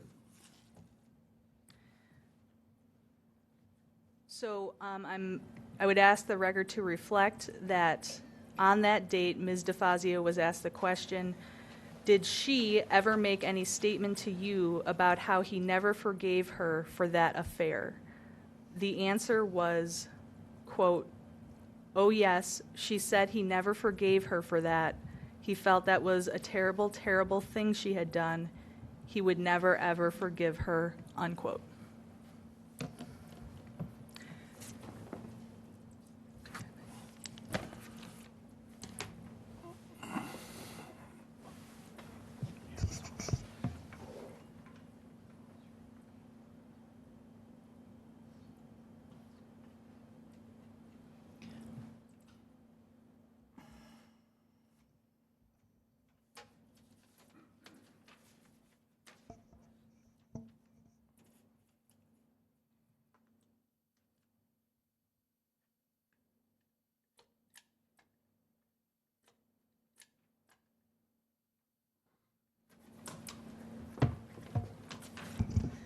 And so I'm just moving that portion of the transcript into evidence.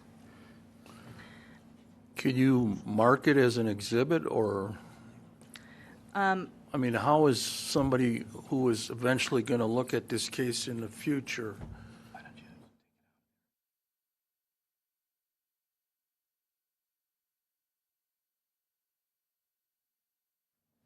It's not going to be easy to find the way it is now in the record, is what I'm saying.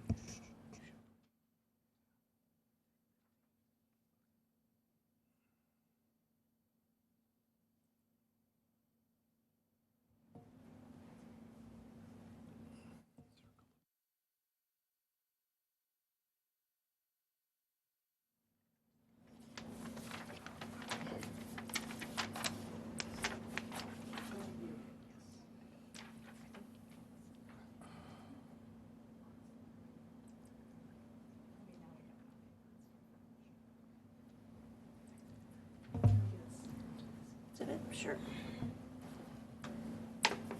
This will be 6. So much stuff here.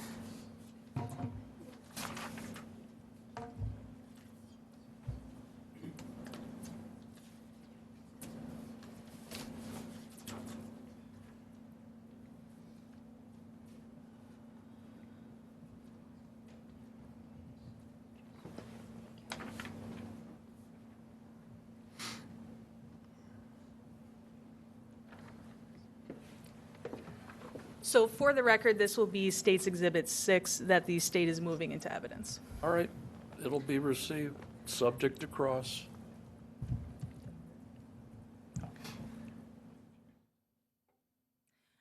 I have no further questions, thank you. Cross-examination. Thank you, Judge. Ms. DeFazio, I want to talk to you about some of the statements that you said you had discussed with Julie Jensen. Okay? You said that Julie Jensen said her husband knew a lot of people. Yes, And you knew that Mr. Jensen was a businessman. yes, Did you know he was a stockbroker? yes, And he lived in Kenosha yes. and worked in Racine. I didn't know where his office was. You just knew the type of work that he did. Yes, You also knew that Ms. Jensen knew a lot of people. I didn't know Did you know that. she grew up in Kenosha? Yes, I did know she grew up in Kenosha. Went to school in Kenosha? We didn't ever talk about her schooling.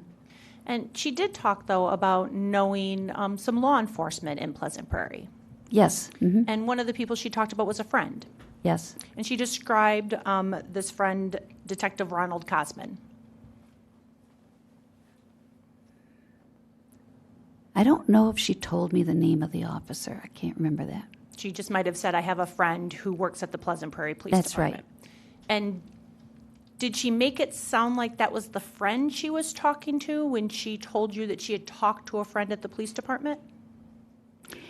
She said that was one person she had told. She called him a friend, and I think she called her neighbor a friend. Thank you. You also testified that she said Mark was controlling Yes. and that he became controlling after the affair. Yes. And one of the ways that she was controlling, or that Mark was controlling, is he didn't want her to get a job. That's correct. She told you she wanted to get a job, Yes. but Mark wouldn't let her get a job. Right. She said another way that he was controlling was Douglas being in daycare.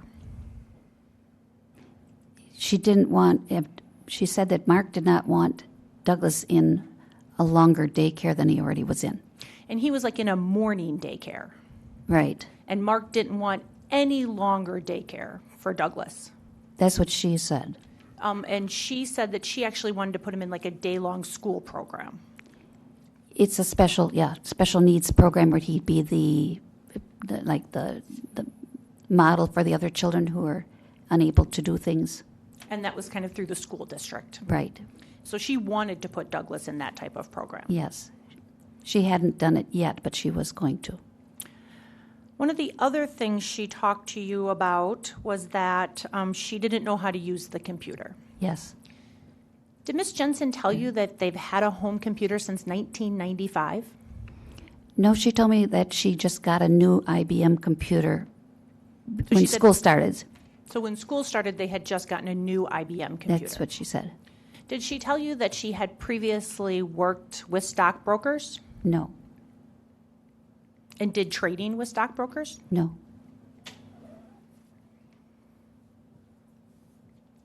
Another thing she told you is that when she would come into the home computer room, Mr. Jensen would cover up the screen. Yes.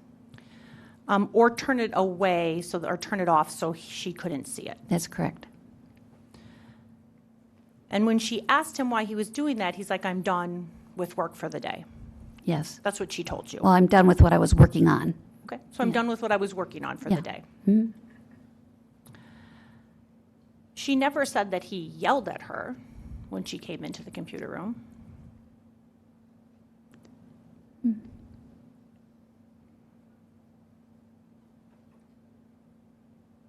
No, I don't think she used the word yell at that time. She also never told you that he'd just leave the computer on so she could randomly come upon whatever was on the screen.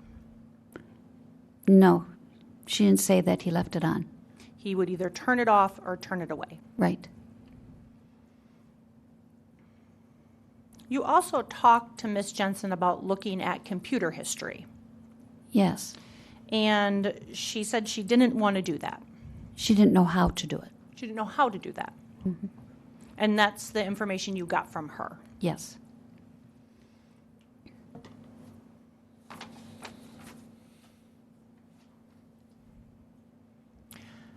You never had a conversation with Mr. Jensen about any of your concerns. No, I did not. You never had a conversation with Mr. Jensen outside of the parent-teacher conference. That's correct. So I want to talk to you a little bit about the source of the information that you kind of got as it related to the Jensens. The source of Ms. Jensen not being able to use the computer was she told you that she couldn't. Yes, and her son also told me that. And He said David told her, there's a day in school where we were talking about going into things in the computer, and David said, he was talking out of turn, which is, I say children should wait their turn, but he blurted out, oh, Mom doesn't know how to use a computer. I'm teaching her how. She doesn't even know how to turn it on. So David was basically saying that he was teaching her how to use it. Yes. And this was in that school year. Right. Then we had a discussion since the other students heard him say that, I turned to the students, I said, well, do you have parents that don't know how to use a computer also? And they all raised their hands or said yes, because at that time, having a home computer was a new idea. And you weren't aware that the Jensens have actually had a home computer since 1995? No, And you weren't aware that Julie Jensen used a Quicken program on a computer to balance their checkbook? no, I do not. She never talked to you about that? No, Never gave you that information? no, I did not get that information. Sorry, ma'am. Your relationship with Julie Jensen started in September of 1998. Well, the open house was August 31st or something, so it was end of August and September, yeah. Right before school started? Right. You had never met her prior to that? Right. Never had conversations with her prior to that? Correct.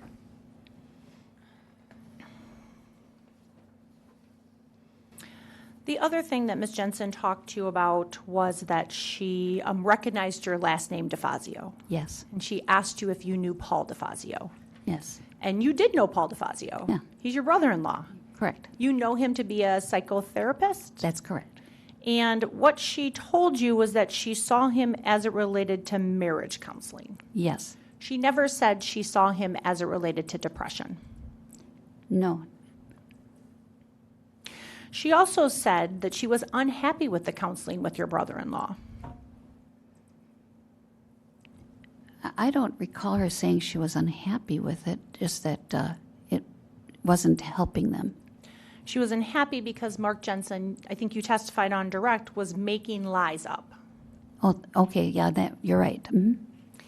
And one of the things she was worried about was that Mark Jensen was going to make her look crazy. Yes. And that was like in 1991.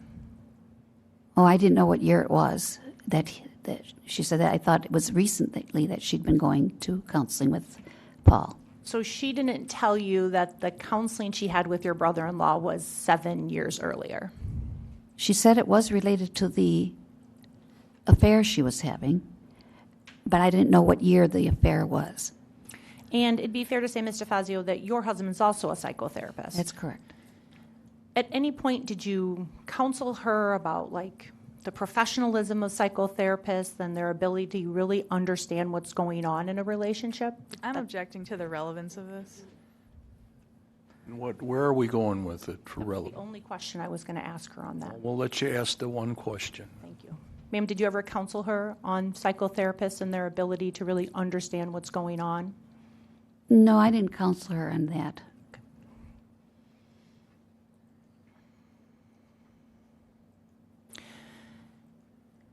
During the conversation, I think you said this conversation was on November 25th, Yes. and that was the conversation that you had about DeFazio and brother-in-law and all of No, that. the DeFazio she mentioned to me back in October or September. It was earlier on.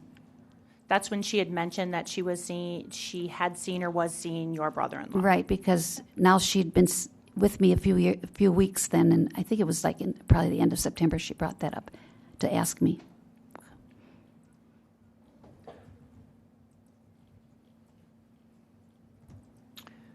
One of the things she did talk to you about is that she had an affair, Yes, and she told her husband about it, yes, and there was a conversation about them having a divorce.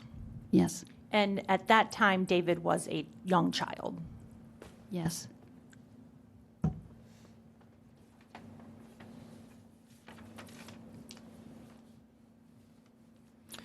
Ms. Jensen didn't tell you that she had previously been treated for depression. No, we never talked about depression. And in November, during these conversations, she actually never told you about seeing a family doctor about depression. I'm objecting. It doesn't align with the time frame that. I'll be more specific. Go ahead, rephrase the question. After August 31st of 1998, Ms. Jensen did not tell you that she had been seeing her medical doctor and discussed concerns about depression. Not that I recall, no. I don't remember ever having a conversation about depression with her.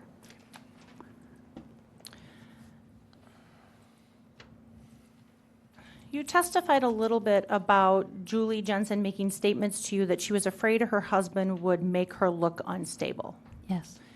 And she was afraid of losing her children if her husband made her look unstable. Yes. Again, this information came from Julie Jensen. Yes. Mr. Jensen never said this to you. No.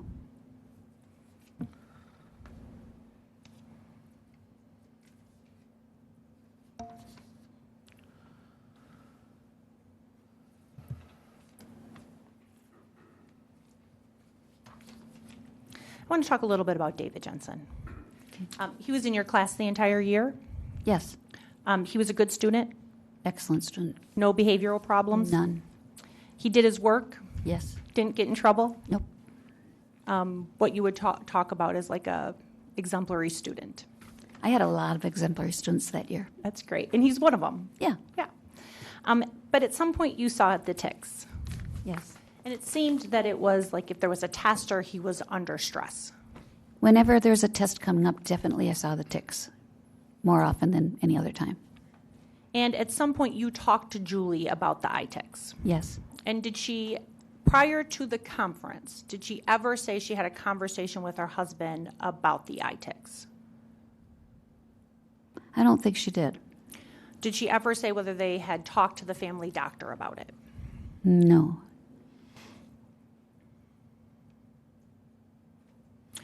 And what she told you, though, is that she was concerned about you bringing it up at the conference That's correct. because of something that happened at a second grade conference for David, When she got home, something had happened, yes, that he got upset. based upon something that was said at the second grade conference. Correct. Did you ever talk to the second grade teacher about issues that David might have No, had? I did not. You also continued to teach David Jensen after Miss Jensen passed away. Yes. And at some point in early 1999, just a month or two after Miss Jensen passed away, David Jensen's tics started to diminish. Yes. And by the end of the school year, they were very slight. Correct. Would it be fair to say that it was a sharp contrast between what you saw between September and November of 1998? I wouldn't say a sharp, no. It was something gradual. I meant the difference between the end of the school year and the beginning of the school year. Was there a contrast there? Could you tell the difference? A slight difference, yes. And do you know whether he was ever treated for those tics medically? After that conference, we never talked about the tics again, except to say that Mark gave her permission to call the doctor and to get an appointment so that they could discuss the tics. But David Jensen continued to be in your classroom. Yes. You would have continued to have conversations with Mark Jensen about his child. I never called the home to talk to Mark. He never came to school except for the conference. But if you had seen the tics continue, I didn't have really much of a chance because that was the last time I saw her was November 25th. I meant after Miss Jensen's death, you would have continued to teach and have contact with Mr. Jensen. He never contacted me after that. The only time was at the wake. I talked to him. And my question is, you don't know if David Jensen ever received medical treatment for the tics. No, because the conversation was not ever brought up again because I didn't see Mr. Jensen. Okay, thank you.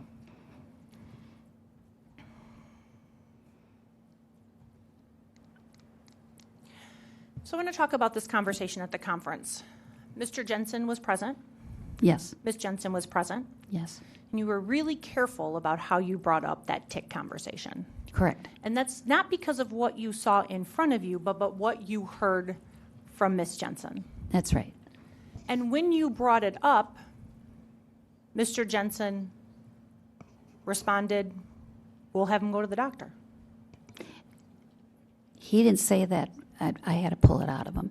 When we were at the conference, he was very silent and didn't converse with me at all. When I was, usually when you have parent-teacher conference, there's a two-way street and you're talking to both parents.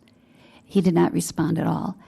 So then when the tic question came up, or problem came up, I looked at him to see what his response was, and he still just sat there. And then I finally, after we were almost at the end of the conference, I looked at him straight in the eye and I said, "So are you going to take him to a doctor about the tics?"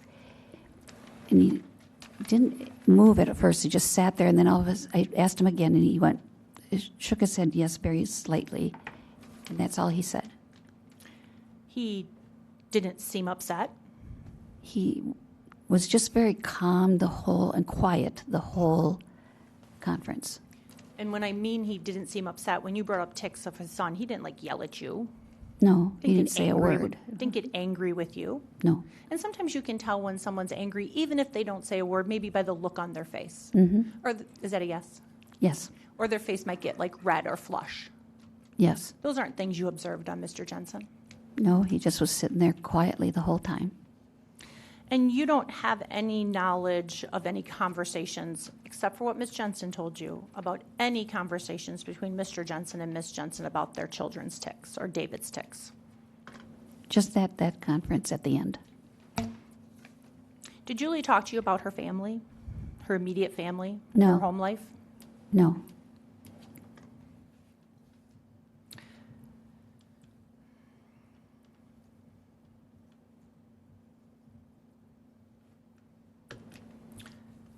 On December 2nd, you realized Julie Jensen had not come to school at the 9 o'clock that she generally shows up at.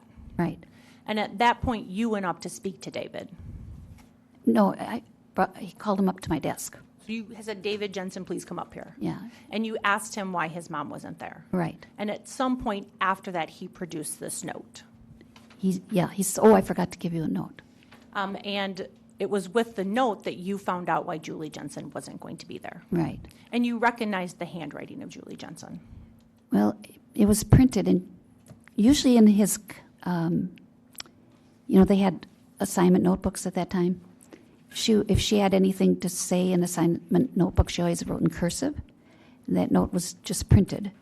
You recognized the handwriting. I figured it was her because I didn't know any better. Ma'am, you already testified that you gave a statement on December 4th, 1998. Correct? Yes. You spoke to Detective Ratzberg? Yes, I spoke to Dr. Rask. And you testified on direct that you, after speaking to Detective Ratzberg, he asked you to write up a summary of what you remembered. Right. And one of the things you did write in your summary was about Julie Jensen's handwriting. He had asked me if I thought it was her handwriting.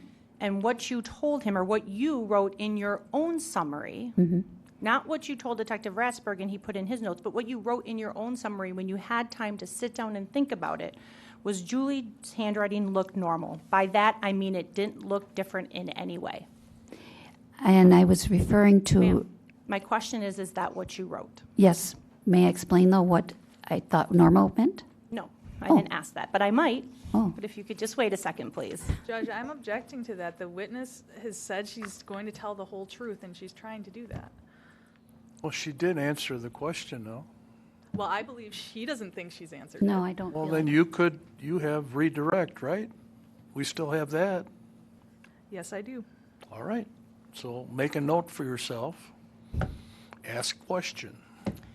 Ma'am, you also testified on August 30th of 2007. If that's the correct date, The I first don't- time you testified in this case. Okay, was that the date? Yes. And on page 4, line 18, I don't know the document number, Judge. Is it marked as an exhibit? It's not, because I'm just going to cross her on it. All right, let me, any idea when it was filed?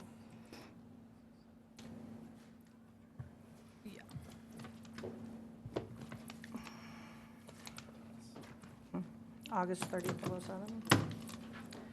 Counselor, did you say August 30th? Yeah. August 30th of what year? Is it 07. 07? 2007, Judge.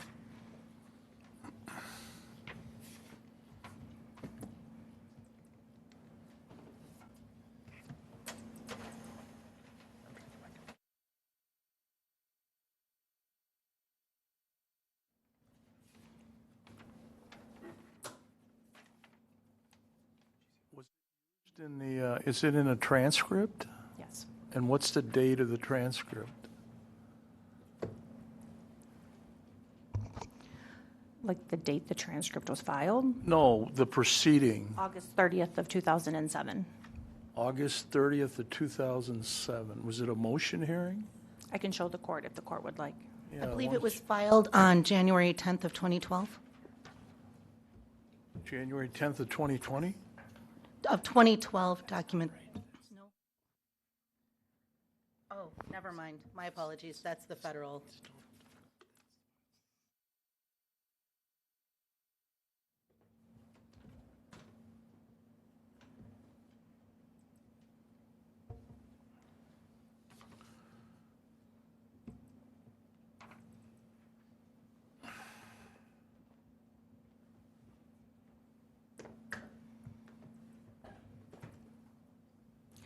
Ma'am, you were asked, and the handwriting looked normal-like, and you answered right, like it had looked before. Your answer was yes. Okay, I don't remember, but normal to me meant I thought if she was sick, when I'm sick, I don't write as clearly and nicely as I would if I'm sick. It didn't look shaky to you? Right. She was coherent in the note? The note looked like it was easily to be read, very simple. Gave directions on where she wanted her son to go after school? Yeah, if she wrote it. And what child she wanted her son to go home with? Correct. And after you received the note, you didn't, Ms. Jensen, No, didn't call her on the phone? no, didn't have time.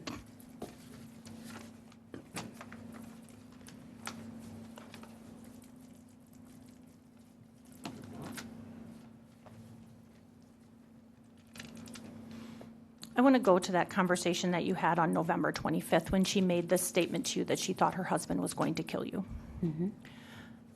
Okay? Yes, okay, At some point, she said that she saw a list yes, just sitting out next to the computer. yes, And on that list, it had information, or it listed drugs yes, and syringes. yes. And I think today you added needles. Yeah, I remember that she had said needles. I don't remember putting that in my summary, though. And she said that her husband doesn't use drugs. That's correct. At least she didn't think he did, she said. Did she talk to you about his use of prescription drugs? No,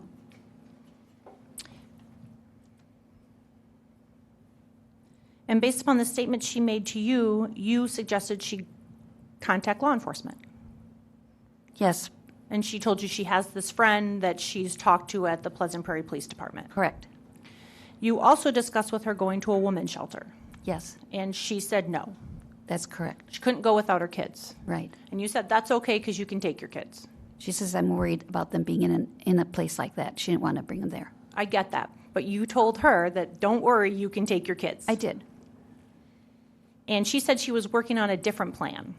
Yes, And that plan was offered by a friend. yes, And that was for her to go someplace to hide out. correct. She didn't have the place yet. No, he The friend said was still working on it. was working on it, and it was going to be in Illinois, she said. And they were going to find a place in a week or two. Correct. She also said that, I'm sorry, ma'am. Did she tell you that her friend had offered her money? No, Did she tell you that her friend had already offered her a place and she turned them down? no,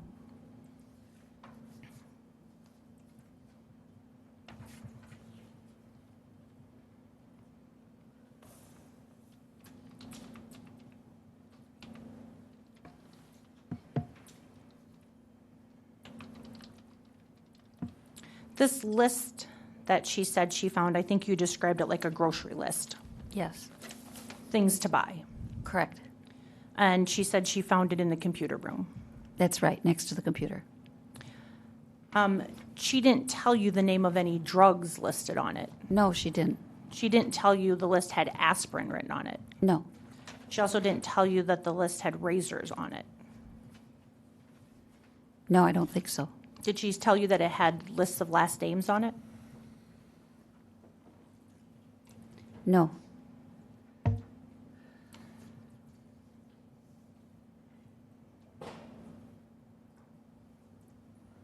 And when she was talking to you during these kind of confidant meetings that you had in the Side room. side room. Yeah. She didn't tell you she had gone to nursing school previously. No, not that I recall.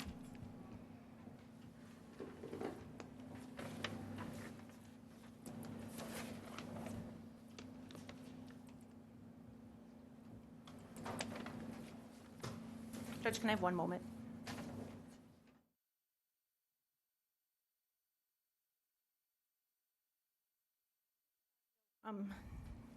I just want to touch base on one of the concerns that Julie talked to you about on November 25th. She said that she was really worried Mark Jensen was going to have her seen as crazy Yes, and unstable, yes, and as if she had mental problems. correct.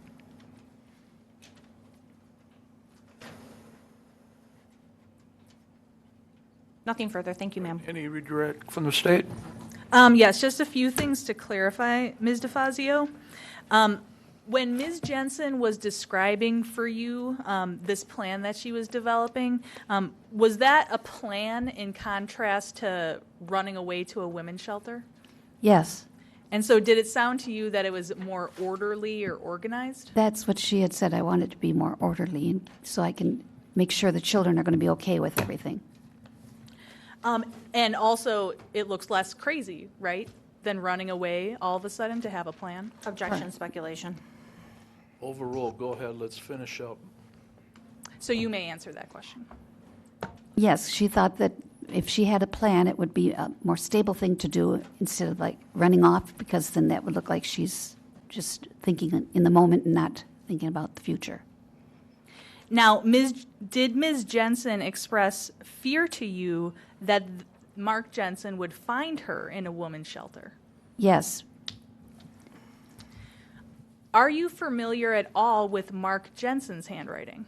no, Now, it sounded like you wished to explain yourself when you were questioned about whether what your description of Ms. Jensen's handwriting or the handwriting you saw on December 2nd in that note.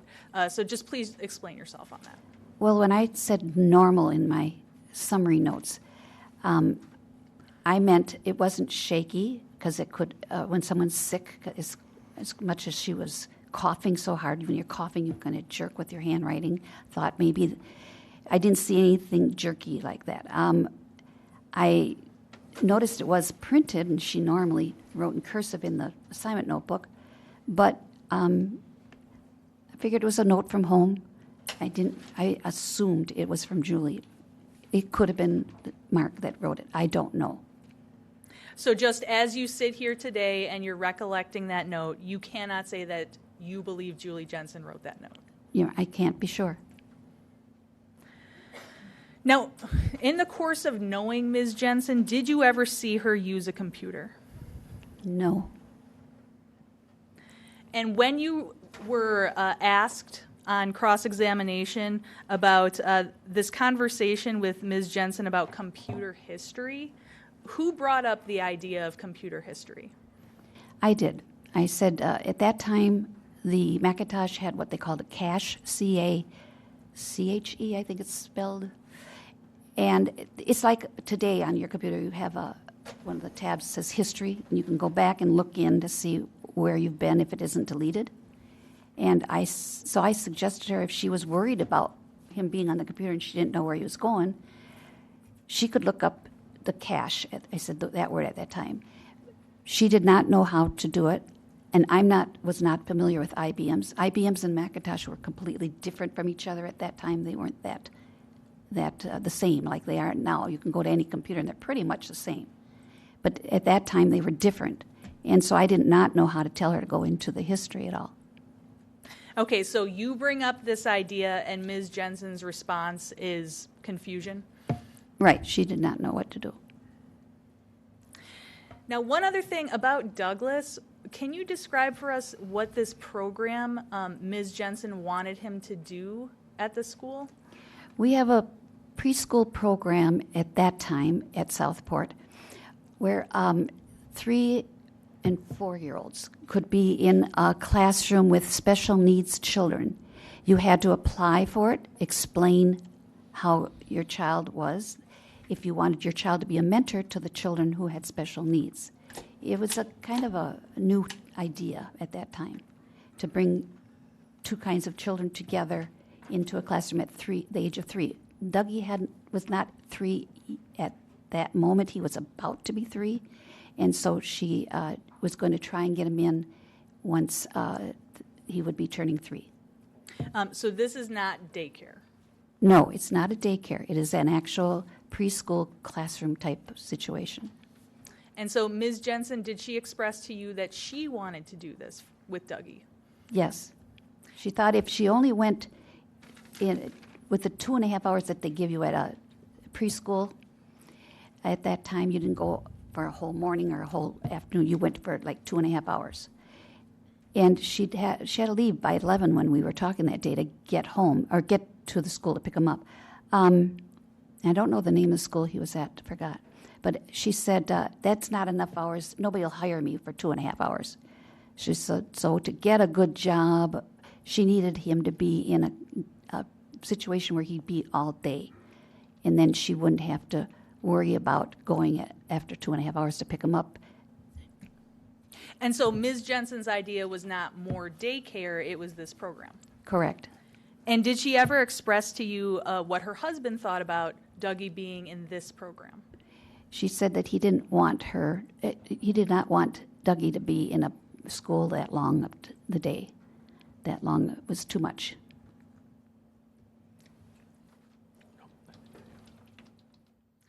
I have no further questions, thank you. Recross? Very quickly.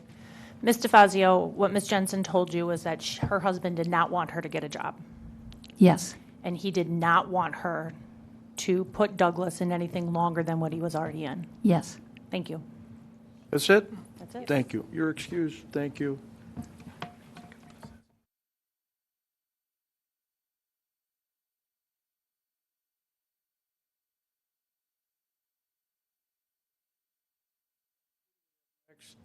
Your Honor, there's an issue that the state would request we be allowed to take up outside the presence of the jury before the next witness is called. We'll take our break then. We'll bring you back at 3 o'clock, okay?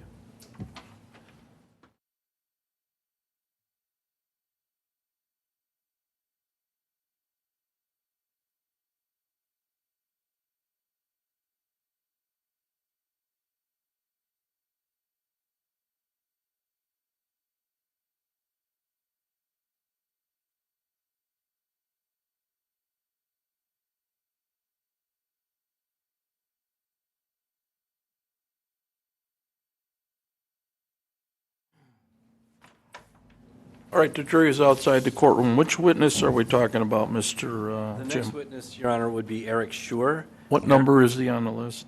I'll get his number. 65. 55? 65, Your Honor. 65. All right, I got him. It says Eric Schuler, Charleston, South Carolina. Yes, but in 1998, Your Honor, he was David Jensen's best friend in the 3rd grade in Mrs. DeFazio's class. And the reason I wanted to take this up outside the presence of the jury because there's an issue has come up about the admissibility of David's statements to various people in and around the first part of December. And so I wanted to explain the state's theory of the admissibility of David's statements before I put Eric Schur on the stand. So he is here to testify. Eric Schur is here to testify, yes. David Jensen, to our knowledge, is not here. This statement, this conversation between Eric Schur and David Jensen occurred, according to Eric Schur, either on the morning of December 2nd or the morning of December 3rd. But according to Mrs. Schur, she believed the conversation occurred on the morning of December 3rd. And the conversation was something like this. David had come to school and he was telling Eric, his best friend, that his mother was sick and his dad wouldn't take her to the hospital. And David demonstrated to Eric how his mother was breathing, and he gave a deep, rasping breathing sound. It's something like this. Now, at the time of the last trial, there was an objection on hearsay grounds, and it was overruled on hearsay grounds. Even though Eric Schur didn't testify that David appeared upset or anything like that, it was the Judge Schrader at that time was admissible as an excited utterance nonetheless, given the greater latitude standard that applies to children. Since that time, Your Honor, there's been a United States Supreme Court decision about statements that children make. That's called Ohio versus Clark. That addresses the Confrontation Clause issues. And then there's been a Wisconsin Supreme Court decision called State versus Mercado, and that deals with applying the residual hearsay exception to the statements of small children. In Mercado, it was a sexual assault case, and the children were aged 4 to 7 years of age. And so we go first to Section 908.0. Section 908. I'm just going to stop you. Did this court talk about an excited utterance in that decision? That you're No, they talked about the exception under the residual hearsay rule. okay. That's what I want to know. Section 908.03 reads that the following are not excluded by the hearsay rule, even though the declarant is available as a witness. And then you go down to sub 24.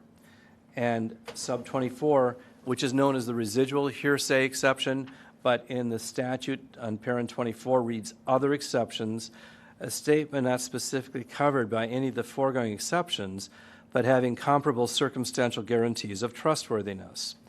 Now, the Wisconsin Supreme Court in State v. Mercado, 2021 Wis. 2nd 296, and the Northwestern site is 953 Northwest 2nd 337. Now, at page 350 of the Northwest version of this decision, the Wisconsin Supreme Court addressed the applicability of the residual hearsay exception to the statements of children. And it's sub D of the decision. Actually, that starts at 349. And 349 paragraph 54. They're talking about the child's statement at a video recording, but what they say is, we address the admissibility of NG's video recording under the residual hearsay exception 908.03 sub 24 with stats. And then in determining the admissibility of a statement by a child under the residual hearsay exception, the court applied the following 5 factors. And they indicate we have set up 5 factors that the court looked to in determining whether a video recording of the child's statement meets circumstantial guarantees of trustworthiness. First, the attributes of the child making the statement should be examined, including age, ability to communicate verbally, to comprehend the statements or questions to others, to know the difference between truth and falsehood, and any fear of punishment, retribution, such as close familial relationship with the defendant expressed by the child, which might affect the child's method of articulation or motivation to tell the truth. Second, the court should examine the person to whom the statement was made, focusing on the person's relationship with the child, whether that relationship might have an impact upon the statement's trustworthiness, and any motivation of the recipient of the statement to fabricate or distort its contents.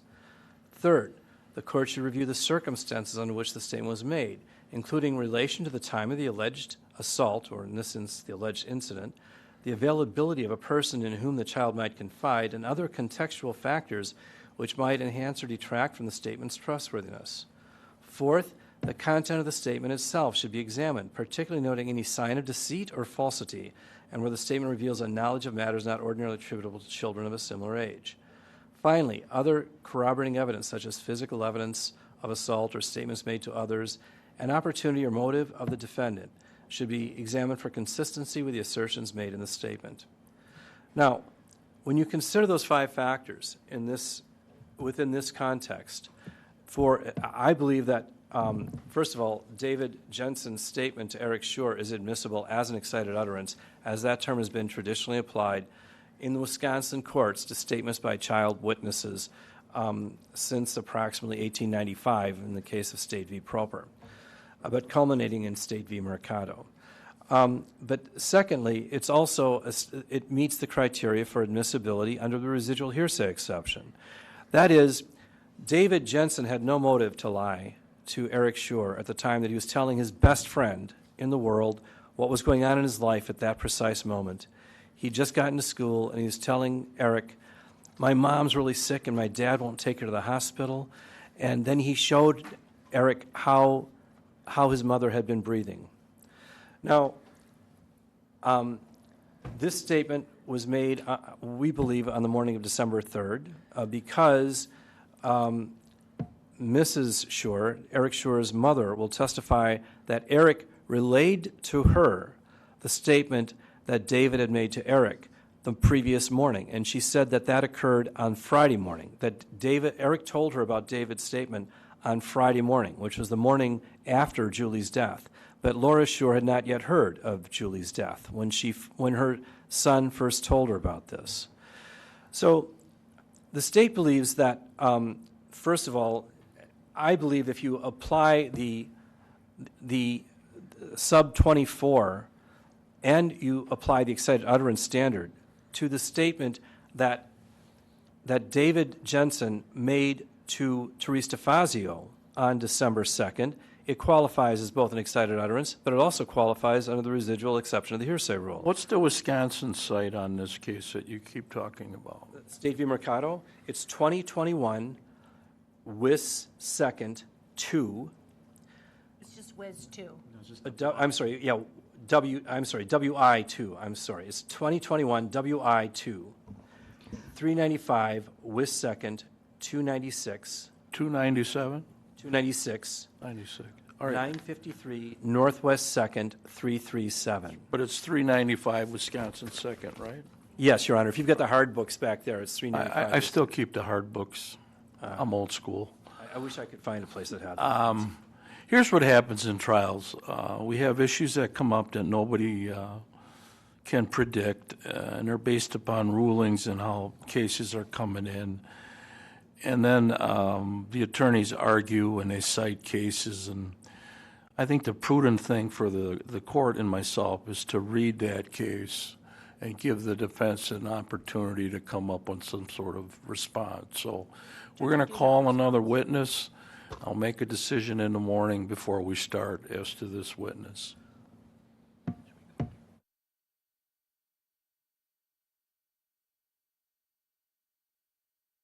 So, Judge, then this does affect our plan because this affects two different witnesses. So what we would like to do is we have one other live witness who we can call right now, and then I think we should probably get into the videos that we can play. That'd be wonderful. Okay, and so I think we should probably just address this before we bring the jury back in. We have a proposed instruction to read to the jury before the videos. Have you shown it to the defense? Is there any objection? No. Can I have the instruction? Absolutely. So do we have it printed? It's right here. Okay. Is it printed? Copy, right? That's our copy? Yeah. It's written out? Read my handwriting. He gave me one. Okay, here's another one. All right, so we have an agreement, what I read to the jury before you're going to do the video testimony, correct? Yes. All right. That is accurate, and Judge, I would just like to, because our next witness I think is not very long. So what I would like is to technically make sure it's going to play. Sure, because we got to take our break yet. I mean, I'm not a camel. Okay. It was out on the record, Your Honor. So we'll take a break and you could work on the video. When will we be back, Your Honor? We'll give you 10 minutes, 10 after 3.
Miss?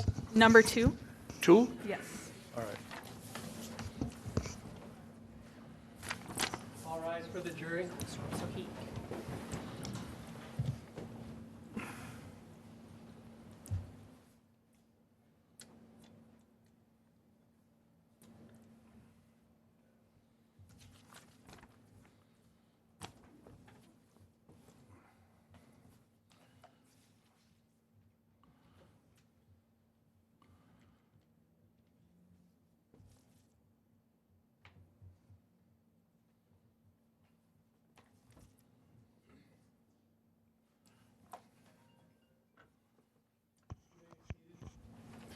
All right, we're back on the record on Mark Jensen. The appearances are the same. The jury is back in the courtroom. Sorry for the longer delay, but we were working out here when you were in the back. I just want you to know that.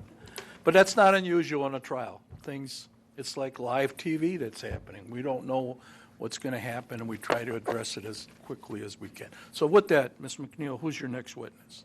The state calls Carrie Ashley. All right.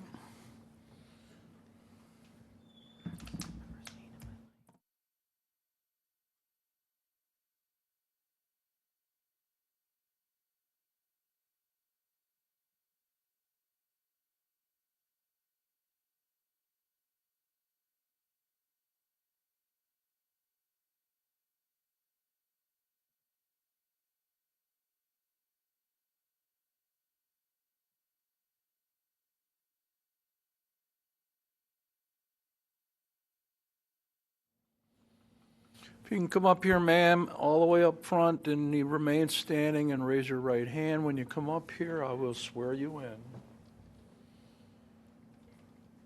You solemnly swear the testimony is meant to be the truth, whole truth, nothing but the truth, so help you God? Thank you. Try to get as close as you can to the microphone. Spell your first and last name for the reporter. Carrie, Ashley, Ashley. Thank you. Go ahead, Ms. McNeil. Ms. Ashley, can you tell us, back in 1998, where were you living? I was living 9025 Lakeshore Drive in Pleasant Prairie. Okay, and is that in Kenosha County, Wisconsin? Yes, it is. Now, is that sometimes called the Carroll Beach neighborhood? Yes. And is that located near Lake Michigan? Yes, we live directly on Lake Michigan. So if you walk too far in your backyard, you're in the lake? Yes. Now, can you tell us about, by 1998, how long had you lived there? We moved in spring of 1992. So when you moved into this Carroll Beach neighborhood, did you meet a person by the name of Julie Jensen? Shortly after we moved, yes. She came over to introduce herself. And where did Ms. Jensen live in relationship to you? Directly across the street. And so is it correct that she was living in her home before you lived in your home? Yes. And when you moved in, you said she introduced herself? Yes. And so during this time period that we're talking about, from 1992 when you moved in until the end of 1998, how frequently would you see Julie Jensen? We were in the same book club, so every month, and our sons were good friends, both in the same classes at school, same age, and then so whenever they had play dates and whenever we were outside playing with our kids and we saw each other outside, we would join each other. So I guess it would depend on the time of year, a lot more frequently in summer when everyone was outside.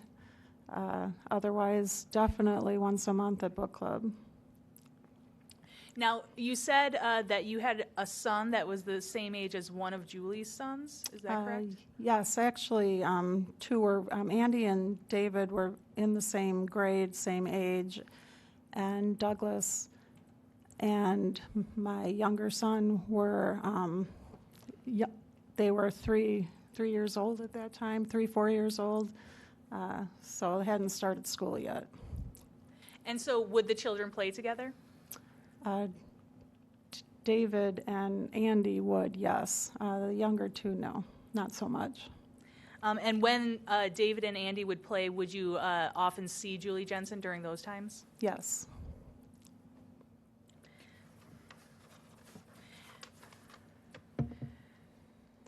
And just to be clear, your son Andy, did he go to Southport Elementary School? Yes, he did.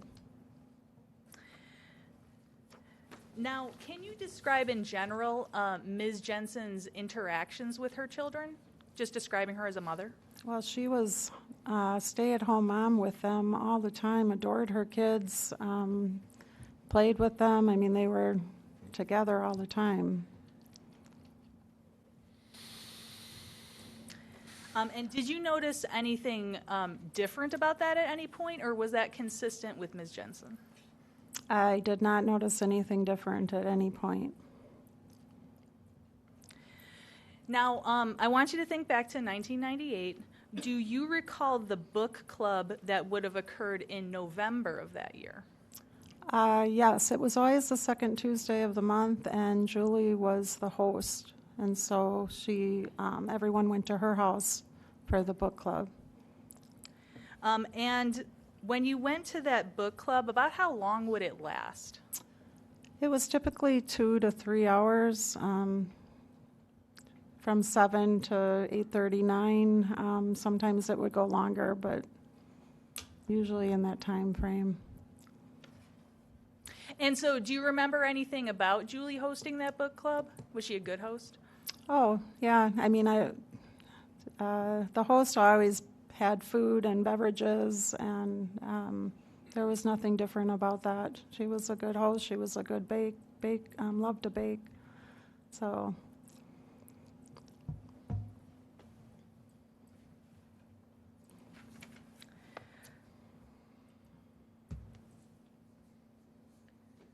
So I want to direct your attention to the time period after that November book club and approaching the time of Julie's death. Do you remember Ms. Jensen ever talking about looking for a job? There was one instance I remember. It would have been Monday of the week that she died. I was coming home from running errands, and she was outside with another neighbor, and she was visibly upset. So I went over and joined the conversation, and she said that she would be looking for a job and that Douglas was put in daycare. So at that time, based upon what Julie said, your understanding was Douglas was in daycare? Yes. And do you know whether that would have been full-time or part-time? No, I do not. Now, you mentioned Julie had some hobbies and she was a good baker. Did she also like gardening? I would say that gardening was probably her passion. She was always out in the yard in summer and spring and summer. And so is that one of the reasons you would frequently see her outside? That and playing with the kids. Mm-hmm. And would you also see her outside in connection with the kids playing at the pool? Well, the pool was in the backyard, so I would have to say no to that, but they would be in the driveway playing with bikes and that kind of thing. And did your kids ever play in the pool? Yeah. Typically, Fridays were my days off, so if we were to go to the pool, it would be on a Friday. Now, I want you to specifically think back to December 2nd of 1998. On that day, did you have a conversation with the defendant, Mark Jensen? I had a mutual friend had a baby, and I had called the Jensen home later in the day, and Mark had answered the phone. And so just so I'm understanding this correctly, you were calling the Jensen home because a friend had a baby? I wanted to let Julie know that our friend had her baby. And do you remember who that friend was? Yes. And who was that? Angie Behrens at that time. I mean, she's... So you heard the news, and your intention was to share that with Julie. Is that accurate? Yes. Okay, and so what happened when you called the Jensen residence that day? Mark just said that Julie was sick in bed and she was sick with the flu and couldn't come to the phone. So I asked him just to relay the message to her. And you said that he said she was sick with the flu? Mark had indicated that. And she could not come to the phone? Correct. So fair to say on December 2nd of 1998, you did not talk with Julie Jensen? No.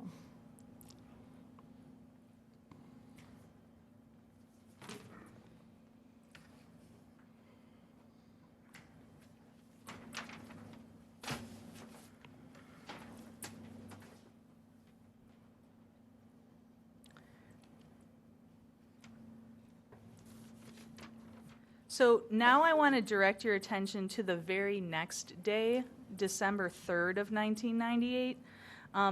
Was there anything that occurred on December 3rd of 1998 that you saw that caused you concern?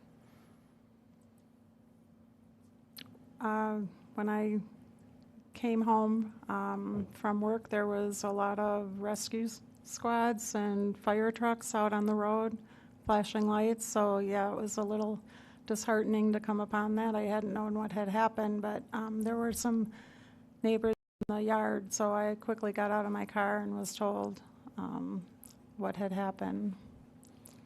Okay, so you're basically driving up into this? Yes.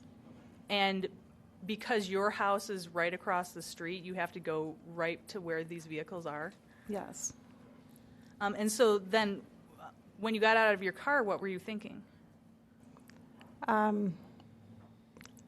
I guess I initially thought that maybe there was an accident with one of the kids possibly hurting themselves. I just wasn't sure. And so how did you find out what happened? Truthfully, at some point I know that Mark had come across the street and told us that Julie had passed. I don't know if that was the initial time I had found out or if someone told me as I exited my car. I just can't remember which one it was first, but I do remember speaking briefly with Mark. All right, and so during that conversation when Mark Jensen came over, can you describe what you observed about his demeanor? Just, I guess, very anxious. That's about it. And would you describe him as upset or crying? Did you notice anything like that? No, I would say no, he was not. Do you recall whether he was smoking at the time or not? I don't recall. I know he smoked, but I don't remember. Now, did you also end up attending Julie Jensen's wake or visitation, sometimes Yes. people call it? Mm-hmm. You did. And do you have an estimate about how soon after her death that occurred? It had to have been a few days, 4 or 5 days. I mean, it was less than a week, so very quick. And at the wake, did you see Mark Jensen? Yes, I did. And did you make any observations about his demeanor at the wake? We were waiting in line at the wake, just waiting to speak with the family, and I guess I would just say that, I mean, as he was greeting the guests, he just did not seem upset, more laughing and carrying on with the people he was talking with. Now, I'd like you to think about after the wake. First of all, in that neighborhood, when was the garbage collected? Do you recall what day? It was Mondays. All right, and so at some Monday after the wake, did you notice anything particular about the garbage outside the Jensen home? There was just a lot more garbage bags, some big hefty bags out on the curb to be picked up, and there was some of Julie's belongings that weren't in bags, that were more spewed on the top, I guess. And so can you give us an estimate of the time frame, how soon after the wake this was? It would have been soon, so probably the next Monday. And so you specifically described, was it more garbage bags than usual? Yes. And did you say you specifically saw some of Julie's things? Yes. And what can you remember about Julie's things? I don't remember exactly. It just, there was, whether they were sweaters or dresses or what, but they were definitely women's clothes out in the garbage. And so when you saw that, you recognize those as Julie's? Well, they were women's clothing, so.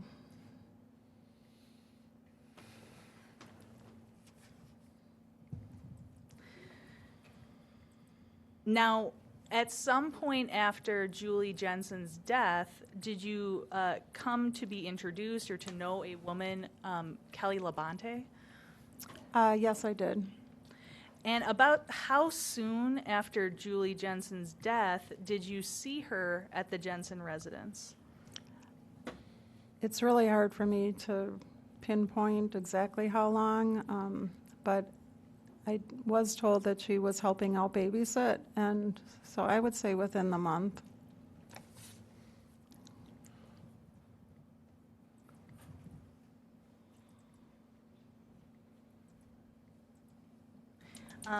Now I want you to think to the time period of January of 1999. Do you recall anything about any birthday party during that time period? At the Jensen household? That would have Correct. been David's. Okay, and so his birthday would have been around that time period? Mm-hmm. And so do you have any recollection of whether Kelly was at that birthday party? No, I do not. Do you know if your son attended that birthday party? Yes, he did. And your son was in the same class at Southport Elementary Yes. as David Jensen? Yes, he was. Now, can you just tell us, would the kids generally get on the same bus together? How would they get to the school?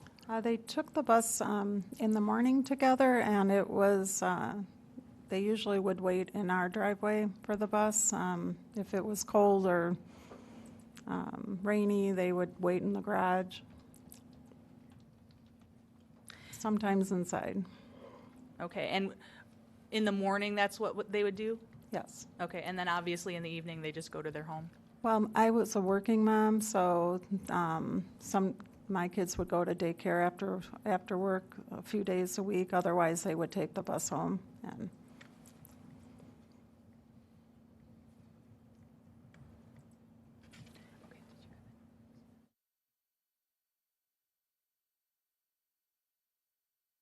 No further questions, All thank right, you. we can do the cross. Thank you, Judge. Ms. Ashley, shortly after Ms. Jensen's death, you were contacted by Detective Paul Ratzberg. I don't know exactly how long, but at some point I was, yes. It wasn't like a couple of years later. It was within a normal amount of time after her passing. Mm-hmm. Is that a yes? Yes. Thank you. And you spoke to the detective who came to your home, Yes. and he wanted to talk to you about some of the medication that Julie Jensen had been taking. Don't remember that. And do you remember telling him that Julie Jensen had been taking sleeping pills? I wouldn't have known that. So, no. That's I fair. would have Thank never you. said that. Did you tell Detective Ratzberg that you knew little about the Jensens, except that the police had been in contact with your family about prowlers around the Jensen home? I would have never said that either. Because you knew the Jensens, Exactly. and they were your neighbors. Correct. So if Detective Ratzberg put that in his report, that would be incorrect. Correct. It would have been that I didn't know anything about the Prowlers. Right, you knew about them, you just didn't know about the Jensen Prowlers. Correct. And if he wrote that in his report, that just would have been wrong. Yes. Correct. Wrong. I want to talk to you a little bit about some of the people you spoke to after Julie Jensen's death. Okay. You knew Therese DeFazio.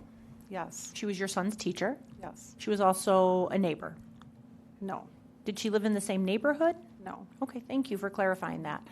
So you just knew her from your son's school? Yes. And it'd be fair to say that you spoke to her about Julie Jensen? I went to school I drove my son to school the following day, and I told her what had happened, and that was it. And you talked to her about what you saw? No, I just told her that Julie had passed. You didn't tell her that you had seen like ambulances or anything like that? You just said Julie Jensen's passed away? That's as far as I remember, yes. Thank you. And did Ms. DeFazio tell you about conversations she had with Julie Jensen? She made a brief statement. So she did tell you some stuff about what Julie Jensen told her? Very brief, yes. You also were neighbors with the Voights. Correct. And you would have talked to them about Julie Jensen's death. Brief conversation, correct, yes. And were those conversations also 1 or 2 days after Julie Jensen's death? I can't answer that. I don't remember how soon after. And they told you about what Julie Jensen had said to them during this brief conversation? They told me that they had a conversation with Julie. At that time, they did not tell me exactly what was the conversation. You had testified earlier that you had gone to a book club in November. Yes. And that was at Julie Jensen's home. Yes. And there's usually food and drinks. Correct. Julie Jensen didn't express any concerns about eating or drinking anything at her home? No. Julie Jensen never expressed any concern or told you that she was afraid of her husband? No. You never saw anything going on in the Jensen home that would cause you concerns? No. When you talked about seeing Julie outside with the boys, you also saw Mark Jensen outside with the boys? Yes. Playing basketball? Yes. Walking the dog? Yes. Hanging out in the front yard? Yep. Now, you and Julie Jensen were neighbors for a number of years Yes. and also attended a book club together. Yes. Mm-hmm. Your families didn't vacation together. No. You would hang out if you were outside, Correct. but it's not like you would go on trips together. No.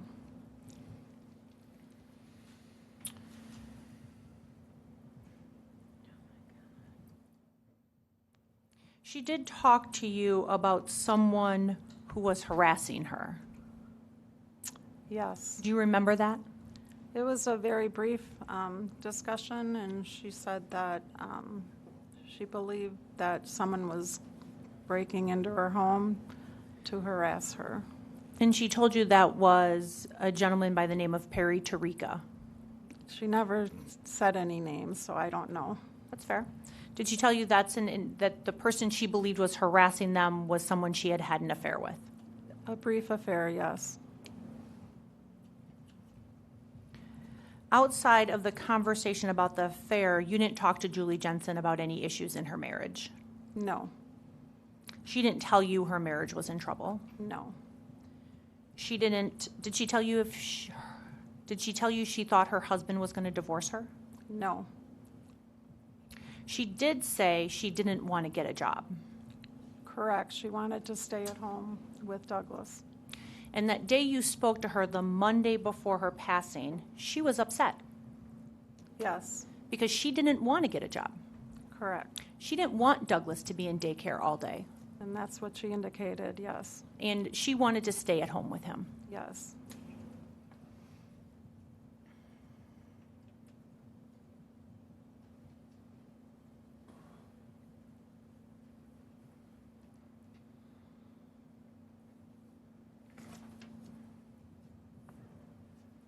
You were asked a little bit about the bus schedule.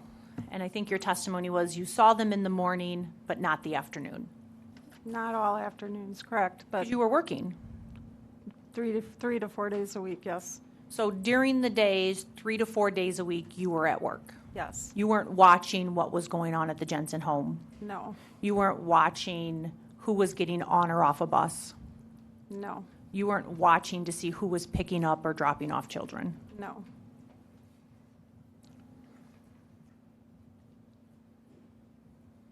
You testified that a week or two after Julie Jensen's funeral that there was more than normal amount of garbage bags outside. Is that correct? Correct. And you were aware that family was staying at the Jensen home that had come in from out of town? No, I was not aware of that. You don't know if they were working to clean up the house? Yeah, no, I was not aware, so no. You don't know if they were packing up some items in order to donate to Goodwill? No. You wouldn't have been home to see like St. Vincent de Paul pick up items? No.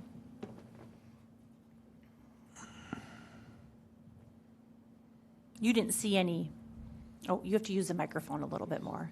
Oh, Yeah, sorry. it's okay, sorry. You didn't see any keepsakes outside? No. You didn't see any photos? No.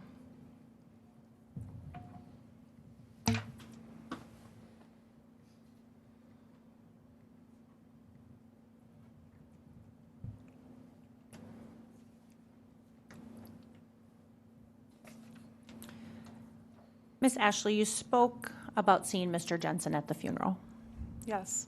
and you also spoke about seeing him on December 3rd. Yes. You weren't with Mr. Jensen when he found his wife. No. You don't know his reaction. No. You weren't there when the police told him that his wife had passed. No. You didn't see that reaction.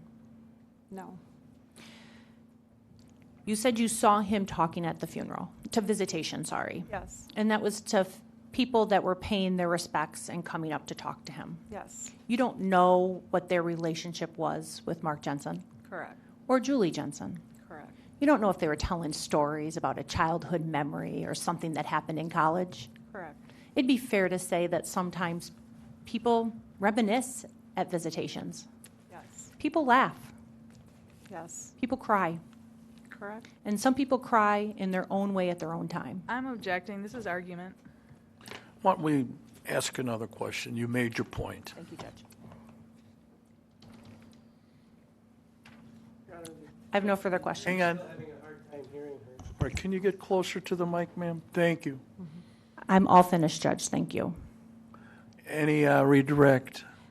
So I just want to clarify the prowler issue.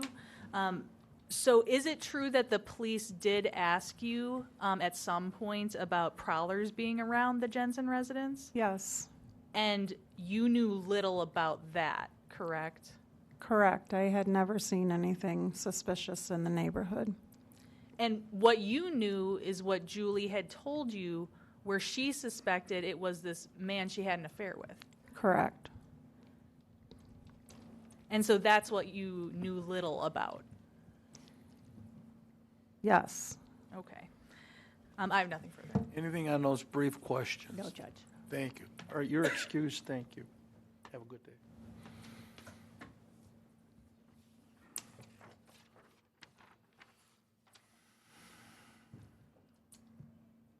Does the prosecution want me to read the instruction on the recorded testimony? I do. Thank you, Judge. And the defense have an objection to the reading? No. All right, the attorneys have agreed to this instruction now. I'm going to read it to you, and hopefully everybody can hear me. If you can't hear me, raise your hand, okay? Or throw your pencil this way. That'll be the signal. All right, jury instruction regarding recorded testimony. You will be hearing and seeing previously recorded testimony of witnesses who are no longer available to testify in person. You are instructed to ignore the logo which may appear on these videos because it has no relevance to this case. You are further instructed that this recorded testimony is evidence and should be evaluated the same way as the witnesses who testify in person. So with that, can we have the videos? Yes, Judge, this is, for the record, this is going to be State's Exhibit number 7. So that would be the recorded the recorded testimony of Margaret Wojt. And Is she listed as a witness? she is listed. Let me give you her number. It's towards the end. Her first name looks different than that, Judge. Doesn't say Margaret. What number is it? She is number 74. 74. All right. And Judge, I would just ask if this is another volume issue. If the volume is problematic, I would just ask that the jurors notify the court. They are ready to throw their pencils. I think it should work, folks.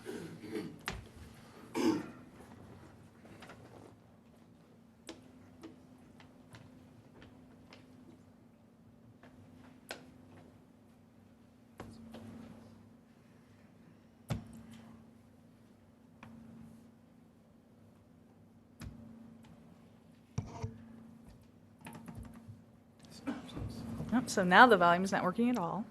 Let me try to fix that.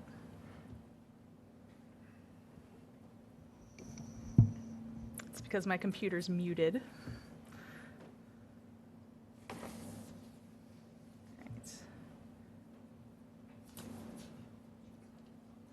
Right. You're married to Ted? Yes.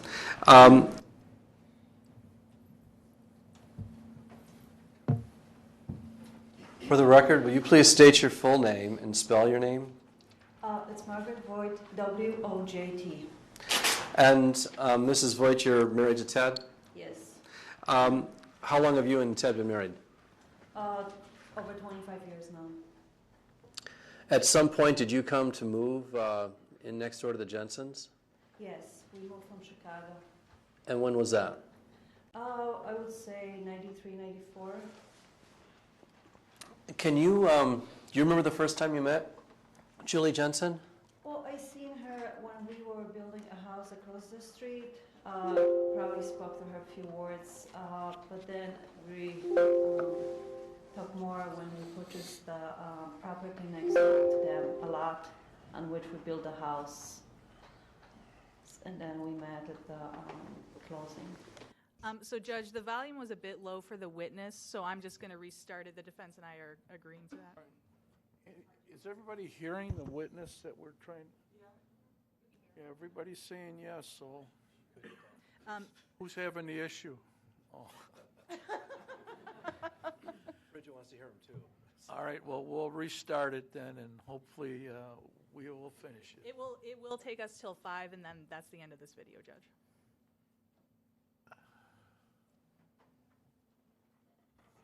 For the record, will you please state your full name and spell your name?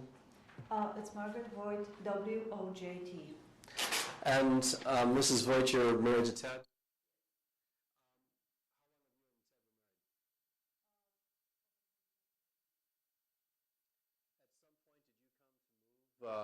In next door to the Jensens? Yes, we moved from Chicago. And when was that? I would say 93, 94. Can you, do you remember the first time you met Julie Jensen? Well, I seen her when we were building a house across the street. Probably spoke to her a few words, but then we talked more when we purchased the property next door to them, a lot on which we built a house. And then we met at the closing. And then you moved in next door to them? Then we moved next door to them. When did you move into that house? 94. And did you come to know Mark and Julie Jensen? Yes. Yes, we send them on regular basis. Did your two families socialize together on occasion? Yes. Tell us some of the circumstances under which you might get together and socialize with the Jensens. Oh, at that time we had 2 daughters, and they had only David. So the kids would play with each other. The Jensens, they had a swimming pool, which my girls really liked, so they would be invited over to use it. And on other basis, we would, with Julie, we would go, we'd take the kids to Great America, we'd take them to the zoo. When the kids were little, we would have birthday parties together. as a family, go out for dinner a few times, have a dinner at their house. So did you feel you came to know Julie Jensen pretty well over the years? Yes, Did you consider her a good friend? yes. Tell the jury your perception of what kind of a person Julie Jensen was. Well, first of all, she was very caring. She loved her boys. She would do anything for them. And I always trust her. I would always go her with any question or if I had some kind of problems, you know, as far as finding maybe a doctor or a dentist or whatever, because we just moved into the neighborhood. She would be the one that I would go and talk to.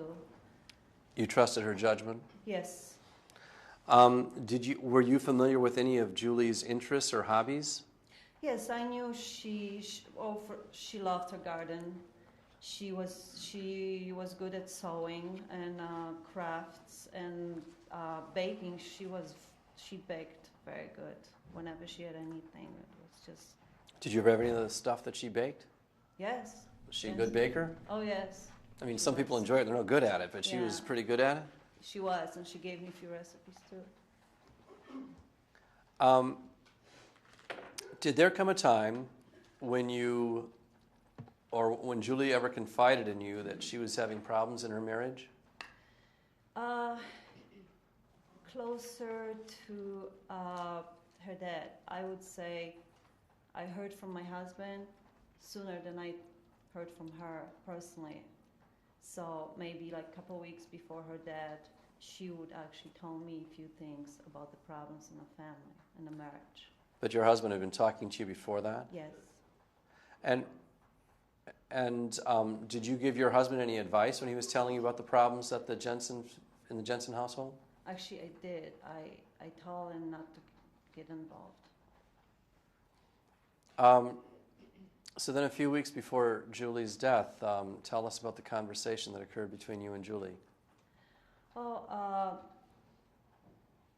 we met quite often, but not the whole conversation wasn't only about the problem in the family. We would talk about the boys, about the different kind of things, and then she would say something like, one time she said that it was very strange that Mark would ask her how she felt after the miscarriage, and he would make a note about it.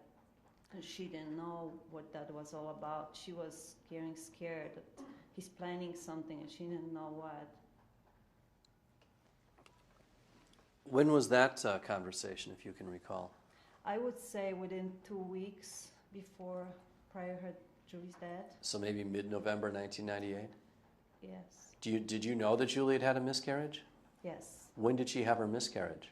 I don't remember, but I remember Mark bringing David over to my house that morning, and David, I had to take him to school later because he was taking Julie to a hospital. Do you remember, was that the same year of Julie's death, or was it a year or two before, or don't you remember?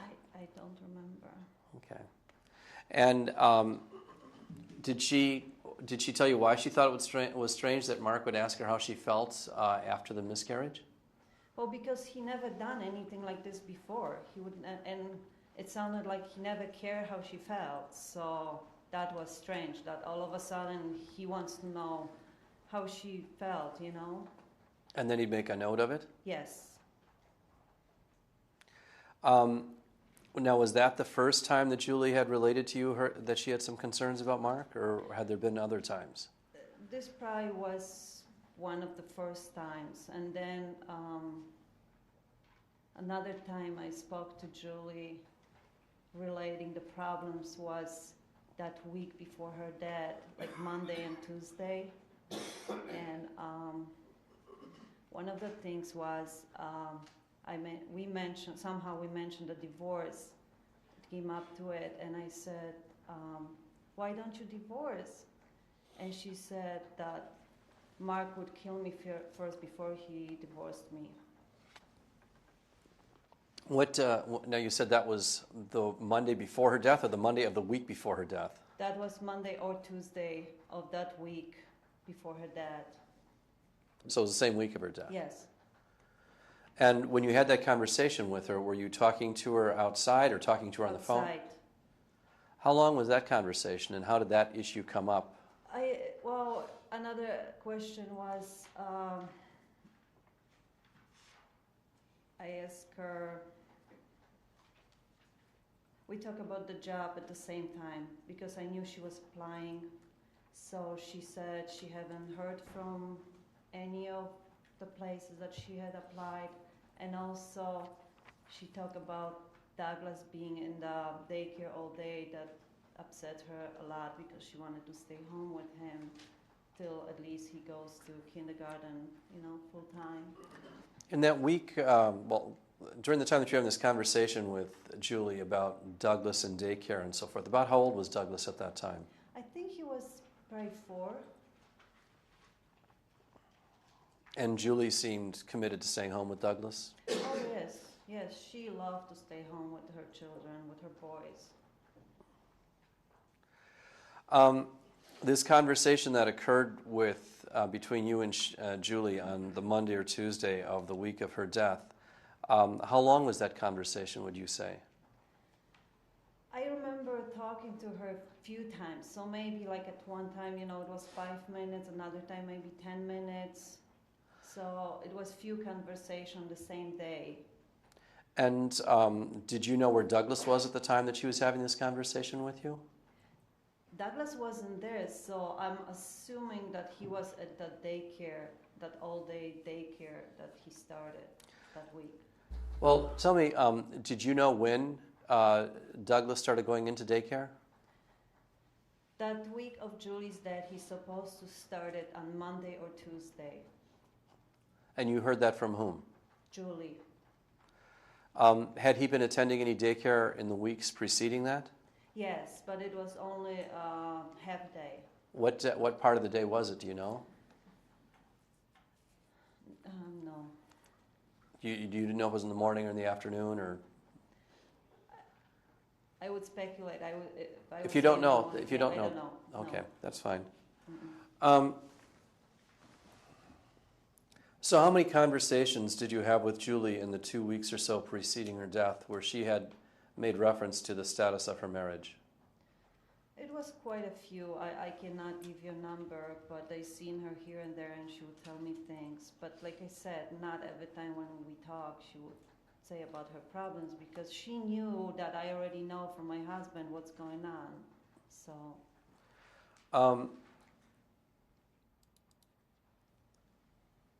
So are there any other things that you can remember that Julie told you in the weeks preceding her death concerning the status of her relationship with her husband? Well, I remember one more thing. Tuesday, standing there, I actually asked her, first of all, I said to Julie, I know I didn't want to be involved, but I feel like I'm already involved. And then I said, I asked her, do you really think that Mark would do something to you? And she said, yes. Did you ever offer Julie any advice?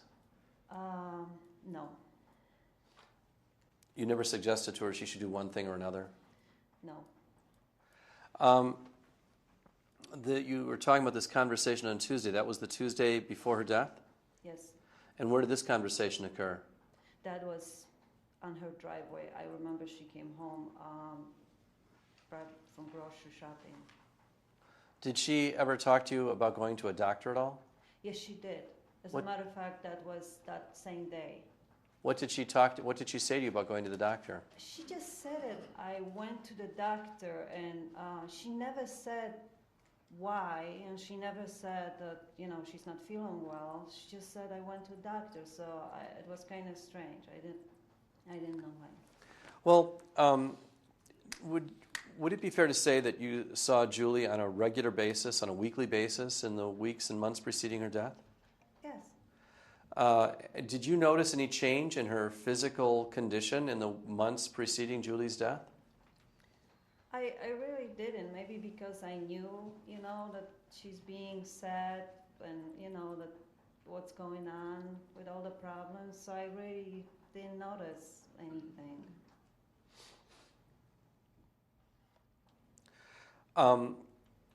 So when was the last time that you spoke to Julie Jensen person to person where you could actually see each other face to face? Tuesday.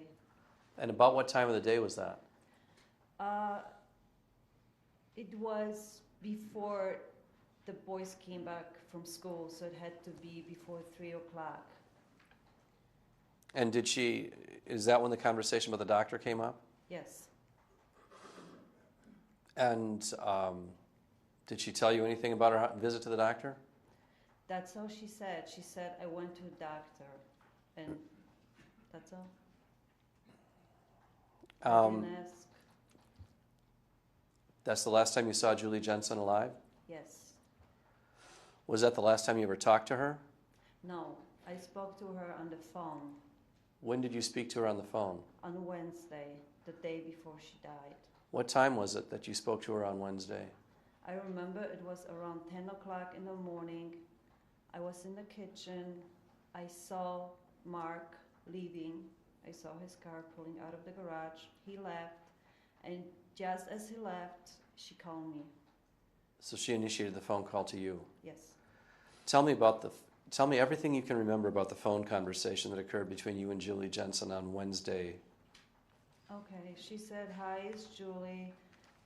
The reason I'm calling is because you're not going to see me outside today, and I know if you don't, you're going to worry that something is wrong.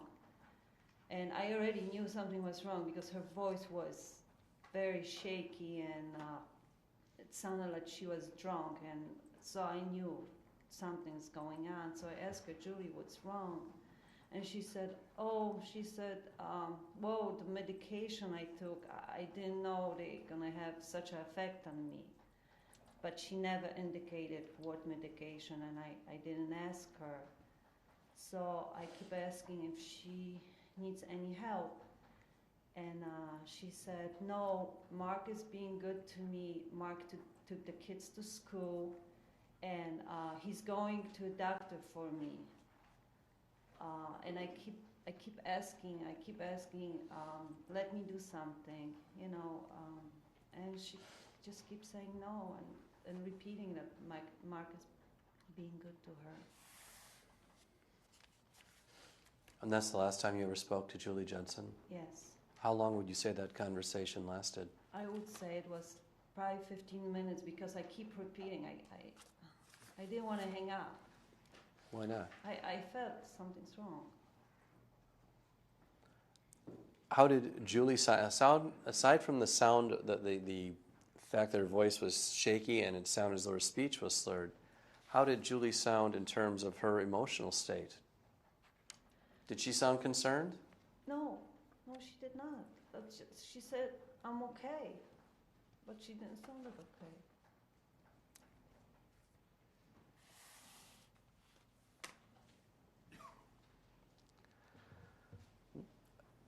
Do you remember anything about December 3rd, 1998? Yes.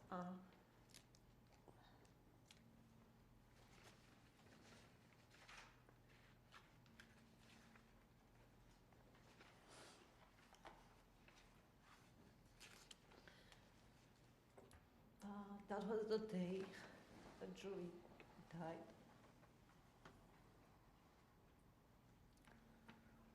What can you remember about that day? How was it that you came to learn that Julie had died?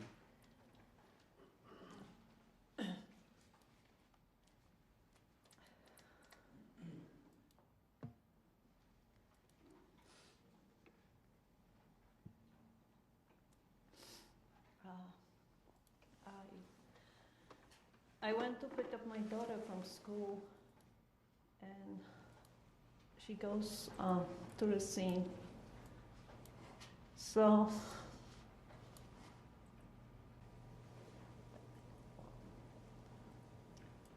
by the time we got home, it was a little bit after 4 o'clock. And as I was getting closer to the house, I saw all the police cars, the ambulance. I already knew something pretty bad had happened.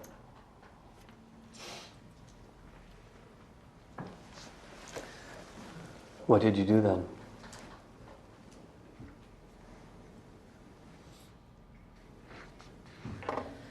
I went in the house and I saw my younger daughter and my husband sitting on the couch.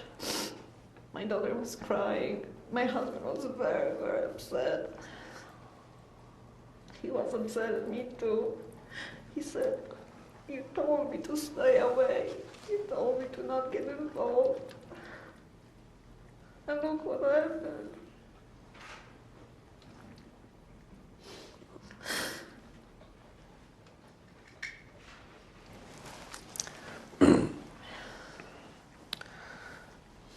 Did you see anything else happen that night? Did you make any observations of what was going on in the neighborhood?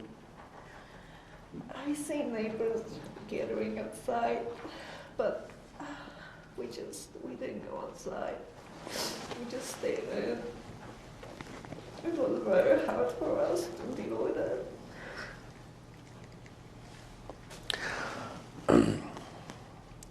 Do you remember seeing anything the next day on December 4th?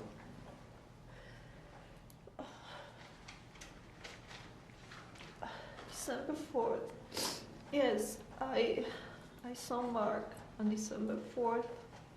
I saw him outside. What time of day was this? It was afternoon. I saw him on his driveway by the garage, and I saw his dad, and they gave each other a high five, and they were happy, they were smiling, and that was very strange, because I thought, your wife just died yesterday, why are you so happy? Oh. Did you attend Julie Jensen's wake? No, I did not. Did you attend her funeral? No. Did you make any observation? Do you know what day of the week it is that the garbage is picked up in your neighborhood? Every Monday. Do you remember seeing anything in the Jensen driveway on the Monday following Julie's funeral? Yes. I remember seeing it was a lot of garbage, more than usual, and a lot of stuff inside black garbage bags, but there also was loose things that I could tell they were Julie's personal things. Can you describe some of the personal things of Julie's that you saw in the driveway? The one thing I saw, it was her red jacket that I seen her wearing recently, and then I saw some craft and sewing boxes. That's what I remember. Do you remember at some point, do you remember what kind of car Julie Jensen drove when she was alive? She drove Toyota. I think it was like the station wagon, kind of reddish burgundy. And where would she normally park that car?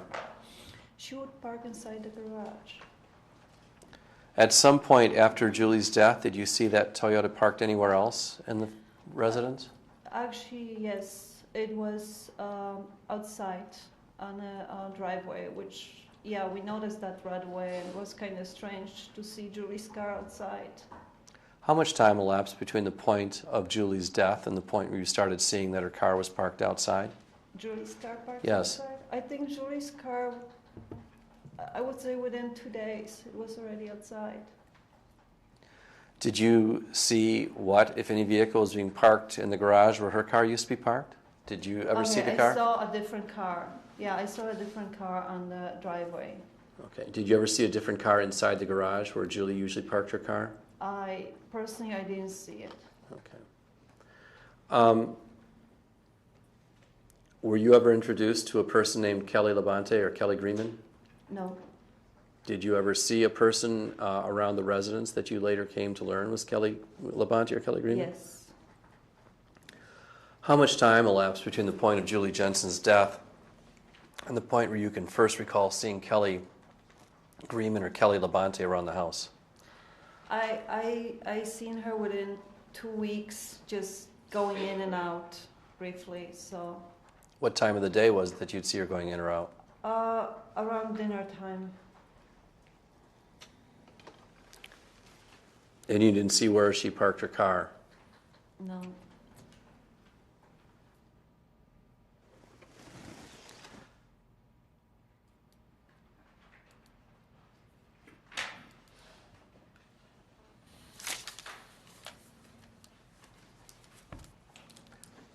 At some point in the time preceding Julie's death, had she ever given you anything and asked you to hold on to it? Yes, she gave me a few rolls of film. When did that happen? That would happen, I would say, yeah, like 2 weeks before her death. What did she say to you, and where did this transfer take place, where she gave you the film? She came to my house, and she just gave it to me and asked me to hold it for her because she didn't want to leave it in the house. She didn't want to keep it in the house until she's going to come back and pick it up from me. Tell us the form that this was in. What did you receive from Julie exactly? Oh, they were loose. They were like maybe 3 or 4, and she just brought it like this in her hand. 3 or 4 what? Rolls of film. Were they in these little plastic containers? Yes. Okay. And when she gave them to you, did she tell you what they were? Actually, I already knew because my husband told me that Julie's going to bring the rolls of film. So I expected it. And do you remember what day of the week it was that she delivered those to you? No, I don't. Did she ever come back and ask for those rolls of film back? Yes, she did. And how much time elapsed between the point where she gave you the rolls of film and the point where she asked to have them back? Within 2 days. So tell us about when she asked for the film back. I was in the kitchen that moment, and I saw a police car pull over on her driveway, and I knew right away, that that's what he came for, and I was expecting Julie to come to my house. So I already had them ready for her. When she rang the doorbell, I just opened the door and gave it to her, and she smiles and she left.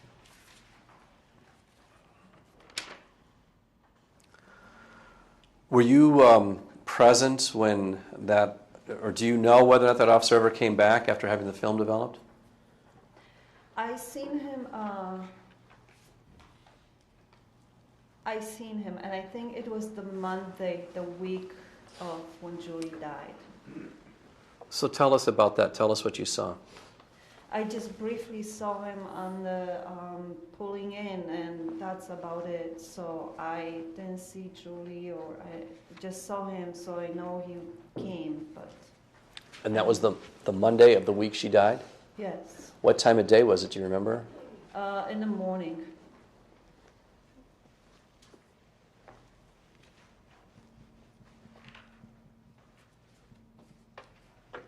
Do you remember how much time elapsed between the point where Julie gave you the film canisters and the point where Julie died?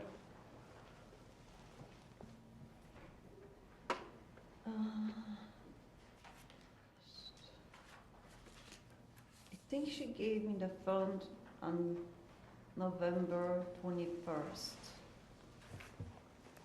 Had Julie ever spoken to you about becoming physically ill at any time in November? No.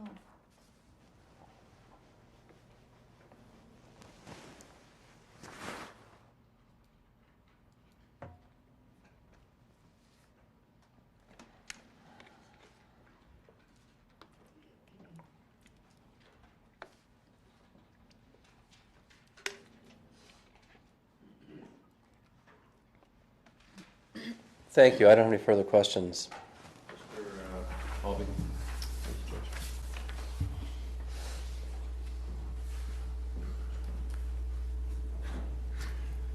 Good morning.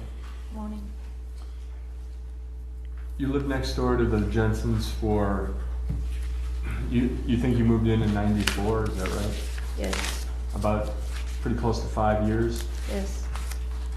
You were very friendly with Julie. Yes. You were very friendly with Mark. Yes. You had hundreds and hundreds of contacts over the years with both of them, right? Yes. You had a chance to observe Mark here with his kids. Yes. Right? You saw him playing with them in the pool. Yes. Saw him shooting baskets with David. True. Right? Saw him go for walks with the dog. True. You were aware that Mark would go on fishing trips with his sons. Yes. You saw Julie and Mark together in the yard working on projects together. Yes. You thought it was a great marriage. Yes. And then your views began to change in about October of 1998. Yes. A month or two before Julie passed away, right? I'm sorry? A month or two before Julie passed Yes. away. I'm sorry.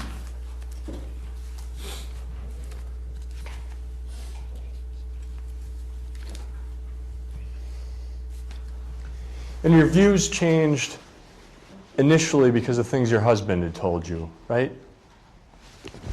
Yes, and later Julie. But Julie, just so I'm clear, Julie didn't start talking to you until about a week and a half or 2 weeks before she died, right? Yes. She didn't say anything to you before that time, No, correct? she didn't. And over those years, those 5 years, you and Julie generally didn't have very private conversations about your marriages, right? That's correct.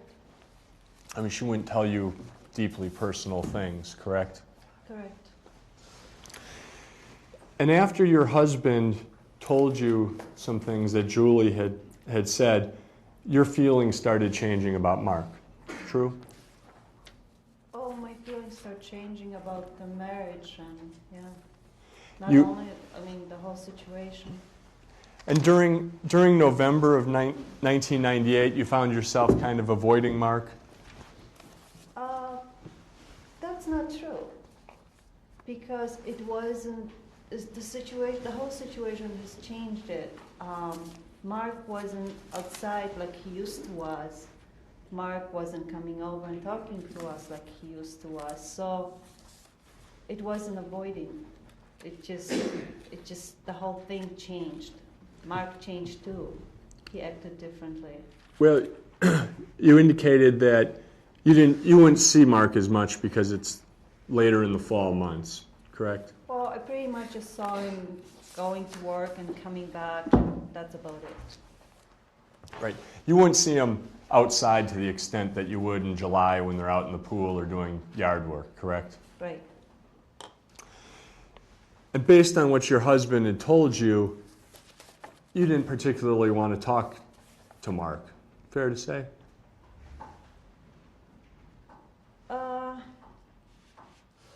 Like I said, it was just different situation. It wasn't comfortable like it was before, when he was out there with the boys playing.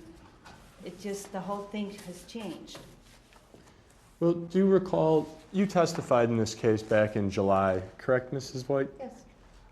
On July 12th, 2007, and at page 42, line 20, I asked you, well, can you think of any times when Mark avoided talking to you? Excuse me, counsel, I was looking for, what was the page number? Page 42, line 20. Thank you. I asked you, well, can you think of any times when Mark avoided talking to you? And you answered, well, to tell you the truth, I don't even want to talk to Mark. So I think it probably would be me avoiding him if I would see him. You recall yeah, I that? remember saying that, but now I know. That's what I'm trying to correct myself. That was the reason, because he acted. When I thought about it more, yeah, it was hard because he just acted differently too. He wasn't as friendly as he was before. Do you think maybe he sensed a different attitude on the part of you and your husband? I don't know. You acknowledge that you had a little bit of a different attitude, right? Well, I'll probably I act differently too, knowing what's going on, that they have problems. Sure. Did you have a chance to talk with your husband last night about his testimony yesterday? No.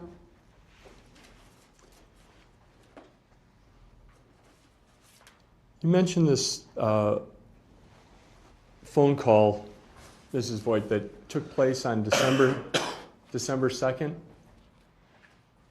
Julie passed away on December 3rd. Yes. It was the day before on December 2nd. Yes. And your best memory is around 10 a.m.? Yes. Could have been a little after 10, could have been 9:45, could have been 9:30, right? If that's around 10 a.m. Right. You're not telling me that when she called, you looked at a clock and made a note. It could have been. I It kind was of just did sometime glance, around that's there. why I said it was around 10 because I saw Mark leaving and that was late for him to leave for work. That's why I said around 10. And Mark had already left, right? Yes. And do you recall? You'd acknowledge it could be 9:45 or 9:30, right? If that's around 10 o'clock, yes. You do agree, correct? Well, I said around 9 o'clock. I'm sorry, I said around 10 o'clock. Okay. So I don't know what's around 10 o'clock. Okay. That's my memory. That's what I remember. That's what I said before, around 10 o'clock. Sure. You wouldn't be surprised if it turned out to be 9:30, though. I think it would be too early. I would be closer to 10. Now, at that hearing on July 12th, you were asked to I pay. know, and I said it could be 9:30, but now I'm Okay. saying probably be closer to 10. And have you met with the prosecutor since July 12th, 2007? No, just saw Mr. Jambus yesterday and today, this morning. But You spoke with him yesterday? just say hi and not really much about anything. And you read your testimony? Yes, I did. You read your husband's testimony? No. Did you have your husband's testimony at home? Yes, we do. And do you know if he read your testimony? I read mine. No. Do you Oh, know? if he did? Yeah. No, he did not. And so Mark left on this Wednesday morning, December 2nd, and then Julie called you. Yes. She was home alone. Yes.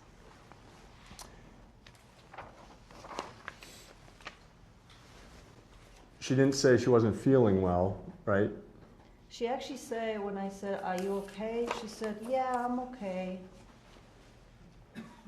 And at no time did she say she wasn't feeling well, right? Actually, no. I don't remember her saying I'm not feeling well. You agree, you have no recollection of her saying, I don't feel very well. Yeah, Yeah. just the fact that about the medication that she didn't know that it would have that effect on her. So I don't know if that would consider not feeling well. But she expressed it in terms of feeling a little woozy. Would that be fair to say? Yeah, her voice was like she was drunk.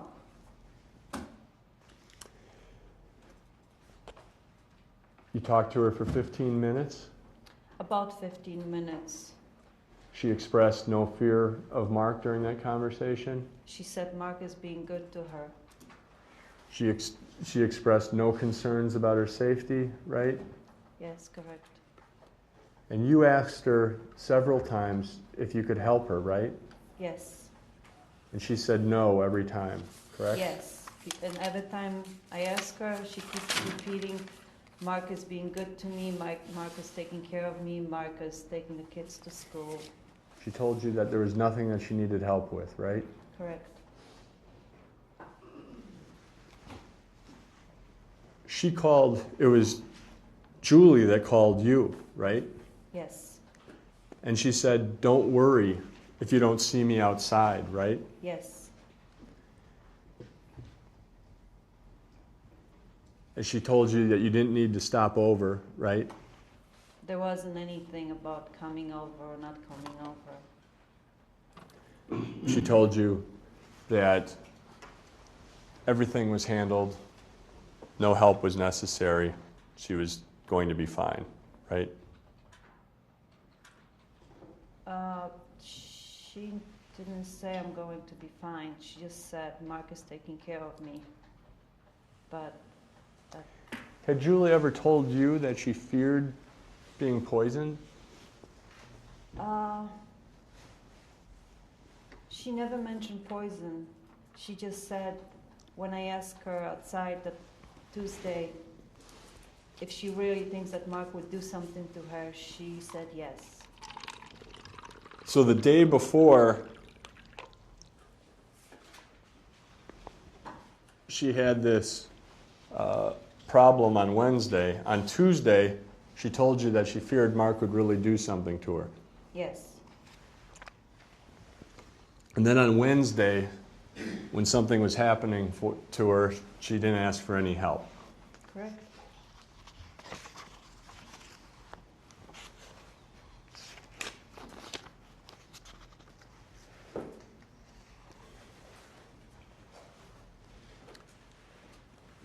Prior to that day, had you offered to allow her to use your property at Lily Lake? Yes, my husband did. Were you there when your husband asked her? I don't remember being there, but I know he told me about it. And she declined that offer, right? Yes.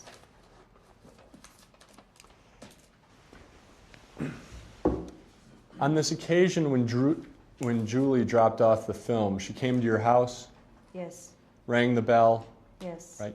And then she gave you these undeveloped film canisters, correct? Yes. And just a couple days after you received that undeveloped film, Julie came back to your house. Yes. And let me take a step back for a moment. Did she tell you to do anything with the film other than just hold on to it? She just said to hold on to it. Did she say what you should do with it? No. And when she came over to get the undeveloped film back, you had just before that seen a police car pull into her driveway, correct? Yes. Do you recall what day of the week this would have been?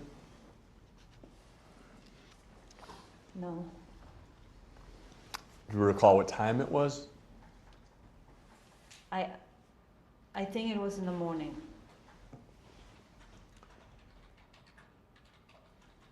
Or early afternoon, because I was home by myself. My kids were in school.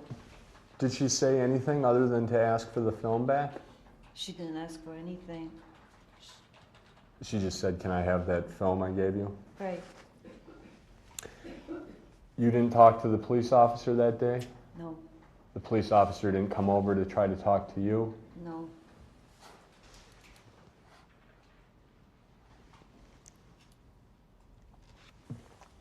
Did you see Julie give the film to the officer? Did you keep looking out the window? Actually, I didn't see it. No. You don't know how long they talked or anything like that? No. Did Julie tell you that she wasn't eating?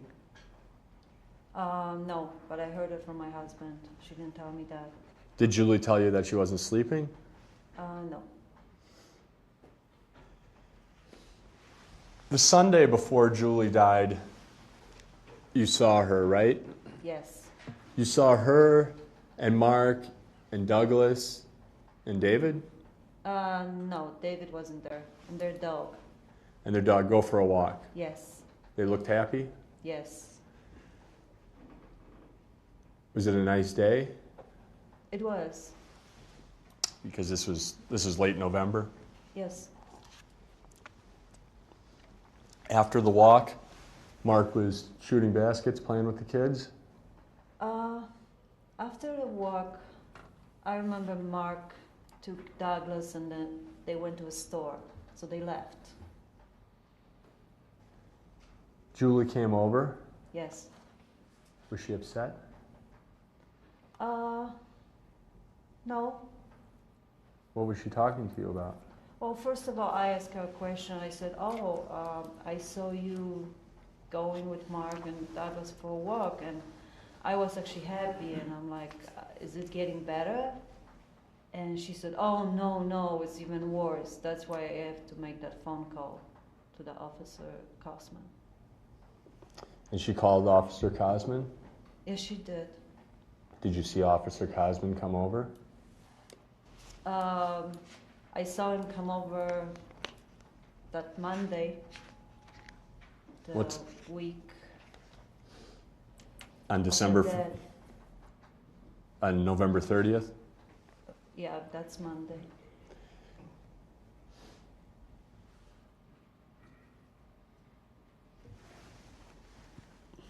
What time of day did he come over on the Monday? Again, I thought it was the morning hours.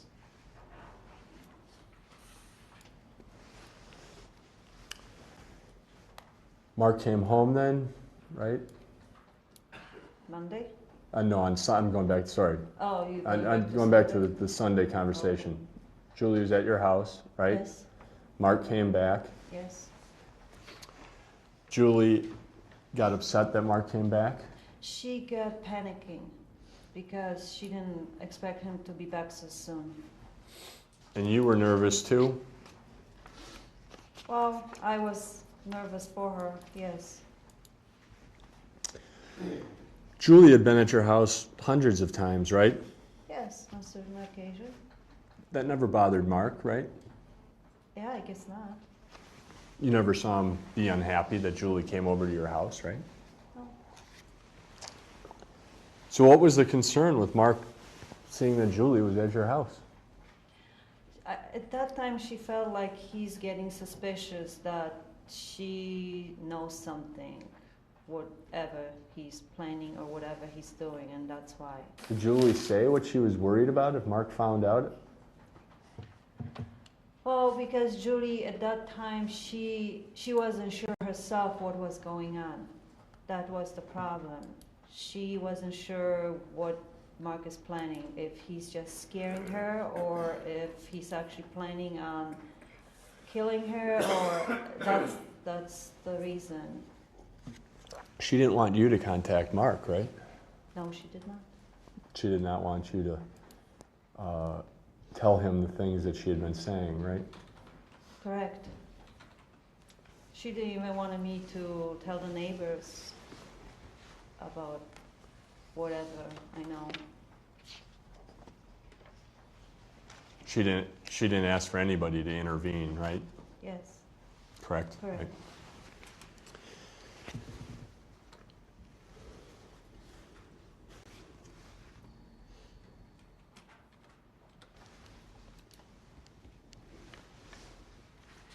With respect to the neighbors, there were a number of neighbors she would talk to, right?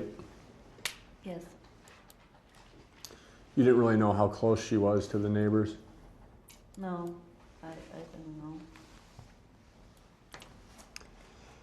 Following Julie's death, the neighbors talked quite a bit about the Jensens. Yes. There was a lot of speculation about what had happened. I guess so. Everybody, yeah, had their opinions and everything. Everybody was giving their opinions and Whatever they knew or noticed, or whatever they were guessing had happened, right? I don't know, they were guessing or they knew. And one of the things they were gossiping about was seeing this car in the driveway. Well, I seen the car, yeah, and they did gossip about that too. Now, how many times did you see that car in December? I just want to say maybe I saw it once or twice. That's about it. What kind of car was it? It just in my memory, I just remember it was some kind of dark color, maybe black, maybe dark navy blue, but I don't know the make. I don't know what it was. Do you know who the car belonged to?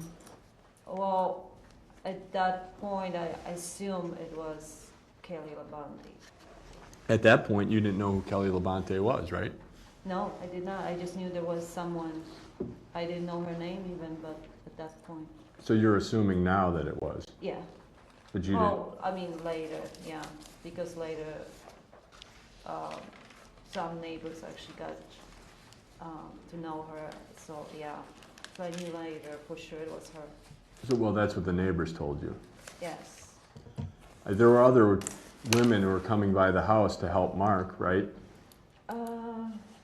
Yeah, I think I seen his sister and probably his mom. He had family friends who were doing the kinds of things that people do when their spouses die, like bring dinners over. Yes. He had cleaning people, right? I don't remember the cleaning people. I know you asked me that before, but I don't remember the cleaning people. Well, people came by the Jensen house and you didn't always know what their purpose was in being there, true? Well, yeah, that's true. Mark didn't keep the car for that long. I think within 2 weeks the car was gone. He sold it. Well, in fact, Julie's family was staying at Mr. Jensen's home for over a week after Julie passed away, right? Julie's Her family came in from out of town and members stayed at his house, right? I don't remember seeing anybody. I'm sorry. Do you know whether that Toyota was sold to her brother who drove it home when he left from attending the funeral? I don't know who he sold the car to. I don't know. You have no idea why that Toyota might not have been parked in the garage right after her death, right? It was kind of strange to seeing it outside right away, but I don't know what was the reason. No. There were visitors at the Jensen home because they were in town for the funeral, right? I guess.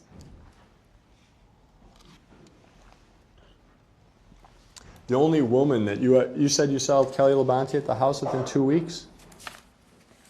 Well, I saw a person walking in and out, and yeah, I would presume that was her.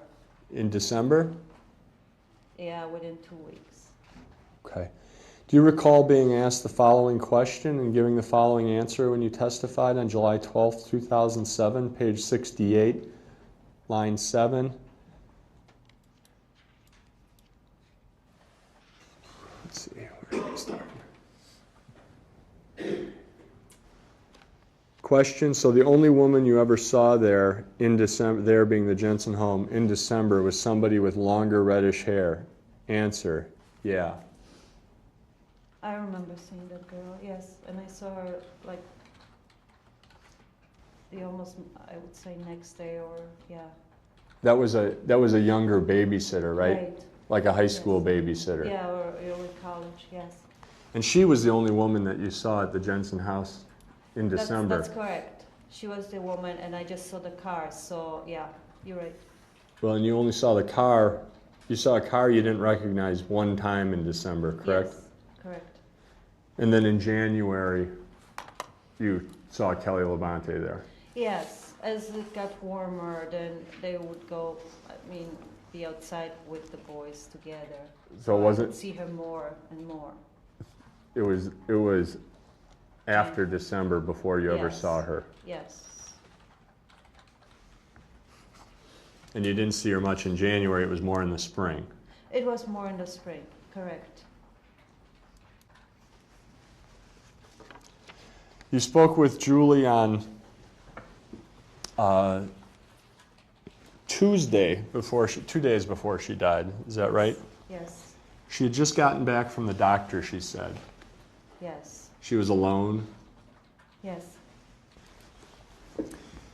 Did she say that she had seen the doctor for depression? No, she just said that she went to the doctor, and that was it. Did she tell you the doctor had given her antidepressants? No, she did not tell me that. She told you she was very unhappy because Douglas is in full-time daycare? Yeah, she seems unhappy because of that reason, yes. She was unhappy and upset about that, right? Yes.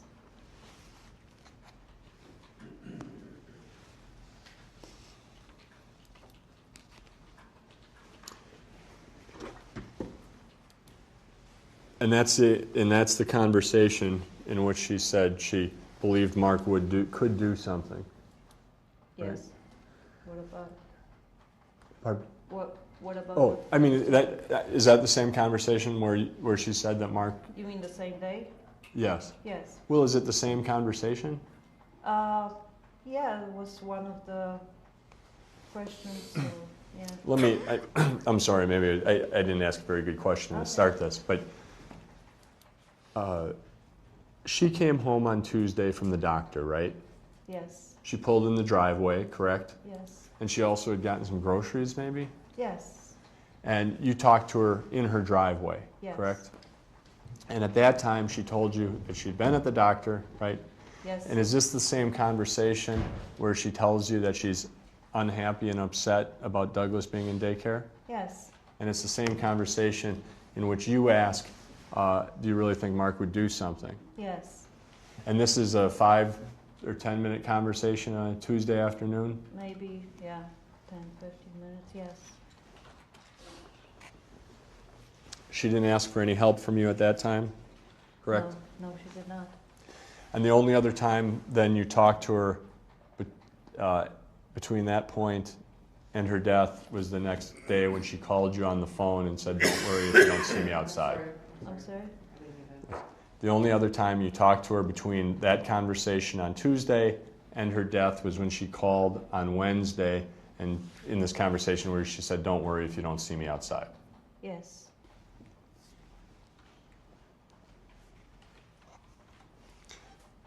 One more question about the Tuesday. Did she tell you that the doctor had given her medication at that time? No, she didn't mention anything about any medication.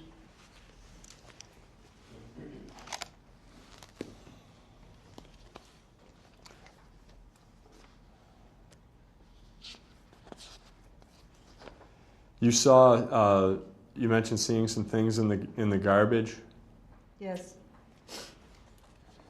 Those were, other than that red vest, did you see anything that you could identify? Like I mentioned, some craftings and sewing boxes and the red jacket that I saw her wearing recently. Do you know, well, and you couldn't see what, there were bags out there? There were bags, yeah, but I don't know what was inside. You couldn't see other than one red vest that was outside the bag? Well, that's what I remember seeing. I know there was more loose things laying, but I cannot tell you what it was because I don't remember.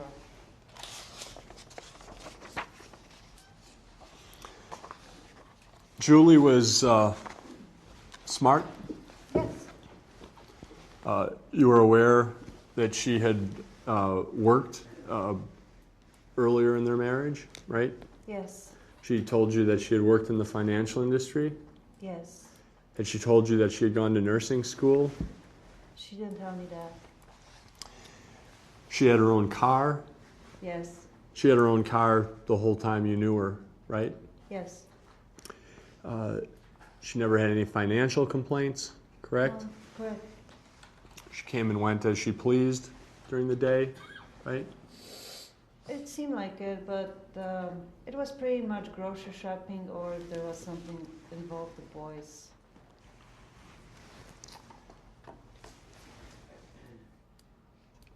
You were part of her book club, is that Yes. right? Yes.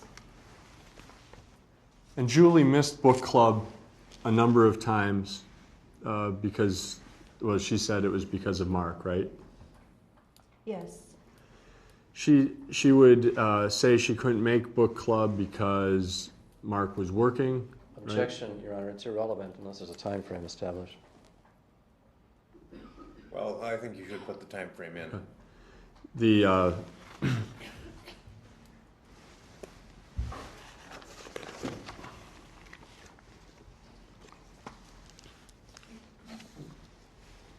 before her, in the months before her death, well, in November, Julie hosted book club, right? Yes. In the months before that, she missed several book clubs because of Mark, right? Or she would come and leave early. Right. Okay, so she missed some, and then she left early from some. Yes. And she would say that's because Mark needed her at home or because Mark was working. Yes. You didn't know whether that was true or not. I believe Julie, but I didn't know.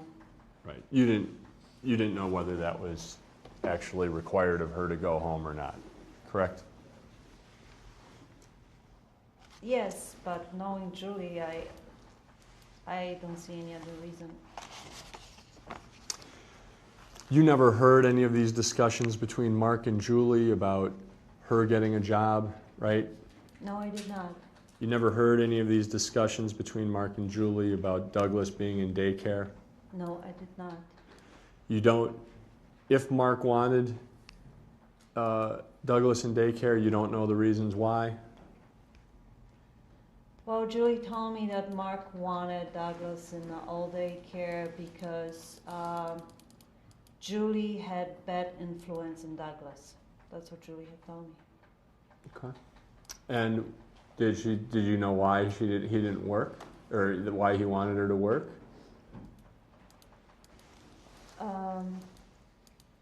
Well, Julie always worked one way or the other. She babysit, so she could make some money, contribute to the family. But why he wanted her to work, I don't really know. Why he wanted her to work out of the house. Well, she was complaining about that, right? Yes, she wanted to stay at home with Douglas. And you don't know whether, in fact, Mark wanted her to work, right? Well, that's what she said. Right. And you never talked to Mark about that and got his view. No, I never did. No. And if that was true, that Mark wanted her to work, you don't know why, right? Well, that's the only answer she gave me, that she's bad influence on Douglas and she wants him to go full daycare and her to get a job. But again, you didn't talk to Mark to get his side of the story, right? No, I did not.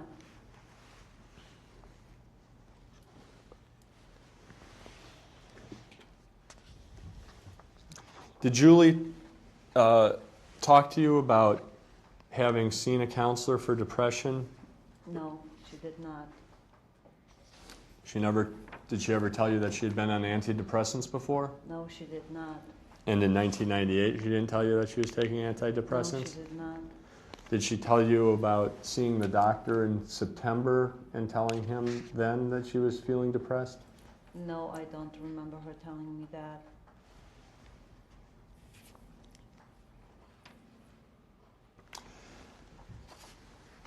On the Monday before Julie died, you had a conversation with her? Yes. When was that? Was probably early afternoon. It was, as always, on her driveway or her yard. And that was another 5 to 10 minute conversation? Yes. And in this 5 to 10 minute conversation on Monday, November 30th, she told you that she had had an affair, right? No, Did she ever tell you that she had an affair? she did, but not that Monday. When did she tell you that she had an affair? When she came to the house that Sunday to make the phone call. Oh, that was the day before? Yes, And that just came up from nowhere? yes.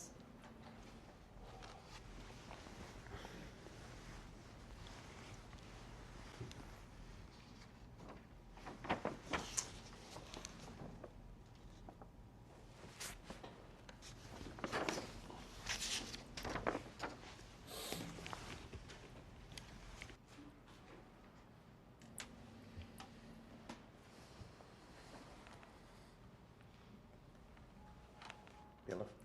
Would you bring in what's on the printer, please? Thank you.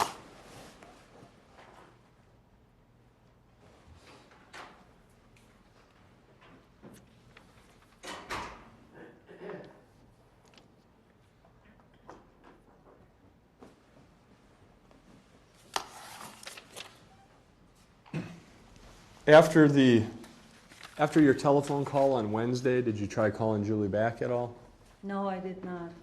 You didn't stop at the house? No. Is that because she had discouraged you from intervening? Well, like I said to my husband, I said, she said, Mike. Actually, why don't you just, his question was whether she had discouraged you from intervening. Yes, she did. Go ahead. Yes, she did. Yes, she did.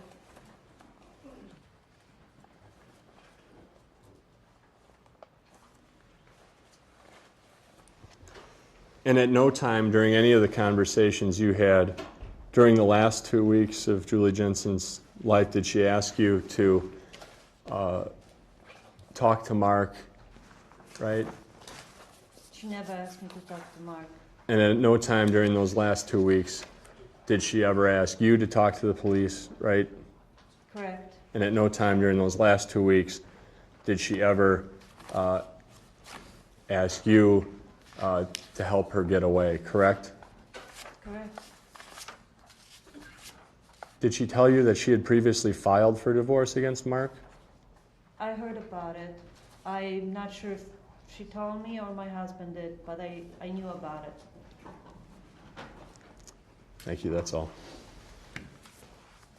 Mrs. Wojt, this conversation where Julie Jensen had told you about her affair, when did that conversation occur?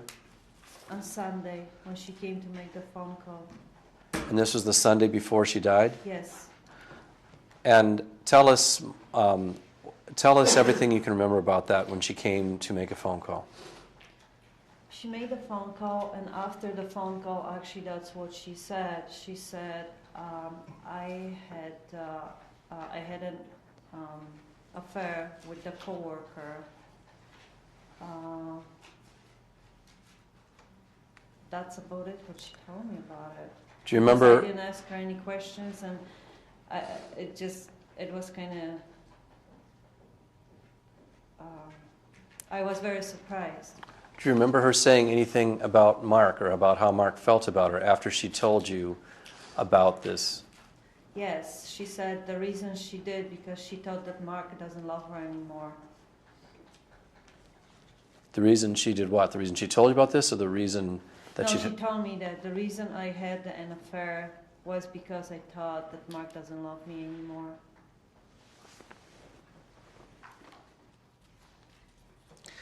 What time of the day on Sunday was this phone call? It's probably like a little bit maybe after lunchtime, kind of around lunchtime. I would say maybe 1 o'clock. And were you able to hear her speaking on the telephone when she made the phone call?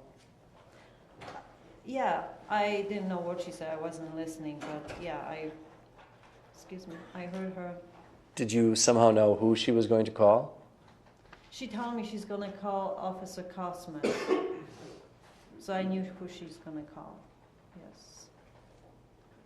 And was this before or after she had given you these film canisters? After. Was this before or after she'd come to recover the film canisters? After.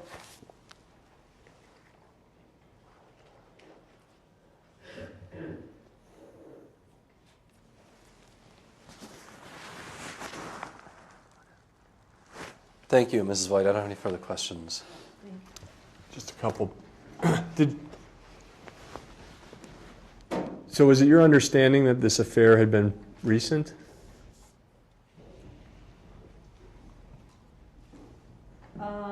No, you know what? She probably had, because I knew Douglas was a baby, so yeah. She must have mentioned it, so I knew it wasn't recent. Your understanding was it was when Douglas was a baby? Yes. And Douglas was about 3 or 4 at the time? I don't know how old he was, but it sounded like it happened when she had Douglas. And I don't know if she was still working at that time, because she said co-workers, so. Okay. That's all, thank you. Mr. Jambos? As you're sitting here now today, Yes. Are you sure that it was about the time after she'd had Douglas, or could it have been about the time after she'd had David, or aren't you sure? It was after the time she had, did they say Douglas? It was David. It was David. So as you're sitting here now today, you know who it was? It was David. It was after she'd had David? Yes. Okay. Thank you. Nothing further. So Ms. Vojt, and David would have been about... Well, he was a baby. I don't know how old he was. Well, you don't... I was going to ask how old he was in 1998. You're not sure. 1998, when Julie died, how old was David? That's what Right. you're asking me? I think he was about 8 years old. Okay.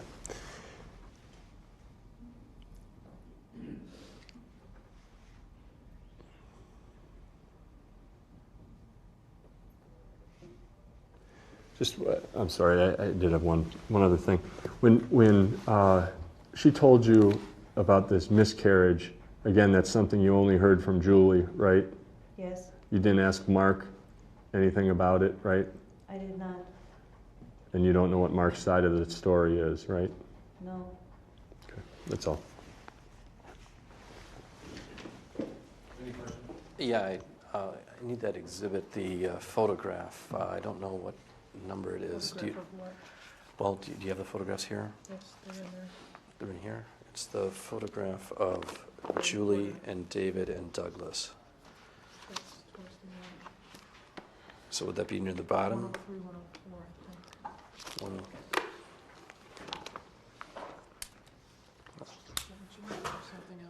This is what I'm looking for. Thank you. This is exhibit.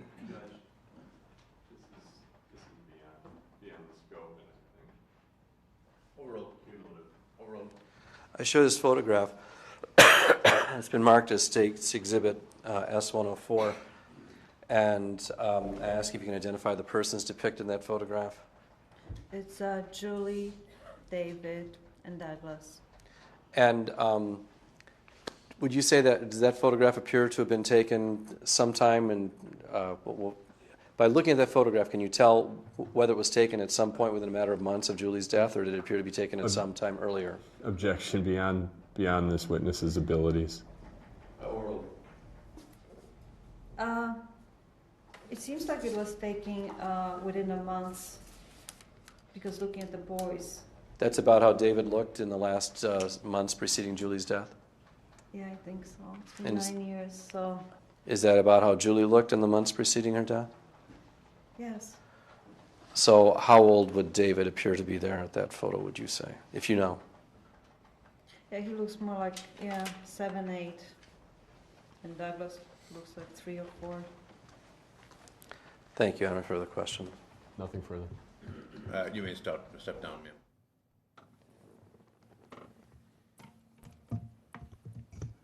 I take it that's our last witness for the day? It is, Judge, and I'm just moving that exhibit number 7 into evidence. All right, any objection? All right, 7 will be received.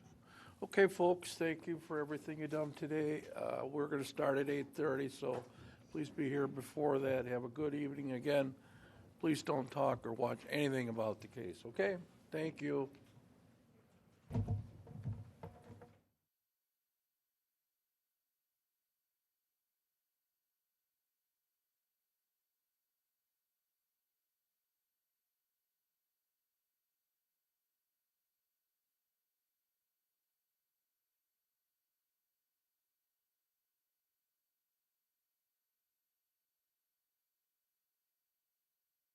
Them right away. Let them leave.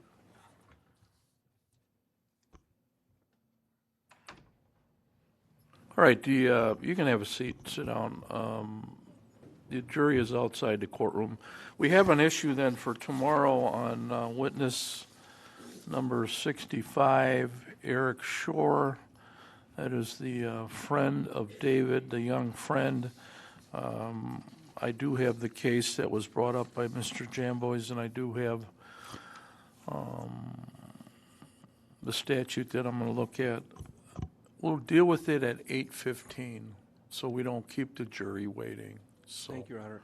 Then I'll figure out what to do. I would point out one other thing, Your Honor. If you wanted to look at where that came up in the last trial, it's on transcript for January 28th, 2008, page 10, line 1, through page 21, line 10. What's the transcript line again? January 28th, 2008. Okay. Page 10, line 1, through page 21, line 10. Thank you. And I would just note, Your Honor, that at that time there was an issue about confrontation, and there was no confrontation clause issue at that time because David Jensen was going to be made available. There is no confrontation clause issue this time because this is not a testimonial statement. Since it's not a testimonial statement, it's not a confrontation clause issue.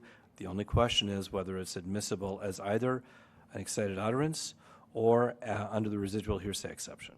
And I know I do try to multitask up here. I don't know who brought it up, whether it was you, Mr. Jamboys, or Ms. McNeil, the issue of that David was a minor and the excited utterances looked at different for minors, but that's only for sexual assault cases.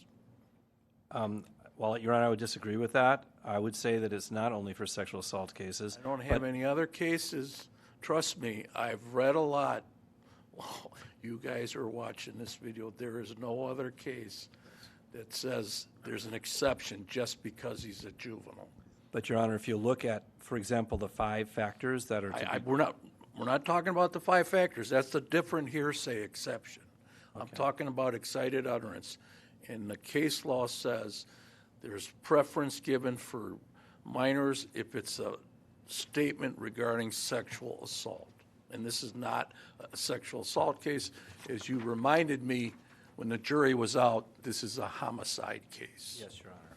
And by the way, Your Honor, I'll say this. I apologize for the way that I spoke. Trust me, we get heated and we try to do our jobs, and I accept your apology. I hold nothing against you. So that doesn't mean the defense gets to yell at me tomorrow. Wait. All right, have a good evening. We'll see you at 8:15. Judge, if I could add something. Oh. So we will research this tonight. We'll work on it. But I do want to point out, give another case site that I regarding think an excited utterance? Yes. And what case do you have? Gerald L.C., and the case site is 194 West 2nd, 548.